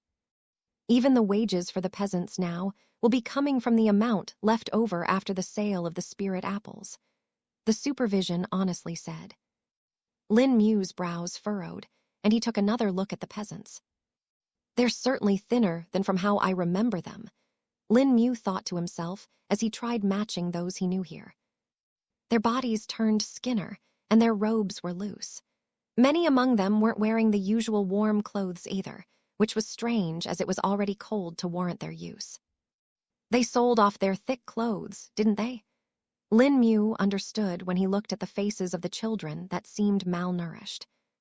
The children were all new to him, and he was sure that they had probably been born after he had left the town. Time to sever my old karma, Lin Mu muttered to himself. Pardon me, my lord, but did you say something? The supervisor asked, hearing something. Lin Mu looked at the man, this time his expression firm. It unnerved the supervisor, making him wonder if he had irked the man or something to earn a gaze like this. The peasants shall be paid 4 times their normal wage, and will also be supplied grain, warm clothes, and supplies for the winter, Lin Mu ordered. My lord, the supervisor was lost. He knew that doing this was impossible even if he gave his entire year's salary for this. The others didn't know this, but even his own salary had been cut by half over the past years. But before the supervisor could say anything, he saw Lin Mu waving his hand. Thud tilde, thud tilde. In the next second, tens of barrels appeared. The barrels were large enough to fit 3 men inside them with ease. This should be enough to cover for the spirit apple deficit, Lin Mu stated. One of the servants standing near the barrels saw its contents. It's spirit apples, he exclaimed. What? The supervisor questioned. Sir Supervisor, all the barrels are filled with spirit apples, the servants answered. One of them walked forward to check and picked up one of the spirit apples from the barrels. Not just that, the spirit apples are bigger than ours and of a greater quality too, the servant said, his eyes left wide. The supervisor looked at Lin Mu, not knowing what to say. I reckon it should be enough, Lin Mu asked. More than enough. It will be more than enough, great lord. This is nearly 3 years of harvest worth. The supervisor couldn't believe his eyes. Oh, and also, Lin Mu waved his hand once more and a bag appeared. Take this. The supervisor carefully extended his hand and took the brown bag from Lin Mu's hand. It seemed unassuming at first, but was rather heavy. Taking a look inside, the supervisor could see a golden glint. My lord, this. The supervisor instantly recognized the many gold coins inside it. Use that to move the townsmen to Wu Lim City. A war is coming and it won't be safe here, Lin Mu explained. A war, so the rumors are true, the supervisor gasped. Do it as soon as possible, Lin Mu ordered. Oh, and if I hear anything about the misuse of the funds, then I don't think I need to warn you more, he said in a cold tone. Understood, the supervisor immediately replied, feeling his heart tremble. Chapter 1134 Home Lin Mu's appearance and abilities along had shown the supervisor that he was not someone to mess with. Not to mention, the way he had just taken out the spirit apples, and the gold was enough for him to realize the man didn't even consider them significant. There were at least 5,000 coins in the bag, the supervisor guessed, using the weight of the bag. The look on Lin Mu's face also sent chills down his spine, and no thought of failing the given task would ever arise in his heart. Lin Mu gazed at the man for a couple of seconds before looking away. Good, do it well, and you might just be rewarded, Lin Mu said before turning to a certain man. Yuan too was still in shock and couldn't understand how all this was possible. Lin Mu's capabilities had come one after the other, like a downbeat. He felt a shadow over him and looked up to see that it was Lin Mu standing in front of him. His tall figure was like a great tower, unscalable and unyielding. The past shall remain in past, and the future shall be unrelated. I've decided to let go of the karma of my old life, and we shall have nothing to do from now on, Lin Mu stated plainly. What? Yuan too could understand Lin Mu's words, but didn't grasp the meaning behind them. In any case, the words Lin Mu had spoken weren't truly for Yuan too, but rather for himself. He had learned about the karma that would accompany a cultivator throughout their life, and knew how big of a weight it could be. Whether it be good karma or bad karma, both of them had effects that could lead one on either path. It was up to the cultivator to decide how they would go along with it. And here Lin Mu had chosen to neither take revenge nor be benevolent to the man. He had simply chosen to sever the karma and let bygones be bygones. Now that I think of it, if he never forced me to carry that barrow of spirit apples, I might not have been forced out, and neither would I have found the ring. Without the ring, perhaps I would have still been in the same position. So, in a way, karma with Yuan too was what started it all for me. It was what sent me on this path and many more that are yet to be revealed. Lin Mu pondered in his mind. Having understood this, Lin Mu felt like his mind had been widened and a fog was lifted. "Let's go, little shrubby," Lin Mu said before disappearing from the sights of all. The people could only watch on for a while, speechless.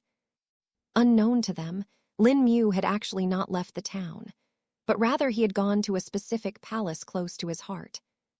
A long sigh escaped his lips as Lin Mu watched the empty plot of land. When did this happen? Lin Mu wondered as his eyes wandered over the place where his house used to be. Now, instead of his house, there was just an empty plot of land, with some rubble lying around and weeds growing. Lin Mu looked around and narrowed his brows. It's not just this house either. Lin Mu saw that the houses next to his were also gone. Doing something like this was unusual, as even if a house was confiscated, one wouldn't just destroy them. Rather, they would just sell it off or rent it to others. There would always be someone to buy them, after all. "Are you looking for someone?" Lin Mu heard a voice from behind him. "Oh," turning around, Lin Mu saw a man standing there. "Are you lost, sir?" The man's tone changed upon seeing Lin Mu's face, and he became nervous. While Lin Mu was wearing relatively simple robes, his face and demeanor would easily unnerve commoners. "Yes, do you know what happened to the houses that used to be here?" Lin Mu questioned. The man furrowed his brows and saw what Lin Mu was gesturing towards. "They were destroyed by the officials years ago," the man replied. "But why are you asking that?" "Someone I know used to live here," Lin Mu plainly spoke. "Why were these houses destroyed? Do you know?" he asked while taking out a gold coin. The man's eyes glinted at the sight of gold, and a flattering smile appeared on his face. Yes, of course I do. I've been living here for 4 years now. I even saw everything happen personally," the man hurriedly said, the greed for the coin motivating him. "Go on, tell me," Lin Mu said, flipping the coin between his fingers. "All that you know." The man nodded his head and began speaking. "I live right there," the man pointed to a certain house. Lin Mu gazed at the house and recognized it. "Isn't that old Granny Chu's house?" Lin Mu identified. She was one of his neighbors and had helped out his mother a few times when she was still alive. But what Lin Mu didn't understand was why this man was here. He was sure that this man never lived there before, as old Granny Chu lived there alone. And when Lin Mu had left the town, the old woman was still alive and well. But upon hearing the next words of the man, Lin Mu understood why. "I had just moved to the house after my Aunt Chu left it to me in her will. She had gotten sick and passed away in her sleep. I used to live in the eastern town before that. My wife and I moved here since it was good for us and had a place for children. Anyways, a month after I moved in, I heard a loud noise in the morning. Coming out, I saw none other than the town guards along with a lot of soldiers in the street," the man said, intriguing Lin Mu. Chapter 1135, Broken Home. "And why were the soldiers here exactly?" Lin Mu asked. "They were looking for some clues. Apparently, a wanted person used to live in the house and had a lot of things hidden there. They upturned the entire house but didn't find anything. Not feeling satisfied by the lack of the evidence, they went ahead and ransacked the other 2 houses too. Of course, the people living there opposed them, but they were beaten up and taken away by the guards. We never saw them again and didn't dare to ask around either. A few months after that, the place was pretty much dug out and they supposedly found something hidden underground. There was even a cave inside," the man answered. Hearing it all, Lin Mu knew for sure that it was the work of Gu Yao, or was done under his command. Seems about right. He wouldn't care for a few commoners. Shame that they had to die for it, though, Lin Mu thought to himself. "Here you go." Lin Mu tossed the gold coin to the man and rose up into the sky. "Huh, he can fly." The man was left stunned, the gold coin falling from his hands. Tilde clang tilde. A crisp sound was heard as the coin struck the ground. Lin Mu flew to the north, intending to finish up a couple more things. This time, he didn't use Little Shrubby to travel through. Instead, he flew on his own while Little Shrubby sat on his shoulder. He did this because he didn't want to alert a certain group of people. They shouldn't have gotten that far even if it has been 2 days. With the supplies they took, they should be a bit slow, Lin Mu reckoned. The people he was looking for were none other than the deserter prince of the Shuang Kaiyan kingdom and the soldiers he had taken with him. Lin Mu could have just let him go and let others handle it, but since he was going to the frontier anyway, he reckoned he might as well check it out. Perhaps I might find something else too, Lin Mu wondered. Lin Mu flew for about 3 hours and continued to use his spirit sense to track the whereabouts of the caravan. There were clear tracks on the path, which let him know that they weren't even bothering to hide. They are definitely in a hurry, or they would have at least attempted something. Just the fact that they took so many soldiers along seems strange. If he is running away, he should have kept his party as small as possible, Lin Mu thought to himself. After a few more minutes, Lin Mu finally spotted something in the range of his spirit sense. There they are. Why is their numbers this low, though? Lin Mu questioned, seeing only 10 men. While Lin Mu was in the north, the Alliance was working on the war plan in the east. 2 days had passed since Lin Mu had met up with Jiang Luo and Wu Hai. Right now meeting was currently ongoing in the Light Harmony sect. This was the place selected for the meeting since they were the closest to the Shuang Kaiyan kingdom from here and could head to the border quickly. In attendance were the patriarchs of the Alliance, as well as all their high elders and other important members, such as the clan heads of the Fenlong kingdom. There were even some independent figures that didn't belong to any power, the best example being none other than Jiao Fang. He had officially joined up with the Alliance shortly after meeting Lin Mu. But in among all these, the most important person was currently missing, it being none other than the leader, Lin Mu himself. Elder Jiang Luo, where is Lin Mu? I thought he was with you before, Patriarch Hua asked. With the war close ahead, Lin Mu has decided to do his own preparation. He said he is going to tie up some old ends and also getting some more allies, Jiang Luo replied. More allies? I thought we already had everyone possibly covered, Mu Tao, the current head of the Mu clan, asked. He had safely entered the nascent Soul Realm and was the strongest member of the Mu clan currently. Not only that, but his mastery over the Mu clan's puppets was next to none, and could easily go against a Dao Shell Realm cultivator just on his own. The others looked on in interest as well, wondering who else Lin Mu was going to contact. More allies, just how does he get them? Jiao Fang thought to himself. I don't know either, Jiang Luo shook his head. Do you know where he is, though? We can probably guess from that, Patriarch Yu asked. He's probably in the Kong Plain, Jiang Luo answered. The Kong Plain, Wu Hai was surprised. There are no new allies there, though. Only we can access it after all, he said in confusion. Everyone now had the same question as to who Lin Mu had gone to look for, but there were answers. I don't know about that either. He'll be back soon anyway. We just need to focus on our work, Jiang Luo said after a bit. He's right. We have far more important matters at hand. If Lin Mu gets more allies, it's all the more good for us, Patriarch Mingliang stated. Many of the people nodded their heads in agreement and went back to the discussion. There were far too many fronts they would need to handle and many situations that could arise. Wu Hai and Jiao Fang were the ones that were contributing the most about the northern tribes, since they had the most contact with them. The first meeting between Wu Hai and Jiao Fang was also rather stunning to them.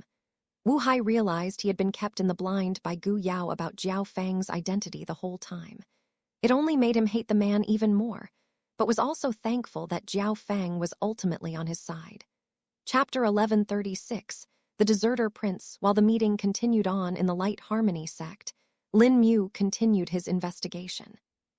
With the number of people to fall from nearly 100 to merely 10, something must have happened, and all that to happen in merely 2 days is a bit too much as well. Lin Mu thought to himself. Little Shrubby, do you smell any other scents than these ones? Did they split up, perhaps? Lin Mu questioned. Little Shrubby's small nose twitched as he quickly analyzed the scents. They don't just have their own scents. There is the scent of more people on them, Little Shrubby answered. And also blood, but very little. Doesn't seem like it came from an injury or fight, though, he added. Hearing this, Lin Mu narrows his brows. He would understand if the scent of blood was high, as it would mean that these people had fought a battle and gotten injured. But there was still the scent of others on them. It was also possible that they might have had an inner conflict among themselves, but there were no signs of them splitting off either. Did they kill their own members? Lin Mu wondered. Lin Mu approached them while hiding on the ground. He intended to listen to them and learn what they might be up to. For a few minutes, the people didn't talk at all, but one of them finally spoke after 20 minutes of silence. Prince, we should be close by now, one of the men spoke. Tilda Haya Tilda. We came all this way betting that they were saying the true. It's good that it is, or we would have had to take a bad route, the prince spoke. There is no way I'd live like commoners to hide, he added. You've paid the right prince, so I doubt they would not keep their word. It was, after all, a deal your mother made for you, the man replied, to which the prince just nodded. I hope the payment will be as the prince stated, another man who was dressed in armor asked. Of course you will, Commander. I've given you my word, the prince replied, but the displeasure in his eyes could still be seen. As long as the prince complies. After all, my men have had to pay the price for your safe passage, the commander stated, a slight smile on his face. The expression of the prince wavered for a moment, but he composed himself in the next. Turning his head away from the commander, he continued walking. Unknown to them, Lin Mu was following them and listened to all that they had talked. The prince found a backer, Lin Mu understood from their words. It was certainly intriguing. Who would dare to harbor a deserter prince? No, even if someone was willing to do that, no one is in this direction other than one party, the northern tribes. Lin Mu's expression turned serious. The prince and his party continued walking for about 3 more hours before they finally reached the peaks that formed the great border between the two continents. Of course, the frontier was beyond these peaks, but the paths to reach it were only 2. And this path was certainly not one of them. Or rather, it wasn't a path at all, being a dead end instead. Are you sure this is the right location, Prince? The commander asked. It should be, the prince replied, a little uncertainty in his voice. Let me check the map, Prince, the prince's personal steward said before taking out a scroll. Upon unrolling it, a map could be seen. The map was relatively simple and was of a very small range of area. On the map were drawn several trees and other topographical features. But the most eye-catching was the character written near some trees. The character was written in the tribal language and was unreadable by others. Hang on, doesn't this group of trees look similar to the one on the map? One of the soldiers said after glancing for a moment. The steward followed the soldier's hand and truly saw a group of trees that looked to be in the same exact arrangement as that of the map. Seems like it, we should check it out, the steward said. The prince's party went to the group of trees and tried to find any clues. I found something, a soldier said after a few minutes. What is it? The commander asked. Seems like a letter, the soldier said before handing it to the commander. The prince approached the commander and asked him to open it. The letter was small, and inside it only a few words were written. Wait till midnight, then ignite a fire for 2 minutes exactly. The instructions on the letter read. Is this it? The commander said, finding the letter to be a lacking. Only one way to find out, the prince stated. We'll wait till night. Lin Mu, though, didn't just wait around with them. If they've been instructed to light a fire, then the other party must be close enough to see it even in night, Lin Mu reckoned. His spirit sense searched the 100-kilometer area in detail, even going deep in the ground to avoid missing anything. Nothing on the surface, at least, other than beasts, Lin Mu continued to check. After a couple of minutes, though, he finally found something. Oh, keeping up the tradition of the Gu Legion, Lin Mu found a few people hidden at the foot of a mountain. There were a lot of bare trees there, and even more had been put there. The trick was that these trees were actually moved there to cover the entrance of the hideout. Let's see what they are up to, Lin Mu muttered before flying to the hideout. In just 5 minutes, he was there and observed there to be 5 people belonging to the northern tribes hidden. Lin Mu didn't alert them, though, nor did he attack them. His first goal was to find out why they were here exactly. Chapter 1137, A Passageway into the Empire. How long do you think that guy will take to come here? In the hideout of the northern tribes, one of the men spoke. We don't even know if he's going to come or not, the second man said. We'll wait for 2 days more. If he doesn't come by then, we'll tell the elders. No use in wasting time on him. We have other assets to make use of anyway. The man who seemed to be the leader stated. Yeah, besides, our deal was with his mother, not him. We are already doing a favor to him by staying here this long. The council is going to act soon. We need to prepare for their smooth passage. A female tribe member spoke this time. The passage should be fine.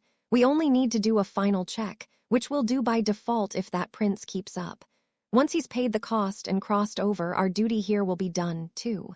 Soon, our people will have the debt repaid. Another man spoke. Kaja, go and watch out for the signal. It will be night time soon.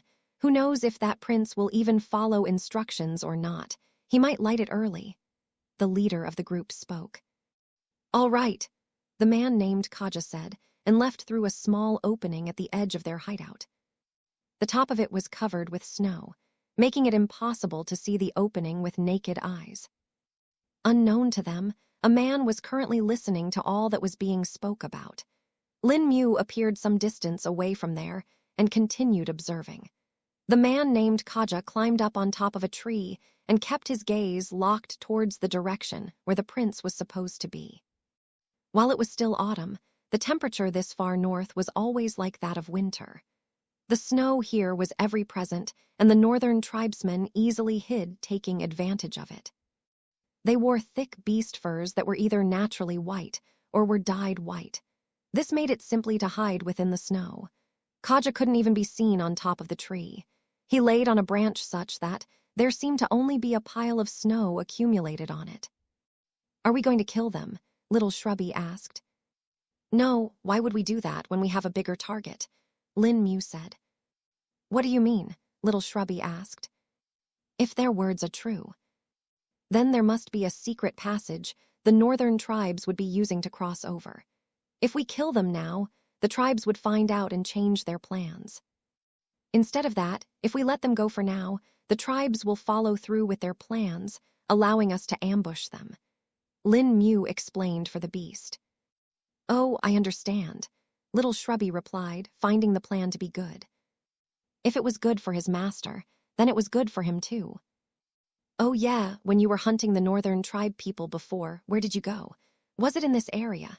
Lin Mu asked. No, I took a different path. Jiang Luo told me which one to take, and I just followed that. It is far to the west from here, Little Shrubby replied. Far to the west? Lin Mu thought over it and guessed that it must be the second route that went to the frontier. But I just went over the mountains directly. There were a few beasts at the Dao Shell Realm, but they ran away after a fight, Little Shrubby replied. Oh, Lin Mu knew that there were Dao Shell Realm beasts in these mountains, who actually served as another barrier for intruders. Yeah, I only managed to kill 2. The rest were able to run away or hide. I could have found them, but the enemies would also find out about it from the noise. The mountain snow falls down if I fight too much, Little Shrubby confirmed. I see. Lin Mu nodded his head, finding it impressive that Little Shrubby actually did the mission well, avoiding avalanches. It was the correct choice as well, since a battle between Dao Shell Realm creatures was almost always loud and would attract attention with ease. Lin Mu moved his mind back to the task at hand and asked Little Shrubby for something else. See if you can find the location of the passage. They probably hid it with formations, but there might still be some scent left. Lin Mu asked. Okay, little Shrubby replied and returned to his full form. He went in one direction to search, while Lin Mu went in the other. His spirit sense was used at its full potential, scanning for any spirit chi fluctuations that might be present in the area. But after 2 hours of no results, Lin Mu took a pause.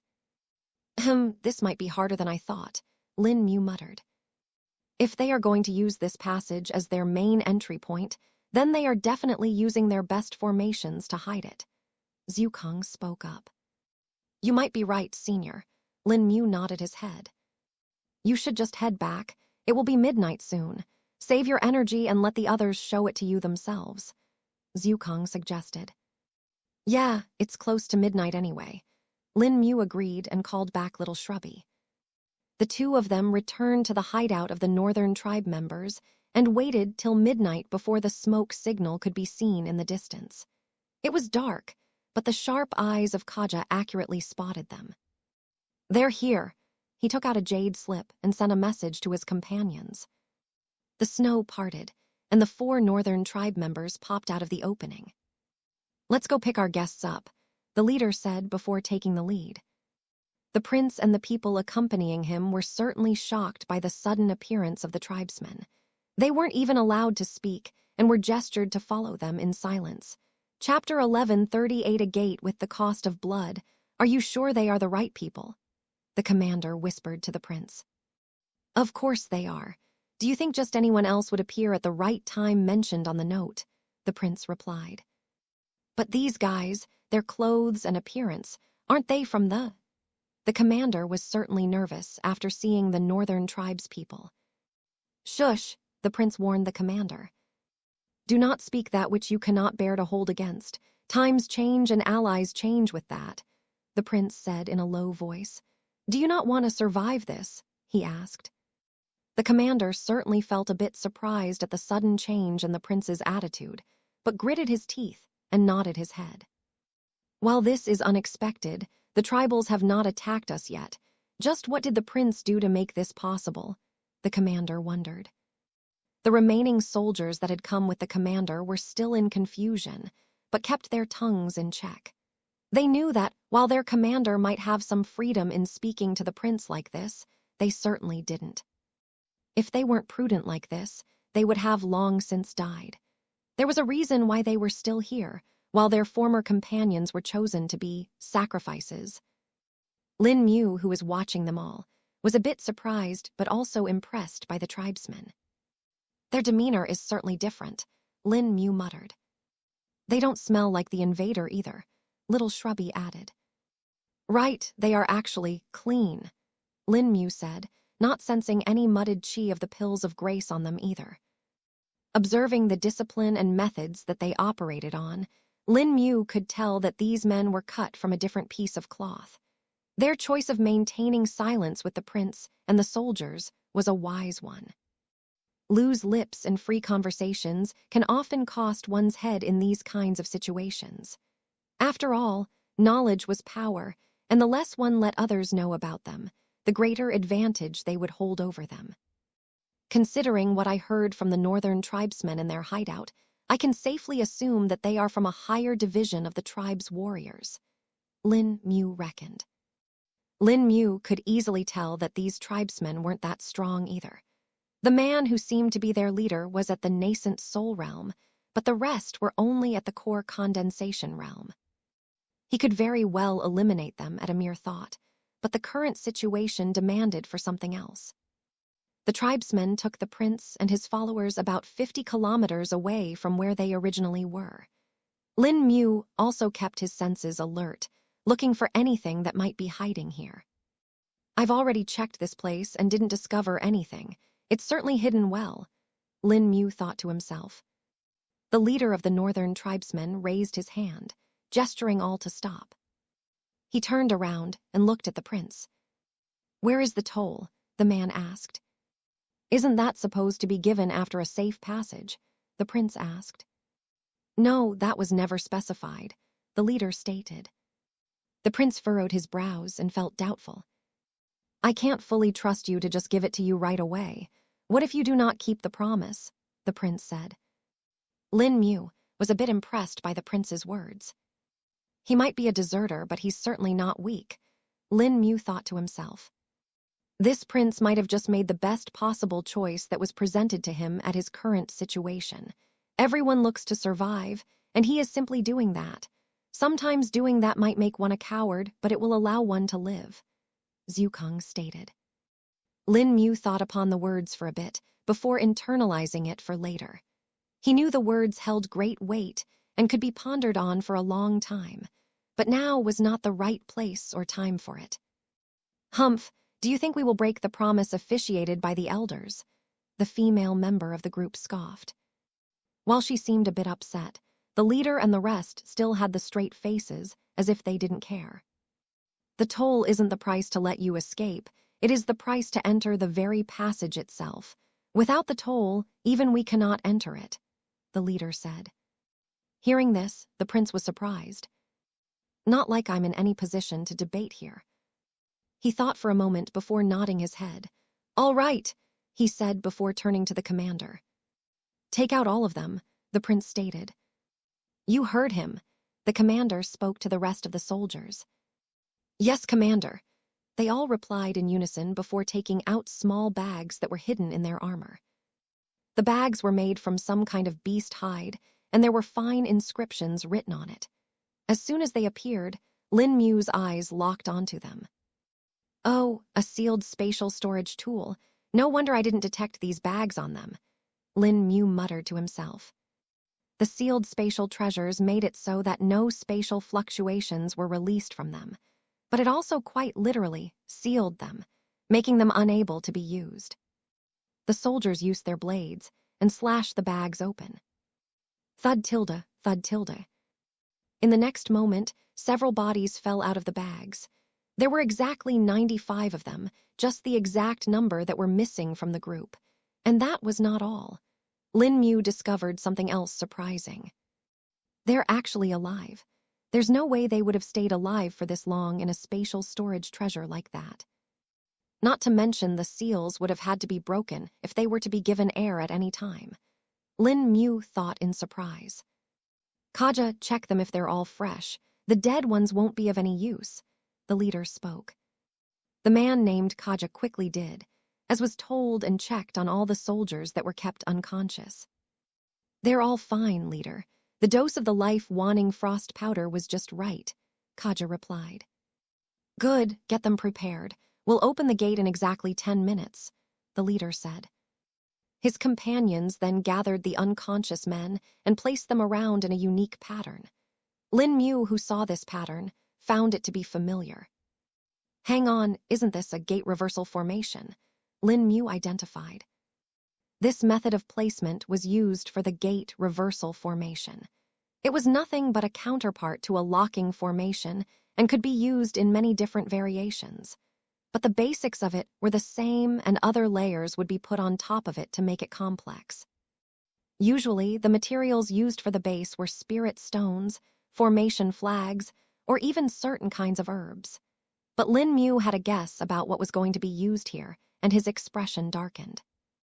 At the very least, Lin Mu could take solace in the fact that the soldiers would have been killed as deserters anyway.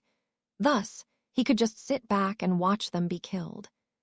Soon the unconscious soldiers were placed in the pattern, and everything is ready.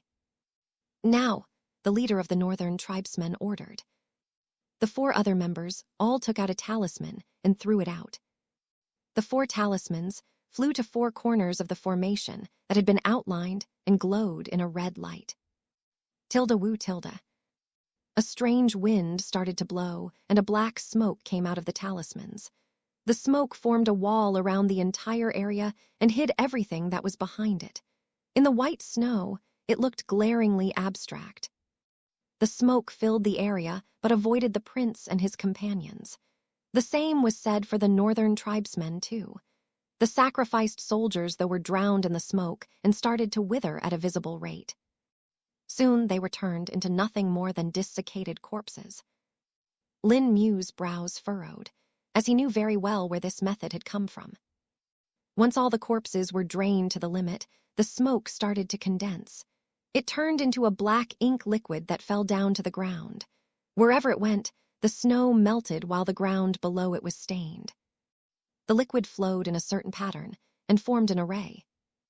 Once the array was completed, it let out a humming sound, and a rumbling sound was heard.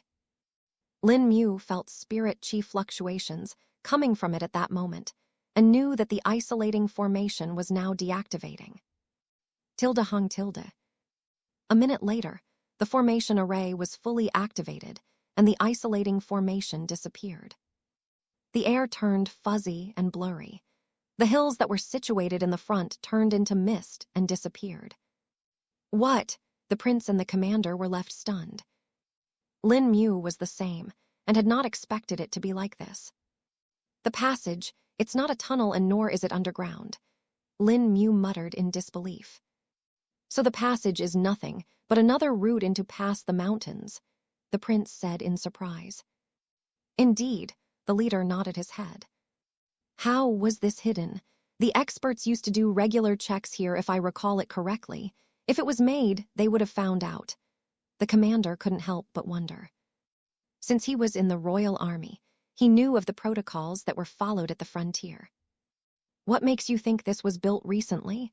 This has existed since the times of our ancestors. Chapter 1139, A Path Hidden for Ages. What makes you think this was built recently? This has existed since the times of our ancestors. The leaders of the northern tribe group revealed. What? Hearing this, almost everyone in the prince's group, along with the prince, were stunned. Even Lin Mu, who heard it, was surprised. How is that possible? This should have been discovered by the experts, right? The prince couldn't help but say. Yeah, and if there was such a path, why have the northern tribes never used it before? The commander asked as well. That is something I do not know. It is beyond my authority and was not informed. I only know that this path existed for a long time and has a cost to be used. The leader of the northern tribes spoke. Hearing this all, Lin Mu furrowed his brows and couldn't help but take a look at the surrounding mountains. There are certainly no signs of them being excavated or moved, and neither are there any traces of spirit chi or similar things. The formation array runes are hard to examine, and I can't tell how old it is either, Lin Mu thought to himself. If you want to identify the age of a formation array, you need to examine the power source for it. This is easy in the case of fixed power sources like spirit stones and mines, but not so much in the case of the environmental spirit chi. Zhukong explained. Does this mean there is still a way, even if it's hard? Lin Mu asked. Indeed, a formation array that uses the environmental spirit chi pulls it towards itself and absorbs it. This inadvertently creates a higher concentration of spirit chi around it. And what do you think happens to that area? Zhukong replied. Lin Mu thought over it and realized it in a few seconds.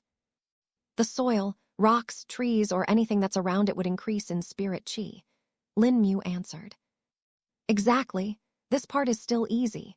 The tricky part is to differentiate how much spirit chi would naturally be present in them and how much was added due to the effect of the arrays.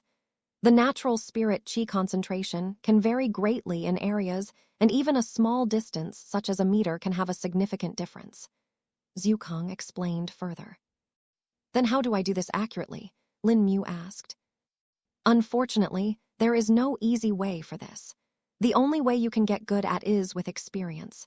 Once you know the compositions of different kinds of areas and materials, you might get used to it and get better. But don't worry if you don't get it accurate right now. It takes thousands of years to get good at it. This is a very high-level analytical skill, Zhukong answered. I see, Lin Mu nodded his head. Just having information about a skill like this was good for Lin Mu, and now he would pay attention to her different kinds of areas whenever he traveled. With this done, Lin Mu followed behind the northern tribesmen. They crossed the path that had opened up between the mountains and took about an hour to go past it. This is only because they have people that can't fly. Even core condensation realm experts will be able to cover this distance in a matter of minutes, Lin Mu estimated. He himself would be able to cross it in less than 2 minutes, and with little shrubby even faster. He needed to keep this travel time in mind, since it was important. If the army of the northern tribes is to come from here, it will take approximately the same time, and that is the time period we will have to act in and take advantage of, Lin Mu thought to himself. The high-level experts of the northern tribes weren't something that Lin Mu was considering when he talked about this path. After all, those experts could very easily traverse the mountains. It is the low-leveled members that were the main users of this path. After all, they were in the majority and formed nearly 90% of the army. They needed a proper path to cover it and would not be able to traverse the mountains, at least not fast enough and with a guarantee of survival. Lin Mu followed the prince for about 10 more kilometers when Zhukang suddenly spoke up. Lin Mu, stop, Zhukang hurriedly warned. What is it, senior? Lin Mu questioned. There is a sensory barrier here, and not just any, but one made by at least an immortal tool perhaps, Zhukang answered. Lin Mu's expression turned serious as he looked at the north. He knew what the immortal tool might be. Yeah, it is an immortal tool. I can feel its presence, Zhukang confirmed. It should be the ancestral bell that Wu Hai told us about, Lin Mu stated. Indeed, Zhukang agreed. What does this barrier do, senior? Does it just inform the user of the immortal tool if someone passed through it? Lin Mu questioned. That might just be one of the functions. We don't know what else it can do. It's best not to test your luck now. If there is an offensive function to it as well, it could very well target you from this range, Zhukang answered.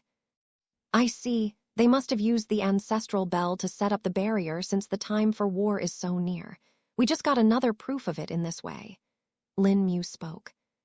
Yes, and now you can plan accordingly, Zhukang replied. Exactly. No way we are going to let this opportunity go, Lin Mu said, before returning back to the official territory of the Great Zhou continent. Tilde rumble tilde. Spirit chi fluctuations were felt once again as the mountains and hills that had disappeared materialized again. A minute later, it was as if they were always here. And just to be sure, Lin Mu even went up to the mountain and physically touched them, examining if they are real. They really are real, Lin Mu was surprised. Chapter 1140, calling forth the Alliance's formation masters, finding out the mountains were actually real was shocking to Lin Mu. How can they be real if they are supposed to be an illusion? They don't show any signs of being that either, Lin Mu was muddled. In a way, they are, and in a way they are not. This is certainly a very high-leveled illusory array since it can form actual physical objects. It was definitely not set by anyone below the immortal realm, Zhukang said, much to Lin Mu's surprise. You mean to say, the northern tribes had someone at the immortal realm come to the Xia world and set it up?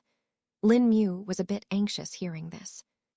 It is possible, but what is also possible is that a single-use immortal tool might have even been used to set this up. Something like a talisman. If they got immortal talismans, then even Dao-treading realm experts would be able to set it up, though that is still a far shot, Zhukang explained.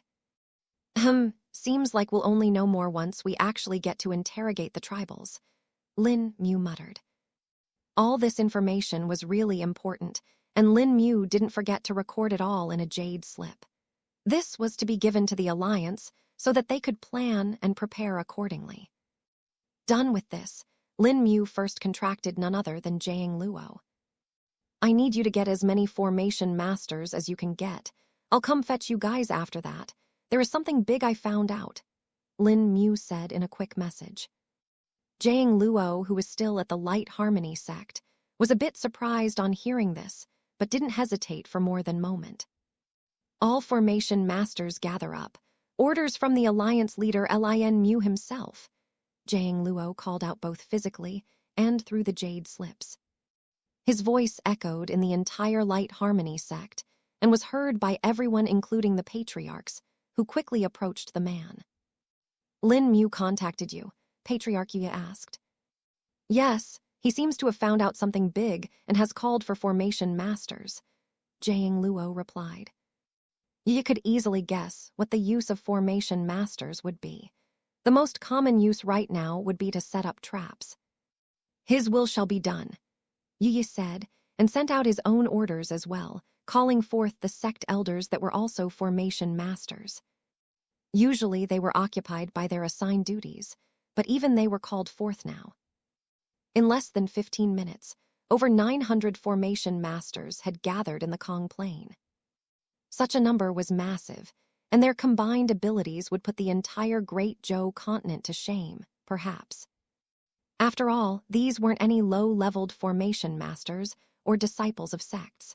All of these were experienced elders who had lived for at least 200 years, and even those were merely the lesser experience elders.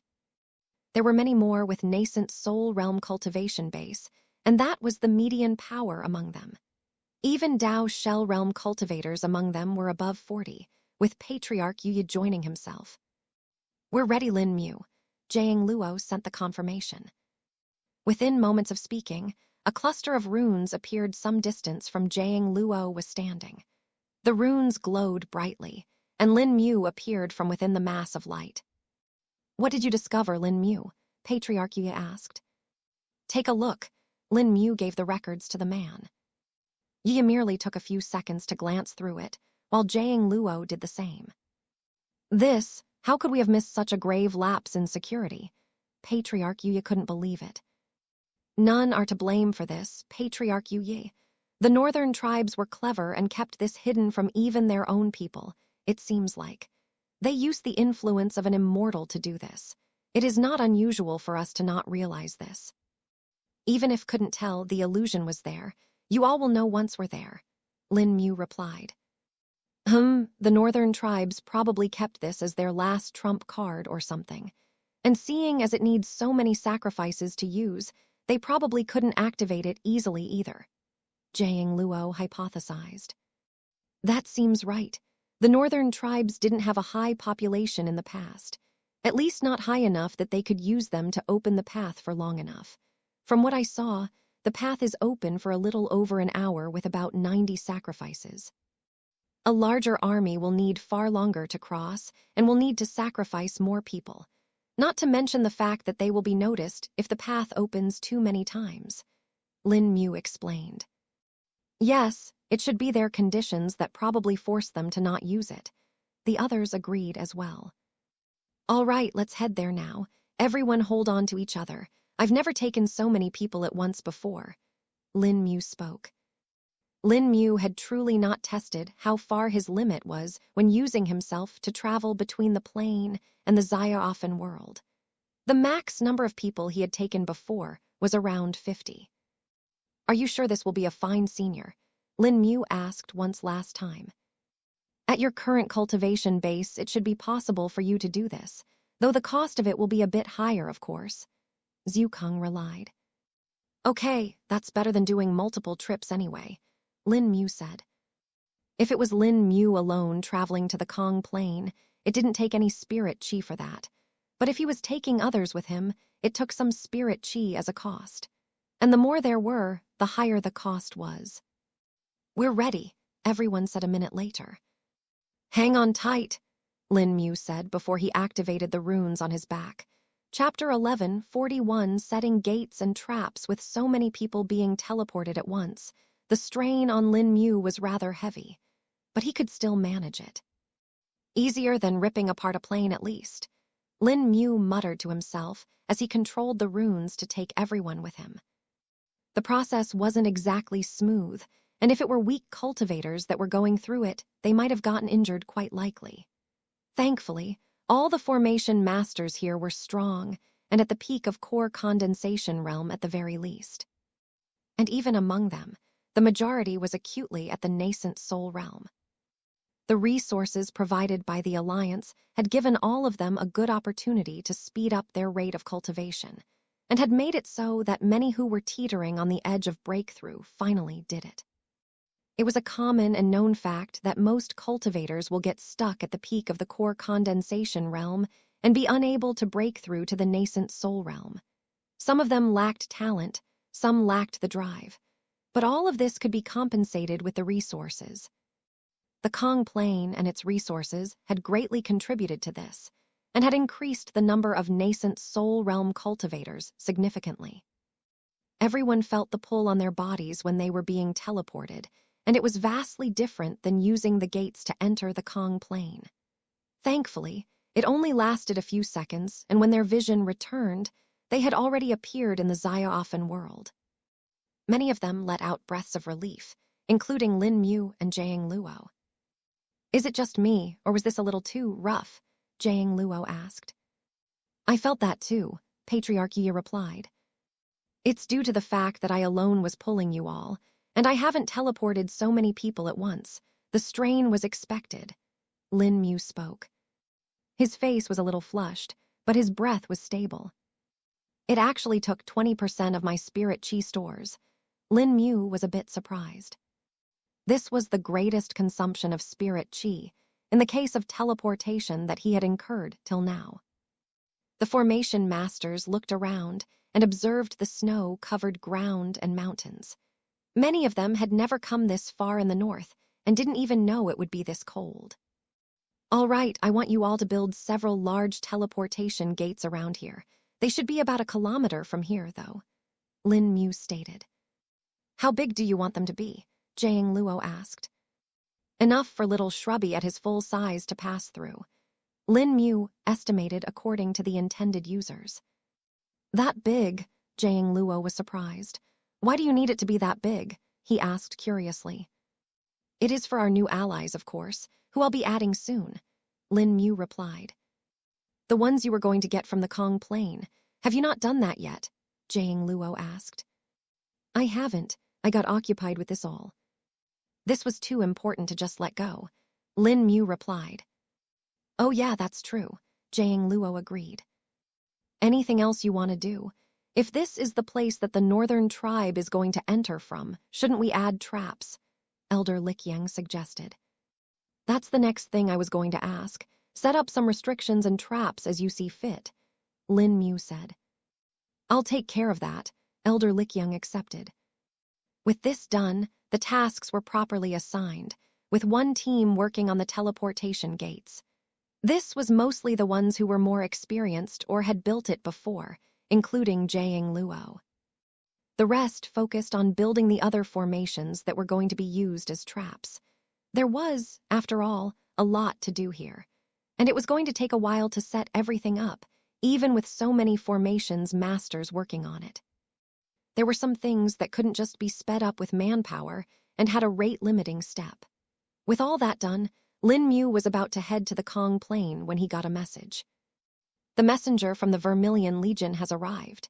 Wu Hai's voice was heard from the jade slip. Hearing this, Lin Mu stopped in his tracks, and instead of heading to the wild areas of the Kong plain, went to the Nexus. There he took the teleportation gate to the Shuang Kayan capital and went to meet Wu Hai. In less than 3 minutes, Lin Mu was in the mansion and directly phased through the walls to appear next to Wu Hai. "I'm here," Lin Mu said, startling the man for a moment. "Ah, perfect," Wu Hai said as he handed the letter to Lin Mu. "You haven't opened it yet?" Lin Mu asked. "No, it just arrived 5 minutes ago, and you appeared rather quickly too, so you may as well open it," Wu Hai replied.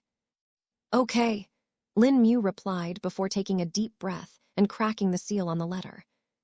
"Here we go," Lin Mu hoped for the best. "Lieutenant Wu Teng was been posted in the western section of the Pearl's Belt and is alive, he's alive," Lin Mu exclaimed. "He is," Wu Hai was shocked. While he was hopping for this, he had still accepted the fact that he might never see his brother again. But against all odds, he had still survived. "Indeed," Lin Mu nodded his head while continuing to read. "And it seems like he isn't the only one under the control of Gu Yao that is alive," he added. "That's good, but what is their condition?" Wu Hai asked. "It says here that Wu Teng and several more members are currently in the infirmary of the Vermilion Legion. They are being treated for sudden onset amnesia," Lin Mu answered. "The infirmary is strained and overwhelmed due to many soldiers experiencing this, along with several higher-ups that died." Chapter 1142, Wu Teng's survival and a secret gambler with the good news that they had gotten. Lin Mu and Wu Hai were certainly pleased.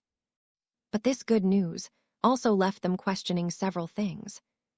Why is it that some of them died while Wu Tang and the others are still alive? Wu Hai couldn't help but wonder. We can't say for sure until we see them in person, but from the information that is given here, the ones that died are all those in the nascent soul realm, Lin Mu said. As soon as Wu Hai heard this, an idea appeared in his mind. Hang on, only nascent soul realm. Wu Hai furrowed his brows. Lin Mu watched on as Wu Hai thought of something to himself, but after not speaking for a minute, Lin Mu decided to ask him. Did you figure out something? Lin Mu questioned. Perhaps, but I'll need to confirm it, Wu Hai answered. We can do that, Lin Mu replied. Yes, but to do that we need to go somewhere, Wu Hai spoke. Where? No place is too far for us now, Lin Mu replied. Prison. Lin Mu had not expected that he would be making a trip to the Great Zhou Empire's capital for such a reason before. Wu Hai had told him that they needed to go to a prison, but the prison he was talking about was located in the capital. It was none other than the biggest prison on the entire continent. This was where most of the prisoners with life sentences were kept. These were the ones that weren't deemed worthy of an execution and had crimes that weren't that heinous. Though it was also the place that housed the nobles and aristocrats that could not be placed in other prisons.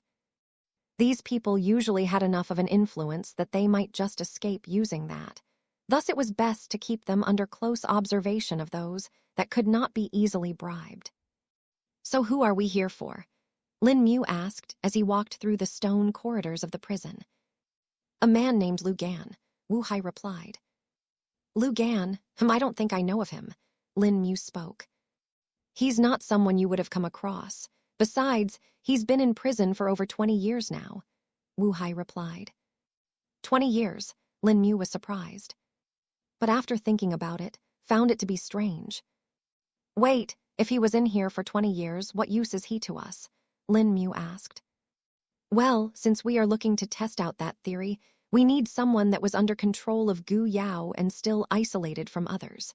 Someone who was not found out by anyone else, Wu Hai answered. He was under Gu Yao's control. Why would he get a prisoner under his control? Lin Mu couldn't help but ask. And even if he did, why let him stay in prison even now? It's the place he's supposed to be. It's basically a home to him, a place where he can be safe, Wu Hai replied. Home, in a prison, that's ridiculous, Lin Mu chuckled. Well, you know what they say, home is the place where you feel safe at. And for Lu Gan, prison is the safest. If he gets out, he will be killed within minutes of leaving it, Wu Hai stated. He has enemies, Lin Mu questioned. Indeed, far too many. Lu Gan was, or rather is, a big businessman, but he was also a great gambler. His skills were certainly top-notch in gambling and got him a lot of gains.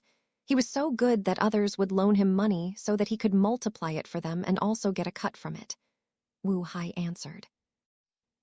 That's something, but what'd he do to get in prison? Lin Mu asked. He offended the very people that loaned him the money, or rather, he almost bankrupted them. Lu Gan was not just a businessman and gambler, but also a big con artist. All his wins weren't just due to his skill, but rather due to the fact that it was all an elaborate setup. Lu Gan was secretly the owner of many gambling dens and was manipulating a lot of things. He made it so that the wins were always skewed in his favor. This gave him a cut of profits that he could pour back in, Wu Hai replied. That isn't really sustainable, though. Lin Mu could see the fallacy of this plan. Indeed, it wasn't something he could keep up. His final goal was to get the aristocrats to loan him a massive amount, which he would never repay. And he never did either. He faked his death and disappeared with the amount. No one knew that he was in the prison this entire time, Wu Hai explained. How would he do that? You said that he would be killed if he stepped out, Lin Mu asked in confusion. You see, Lu Gao had another identity. The name Lu Gao itself was just something he had made up. Lu Gao was actually the illegitimate son of the emperor, Wu Hai revealed. What? Lin Mu was stunned. Yes, he is actually the oldest son too, but due to being born from a maid, could not be shown legally. Even the emperor's many wives and concubines don't know about Lu Gao. and neither do the princes. The emperor had made sure to keep it a deep secret, which was only helped with the fact that the man never interacted with Lu Gao directly. Wu Hai explained further. Still, the emperor gave Lu Gao enough fortune to set up his businesses, and Lu Gao went ahead and made gambling dens instead. It was also the emperor's favor that he managed to stay in prison. There's a great chance that the moment he gets out, he'd be found out.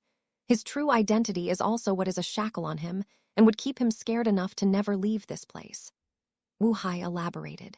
Chapter 1143, Lu Gao's existence was rather unique, and it was also a mystery to Lin Mu as to why others didn't find out about him earlier. After all, an illegitimate son of the emperor was still important enough for the alliance to have some records on him. I certainly didn't read about him in any of the documents. Strange. Lin Mu thought to himself. Looking at Wu Hai, Lin Mu now wondered how he knew of it. How did you find out about this, Wu Hai? Even the alliance didn't know about it. Lin Mu questioned. I wouldn't have known of it either, if not for the fact that the Gu clan had worked with the emperor before. Wu Hai spoke. Huh, Lin Mu was not expecting this.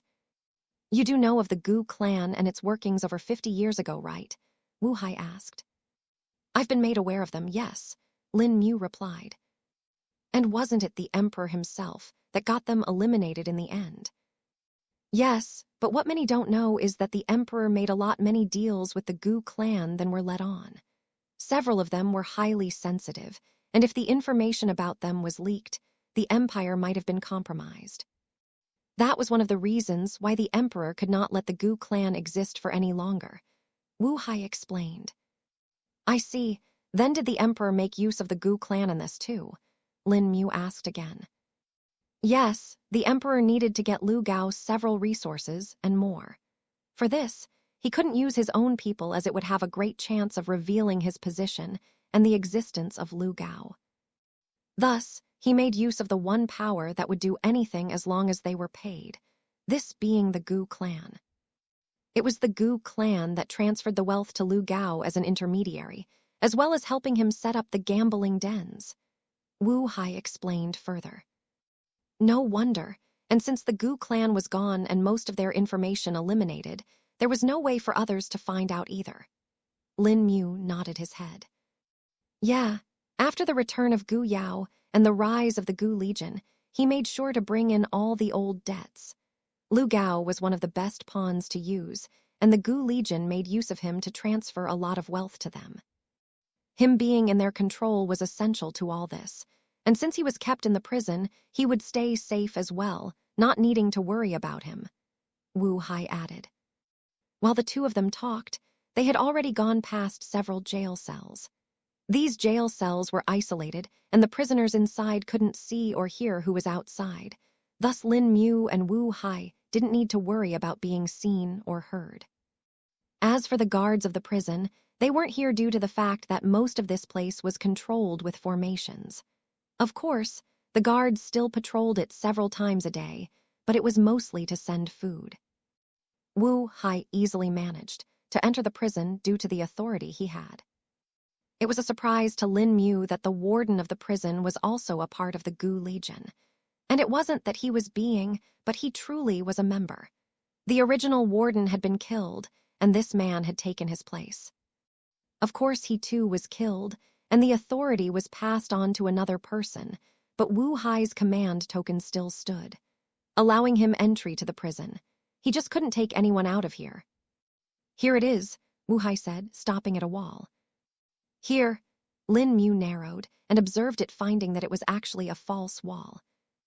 Wu Hai took out a command token and touched it on the wall. The wall disappeared with that, and another corridor was revealed behind it. This is a prison room. Lin Mu was stunned. At the end of the corridor, there was a large hall rather than room and was decked with luxuries. A large bed, several couches, golden curtains, and many more things could be seen. Like I said before, this is Lu Gao's home. The rest of the prison is more like a safety wall around it. Wu Hai answered. I see. Lin Mu didn't expect there to be such privilege for a prisoner. It truly was just like Wu Hai had said. Lu Gao was in his home. Lin Mu's eyes darted around, but didn't see anyone in there. Is he even in here? Lin Mu asked. He should be. Wu Hai furrowed his brows. The two of them walked closer and finally entered the hall. Lugao, Wu Hai called out. Tilda smashed Tilda. The sound of something falling and breaking was heard, making Lin Mu check it. Finally, a shout was also heard. The golden curtains parted, and from behind it a man appeared. He looked to be middle-aged and had a well-kept beard, but his expression seemed to be a bit crazed right now. Do you know how long I've been shouting? Why are you guys not following the regular routine? It's been 6 days. Where are the ledgers? Lu Gao ran his mouth. Lin Mu looked at the man in confusion, while Wu Hai seemed to be in understanding. We'll get to that if you tell me one thing, Lu Gao. Wu Hai spoke. What? Lu Gao asked, feeling a bit pissed. What year is it? Wu Hai questioned. What kind of a question is that? It's the 57th year of Emperor Zhou Wan's reign, Lu Gao answered. Hearing this, both Lin Mu and Wu Hai smiled, knowing that it was actually the 60th year. We were right, he doesn't remember, Wu Hai spoke. Chapter 1144, the preparations come to term. Lin Mu felt pleased at the discovery and the confirmation of their theory. Indeed, I can sense the traces of the curse on him, but they are rapidly fading, and his cultivation base is also at the peak stage of the core condensation realm. He fits all the requirements, Lin Mu replied. Lu Gao watched the two of them talk amongst themselves and felt confused. What are you two doing? Give me the ledgers now. You are supposed to bring them every 3 days, Lu Gao demanded. What is he asking about, though? Lin Mu asked Wu Hai, ignoring Lu Gao. Oh, Lu Gao used to get his business ledgers from his workers, telling him the updates and how the businesses are operating. All that stopped after Gu Yao took control of him, though, as he got Lu Gao to pass on the authority of business to another member of Gu Legion, Wu Hai answered. What the hell are you all talking about, and why are you ignoring me? Lu Gao shouted, unable to bear it. Oh yeah, what do we do with him? Lin Mu asked Wu Hai. He doesn't really have any uses left. All his businesses and gambling dens were transferred over to the Gu Legion anyway. I think the Alliance should be taking care of them, too, Wu Hai replied. So he's just broke now, Lin Mu chuckled. Certainly, Wu Hai agreed. Damn you, you insult me to my face. Lu Gao couldn't take it anymore and swung his fist at Lin Mu.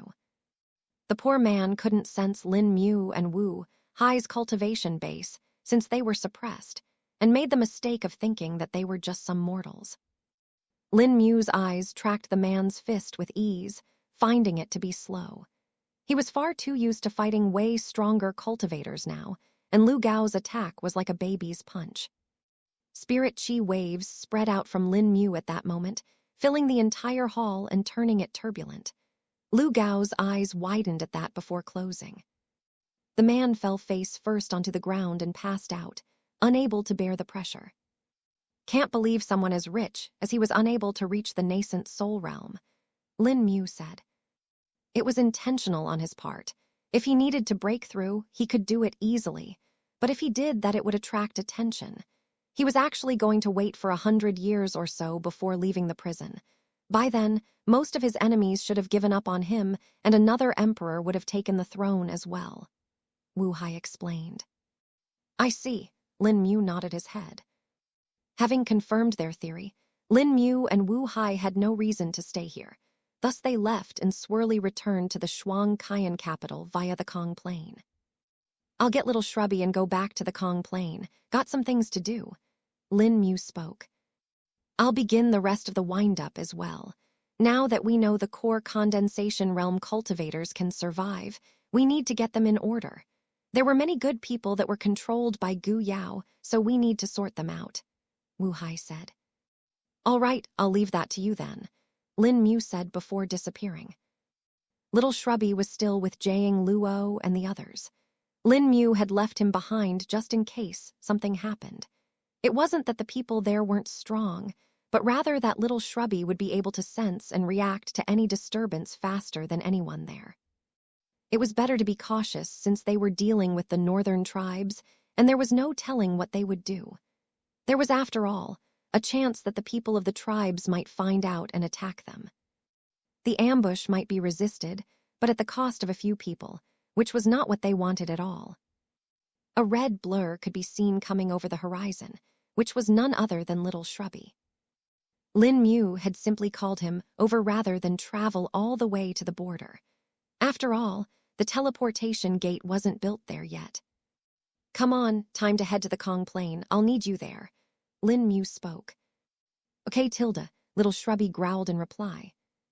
Placing a hand on little Shrubby's back, the two of them disappeared from the Zaya-Offen world. While Lin Mu went to try his own plan in the Kong Plain, the rest of the Alliance was also hard at work. Day after day went by as the Alliance prepared for the incoming war. The sects also seemed to have been jolted alert by this time and were cooperating, albeit a bit slowly. It was not known what had convinced them, as the patriarchs of the Alliance were sure that they had failed before. In the northern tribe's capital, similar scenes were seen, and people were moving around, carrying goods, armors, and many weapons. Every man, woman, and child was involved in it, with nobody slacking behind. The council members were currently in meeting as well. "All the preparations are close to done," one of the elders spoke. "And how is the search for traitors going, Elder Kumi?" Elder Gunkao asked. "No sign of them yet, Elder Gunkao. Either they are really biding their time or there is no one. They should have appeared by now, since the formal invasion will start soon enough," Elder Kumi replied. Let's hope that stays." Elder Gunkin nodded his head before looking at another elder. "What about our little guest from the south?" Elder Gunkao asked. "My clansmen brought them to the capital just last night, Elder Gunkao, and the prince certainly has a lot of news to tell us," Elder Chu replied. "Oh, what kind of news?" Elder Niu questioned. "Seems like we will be facing some opposition, and the Southerners won't be as broken as we wanted them to be," the elder answered.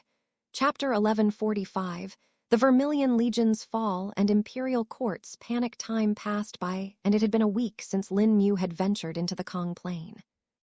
At the capital of the Great Zhou Empire, the ministers were all sitting in the Imperial Court. Not just the ministers, but several important members of the aristocrats, and even the sects were here. The expressions of a few ministers were tense, and the man dressed as the imperial advisor was sweating visibly. "What have we been called here for so urgently?" one of the sect ambassadors asked. The sects actually had a few ambassadors from them assigned to the capital. These people would usually have no authority or a duty other than to listen to the exceedingly important announcements given by the emperor or the imperial court. Nearly every major sect had an ambassador posted at the capital. It was not often that they were called to the court, as there were other ways to send of information. But if they really were called, it meant that the situation was gravely important. "Yeah, has something happened to the emperor?" one of the sect ambassadors asked. "No, the emperor is still fine," the imperial advisor spoke. He was the person who was the closest to the emperor. In a way, he would be the emperor's secretary and would help carry out his orders and more. But since the emperor was currently sick and unable to work on his own, the advisor would do it in cooperation with the ministers. "Then what is the reason for this?" this time a minister asked. "I have called you all here to inform you that the Vermilion Legion has fallen," the imperial advisor said, his hands trembling. As soon as his words were heard, the hearts of everyone shook. "What?" the ministers screamed out. Meanwhile, the sect ambassadors furrowed their brows. There were sect ambassadors from the Long Cloud sect, and others in their alliance too, thus had an inkling of what was happening. "So it has started," the sect ambassador from the Black Dune sect muttered. "Indeed," the sect ambassador from the Light Harmony sect nodded his head. "Do we even need to inform the alliance?" he asked. "We may as well, as is our duty, even if the elders probably found out about it already," the sect ambassador of the Long Cloud sect replied. A few sect ambassadors that were standing around them, and ministers heard their conversation and were surprised. "Wait, you three knew about this?" a minister asked frantically. "We did indeed," the sect ambassador of the Long Cloud sect replied. "You knew this was going to happen, and you didn't think to warn us." The minister of law got agitated and rushed to take hold of the sect ambassador. "You should behave, minister of law," the sect ambassador stated. "It is you who should do that," the other ministers blew up. The aristocrats were now trembling and didn't know what to make of this. "Wait, please tell us more, imperial advisor. If the Vermilion Legion fell, what does this entail?" they asked. While the nobles and aristocrat had an idea about the deaths happening all over the continent, and some were even aware of the actions of the Gu Legion, they didn't want to assume the worst. After all, even the Vermilion Legion had the strange deaths, and some people were even said to have lost their memories. So unless they had a straight answer, they didn't dare to believe it all. The Vermilion Legion fell because they were attacked by the northern tribes, the imperial advisor stated truthfully. Several loud gasps were heard, and a few people simply fell to the ground in shock. How is this possible? They wondered. "It is your ignorance that you never listened to the Alliance. Nothing can be done now," the sect ambassador of the Long Cloud sect said before freeing himself from the minister of law. "Let's go. Our work here is done." They will either join and accept the reality or perish to the annals, the sect ambassador of the Light Harmony sect said. "Maybe it might be better too. The Zhou Empire has lasted for far too long. Haha tilde, the sect ambassador of the Black Dune sect said. The words said by the ambassadors were treasonous, and if these were normally spoken, they would have faced grave consequences. After all, even criticizing the emperor or the imperial court could only be done in moderation, especially not to their face. If the same was said by the high elders of the sect, it would have been fine, and the emperor would not be able to do much. But these were merely ambassador that barely had the cultivation base at the peak stage of the core condensation realm. It wasn't that the sects didn't have someone stronger to send, but that the imperial court wouldn't allow nascent soul realm and above individuals this close to the court. The danger would be a lot more, after all. Each and every person in the court had heard their words, but they couldn't really bring themselves to oppose it either. The initial shock was still too strong, and seeing the condition of the imperial advisor, they knew the situation was really grave. After all, the soldiers in the Vermilion Legion were among the best in the empire, and if they had all fallen, then things were looking bleak. While the main imperial army did have better experts in them, there was still a limit to what they could do. Not to mention, even if they wanted to replace the Vermilion Legion's people with themselves, reaching the frontier was not an easy task and would take a long time. Unfortunately for the imperial court, there was nothing they could do other than despair. Unknown to them, the alliance was already in preparation, and they wouldn't truly be left to die. At least, the common citizens wouldn't be forced to suffer like that. As for the ministers and aristocrats, they would be left to their own devices. With the emperor in the current condition, the imperial court was a toothless tiger. Chapter 1146 Battle on the horizon. It is time. Lin Mu opened his eyes as he heard the message. He had been cultivating and optimizing himself for the final battle, and now it had finally arrived. Tilde GRR tilde. A growl was heard coming from the distance, and a red blur floated over from the distant mountains. "Time to hunt?" Little Shrubby asked. "Indeed, time for the final hunt," Lin Mu replied as he stood up from the rock. He had used up every cultivation resource he could use to further himself, and was now at his best. Hopefully this will be enough, Lin Mu thought to himself as he got onto Little Shrubby's back. The two of them flew towards the nexus and took a newly built teleportation gate. When they reappeared, they were standing atop a small hill that was hidden with several illusory formation arrays. "You arrived just on time," a voice was heard, making Lin Mu turn around. "How could I be late for this?" Lin Mu chuckled at Jiang Luo. And neither is anyone else, thankfully," Jiang Luo said, his eyes looking at the horizon. Everything went well, I assume, Lin Mu questioned. On our end, yes, the Empire not so much, Jiang Luo answered. Oh, did they cause any trouble? Lin Mu asked while furrowing his brows. He knew well that the imperial court was mostly in turmoil since the poisoning of the emperor and him being unable to do anything. The princes were already trying to capture power, and the nobles were looking to cut out a part of the cake for themselves. The objective that Gu Yao had set out to do with respect to the emperor was already accomplished. More like they are crumbling. The Vermilion Legion has been annihilated, Jiang Luo replied. What? Lin Mu was surprised, but then a certain person came to his mind. Is Wu Hai? The soldiers with injuries and those that were in the infirmary are fine. They were moved by Wu Hai beforehand, Jiang Luo answered. That's good, Lin Mu said, but his brows didn't ease up. He thought for a moment before speaking. Why would the northern tribes attack the Vermilion Legion? Wasn't their plan to use the passage? Lin Mu questioned. We don't know, but what we do know is that after attacking the Vermilion Legion, the northern tribes' people didn't actually go further. They seemed to have retreated, Jiang Luo answered. This doesn't seem right. If they eliminated the Vermilion Legion, they have an open route, Lin Mu spoke. At least they think they do. We, after all, have our people hiding there too, he added. We discussed about it and can only guess that it was a power statement, a threat, Jiang Luo said. That does seem like something they might do, Lin Mu replied.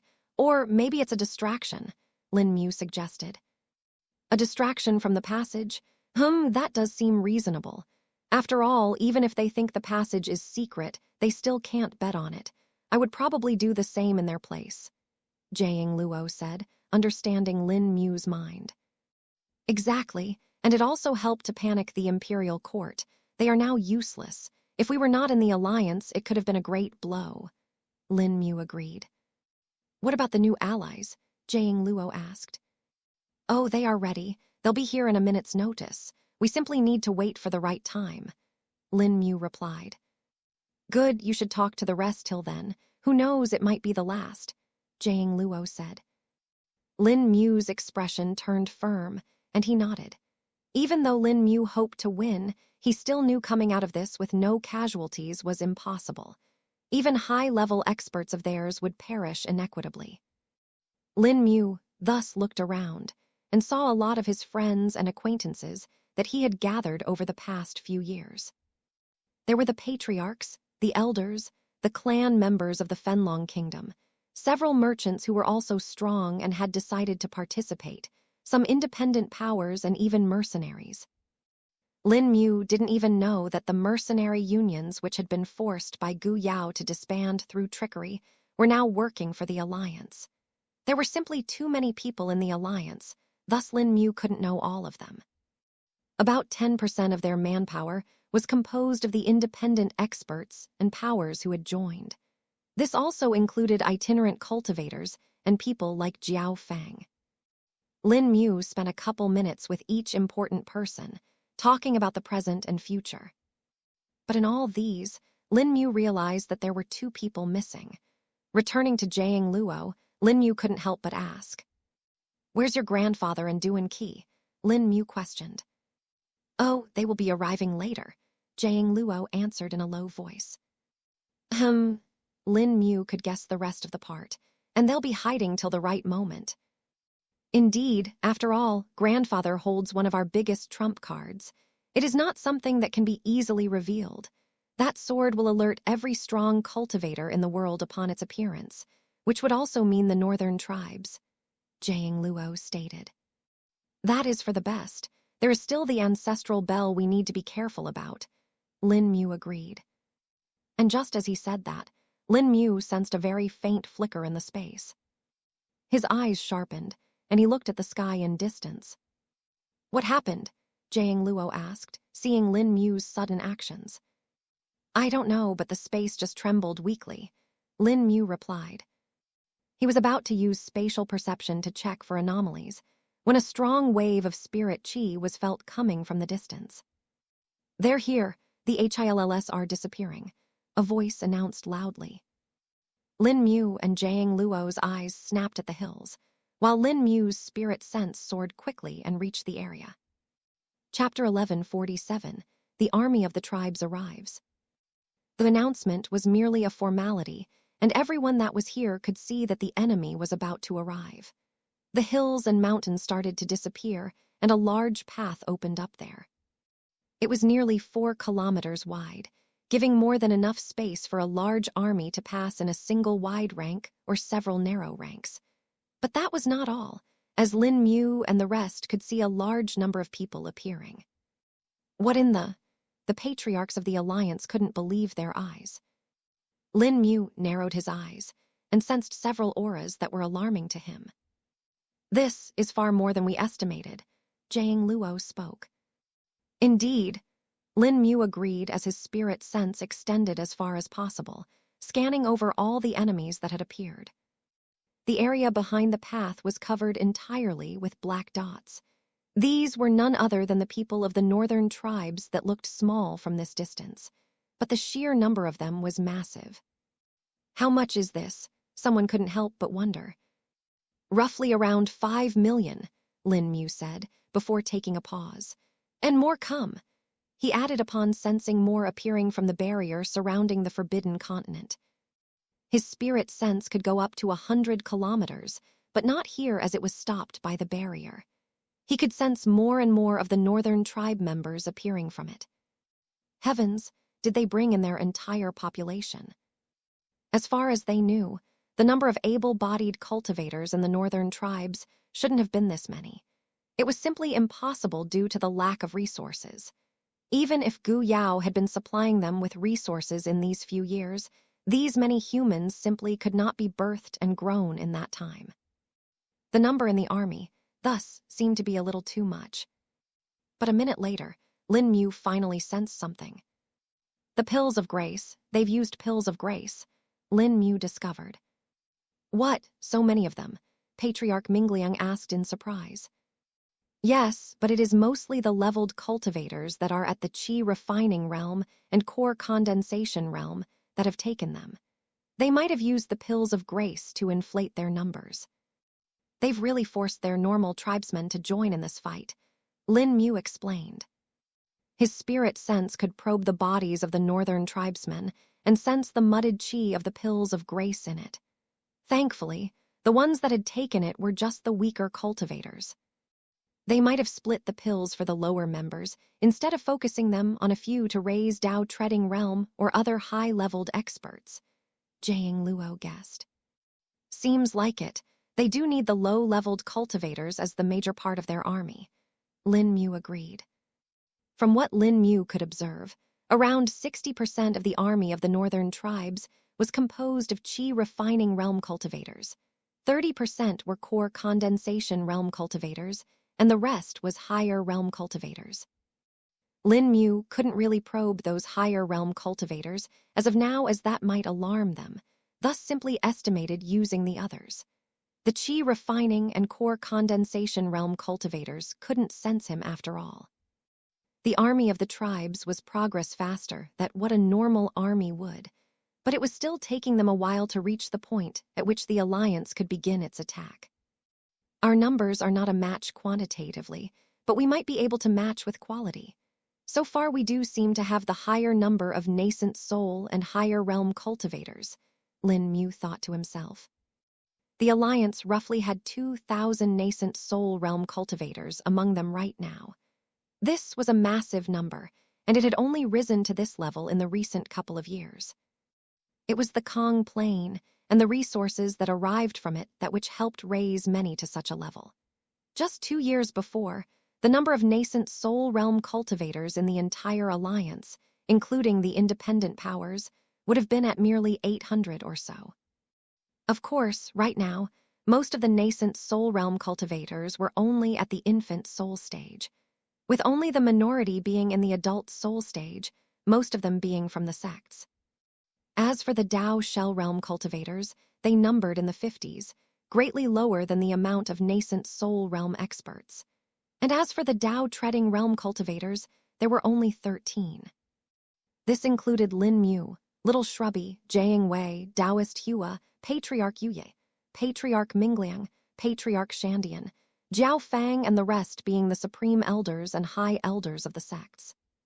They had tried their best to match the expected number of Tao-treading realm experts of the northern tribes, which from what they knew about their council was at 11.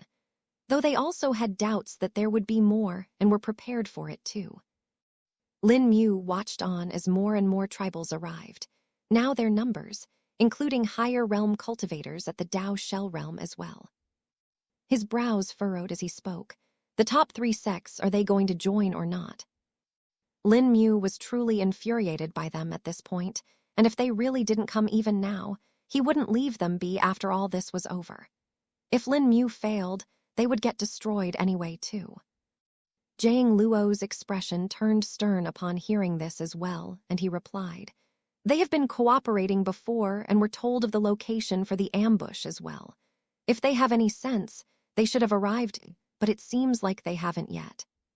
Seeing the number of the northern tribesmen, Lin Mu knew that they needed as much support as they could get, and the 3 top sects being here would certainly help out a lot. Chapter 11:48 Massive Numbers. Even if Lin Mu was highly confident of being able to take out a lot of the experts on his own, with his experience of fighting the multiple Tao-treading realm experts from before, he didn't think the same would apply to the immortal Ascension realm experts of the tribes. "I just got some news," Taoist Hua spoke up. "What?" Lin Mu and many others looked towards him. "The ancestor of the Centennial Sword Sect is on his way," Taoist Hua announced. "Good," the people couldn't help but say. "What about the other 2?" Lin Mu questioned. "Even if they don't arrive now, once they sense the presence of the tribe's immortal Ascension realm experts, they shouldn't sit still. They will be the first ones to arrive, even if their own patriarchs and elders don't," Taoist Hua answered. Even if the current leadership of those sects is crooked, the ancestors have lived through the wars of the past. They know about the true dangers and will act the moment they deem it worthy. Patriarch Shandian chimed in. "Still to wait this long," Lin Mu said, feeling unsure.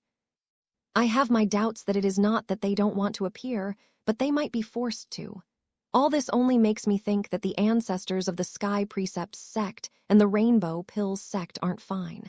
They might already be running out of their lifespan," Patriarch Yuyi expressed.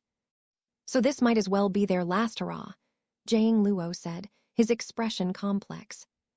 He knew that his grandfather was similar to that too, and actually didn't have that long to live. That was if he didn't break through. Pushing these thoughts away for now, he decided to focus on the task at hand. Lin Mu did the same and started calculating the right time to activate their traps. At the rate they are moving, they should reach the decided point in about 5 minutes, though with their increased numbers, the traps might not be enough, Lin Mu thought to himself. He looked at the multiple large gates in the distance and only hoped that they work just as he hoped. If they arrive at the right time, we might have the issue of numbers solved for the time being, Lin Mu thought to himself. Everyone's expression were tense as they started at the approaching army. With numbers this high, this might as well be the biggest war the Zioafan world has seen in several thousand years. Perhaps only the Great War against the invaders might match it or exceed the numbers. Time seemed to be fleeting, and everyone was on the edge when the northern tribesmen finally reached the chosen location. "Should we start?" the formation masters asked. "Hold," Lin Mu said. "Are you sure?" Patriarch Yu Yi and the others looked on in doubt. "Yes, the old location won't be right for so many. Let them approach more. We'll be able to get more of them that way. Plus, our new allies will arrive soon too," Lin Mu explained. "All right, Alliance Leader," the leader of the formation masters said. They were the ones in charge of activating the traps, and thus would listen to Lin Mu's commands. 2 more minutes passed as the army continued onwards. Within the Northern Tribe's army, their elders were alert. "Seems like our passage was fine," one of the elders said. It was a good idea to keep our juniors posted here. They ensure that this place was not discovered," another elder said. Don't forget the attack at the Vermilion Legion. That should have thrown off the Southerners. They are likely thinking we are going to come through there. An elder at the Dao Treading Realm spoke. Yes, of course. Still, I never would have thought that our ancestors would have kept such a secret hidden. I just hoped that we could have used it in the past. A Dao Shell Realm elder said. That would have been too much of a waste. We all know we simply didn't have enough power back then. Our people were also too weak and could not have made good use of this opportunity. Another Dao Shell Realm elder replied. Several elders nodded in agreement, finding that their original plan truly was the best one. Still, we can't forget Gu Yao's contribution, even if his plan still failed in the end. A Dao Treading elder that had bones wrapped around his arms spoke upon his arrival. That is true. He will get his revenge as a reward. Even if he is dead, he shall be vindicated. Ha. Perhaps as a tribute to him, we'll build a monument with the bones of the Southern experts, someone said with excitement. That does sound rather nice. The elders couldn't help but agree. Each and everyone here held a deep grudge against the Southerners and had it imprinted into their very bloodline itself. Their life's end goal was to get rid of the Southerners and take revenge for all the humiliation their predecessors had suffered.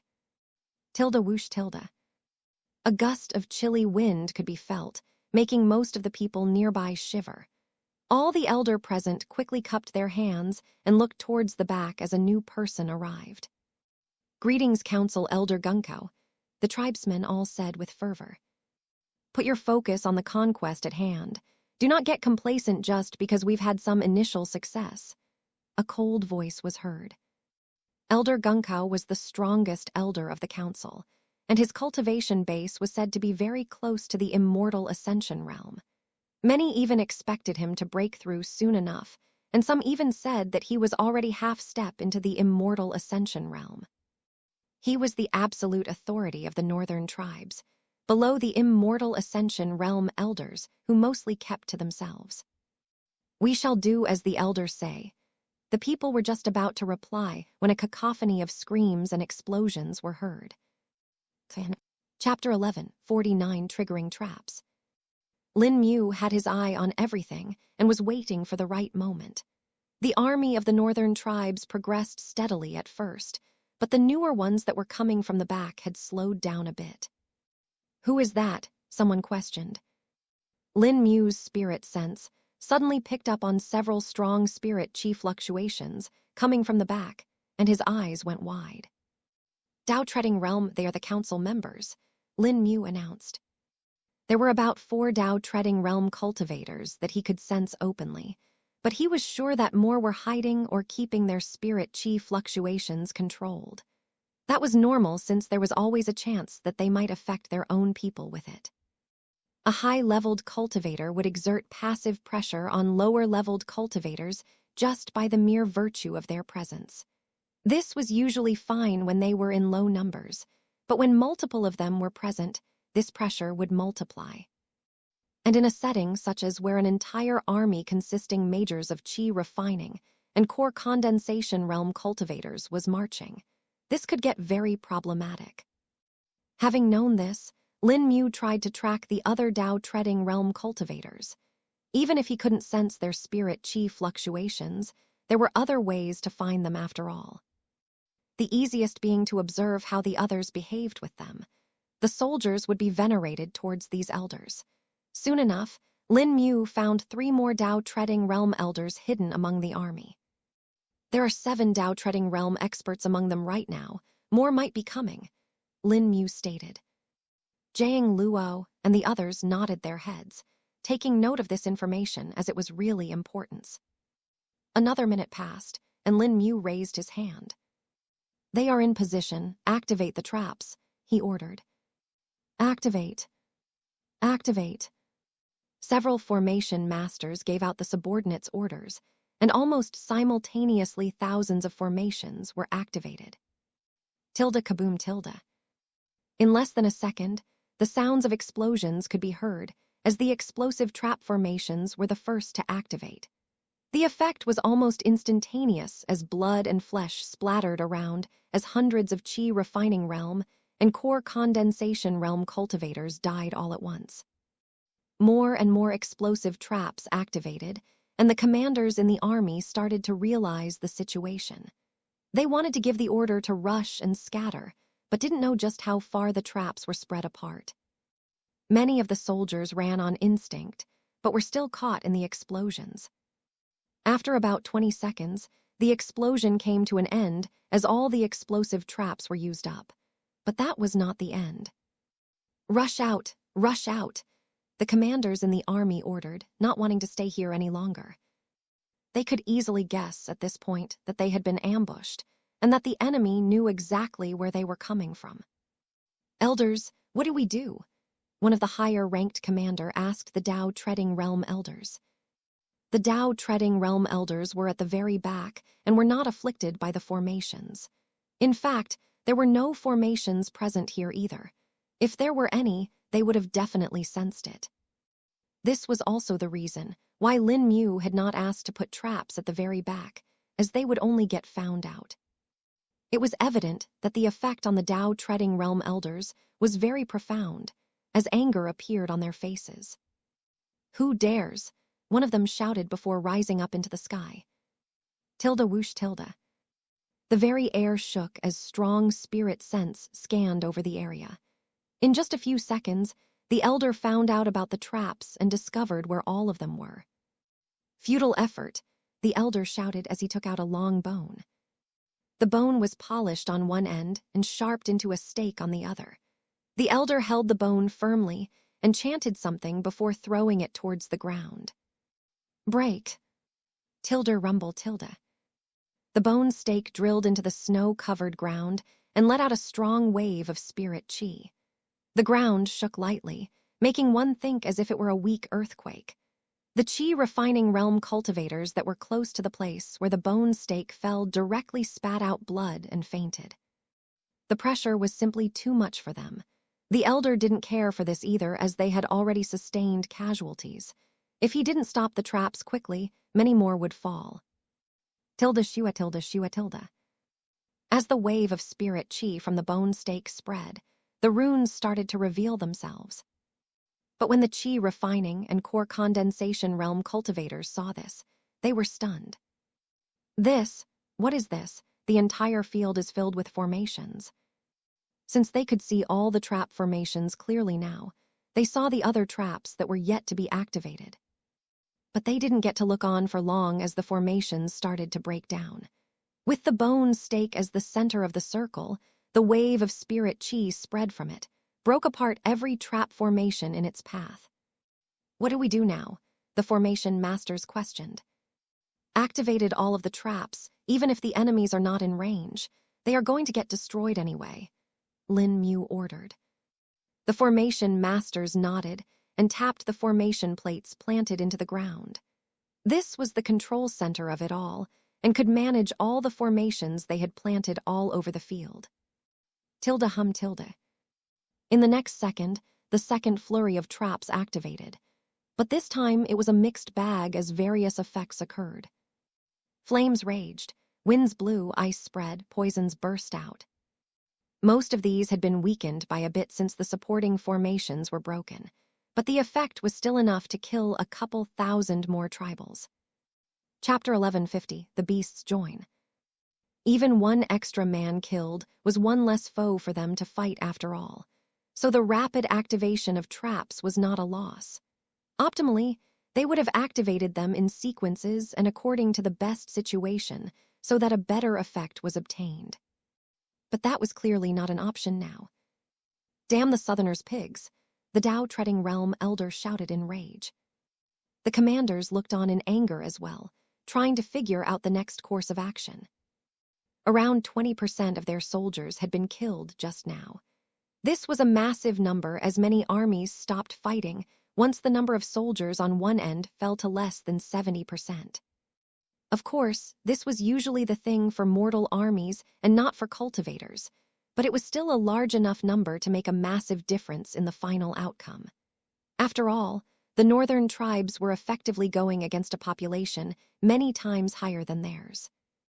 Even a minor loss might become dangerous for them in the long term, And while they were prepared to lose them in the battles, it was basically a waste now, since this was no battle. It was a shame for them to see their men fall without even having to fight, and there was no army in front of them to fight either. How did they find out about the passage? The elders couldn't believe their eyes. The juniors, did they end up revealing it to someone hidden? They wondered. And that was exactly what had happened. But they didn't know that Lin Mu had learned more about their plans and was ready for exactly that. One of the council members flew up and looked around, trying to see if there was anyone nearby. If they activated the formations just now, there must be someone nearby. They would have to know the exact time to do that, so it was definitely not an automatic activation, the council member thought. Meanwhile, the other Tao-treading realm cultivator, who had thrown the bone stake and broken the formations, was now setting up his own formations. He threw out several flags and scattered some dust in the air. The dust was pitch black and looked like ground-up coal, but at the same time, it looked a little liquid seeing how it floated in the air. Elder 9, the Tao-treading realm elder, using the dust, called out, "Assist me." ONIT. The elder titled Elder 9 appeared out of the army, showing Tao shell realm fluctuations as well. Lin Mu, who was observing it, all narrowed his eyes, as he found it a bit strange. Why does the Tao-treading realm cultivator need the assistance of a Tao shell realm 1? Lin Mu wondered. But his doubts were soon answered, as he saw what they did next.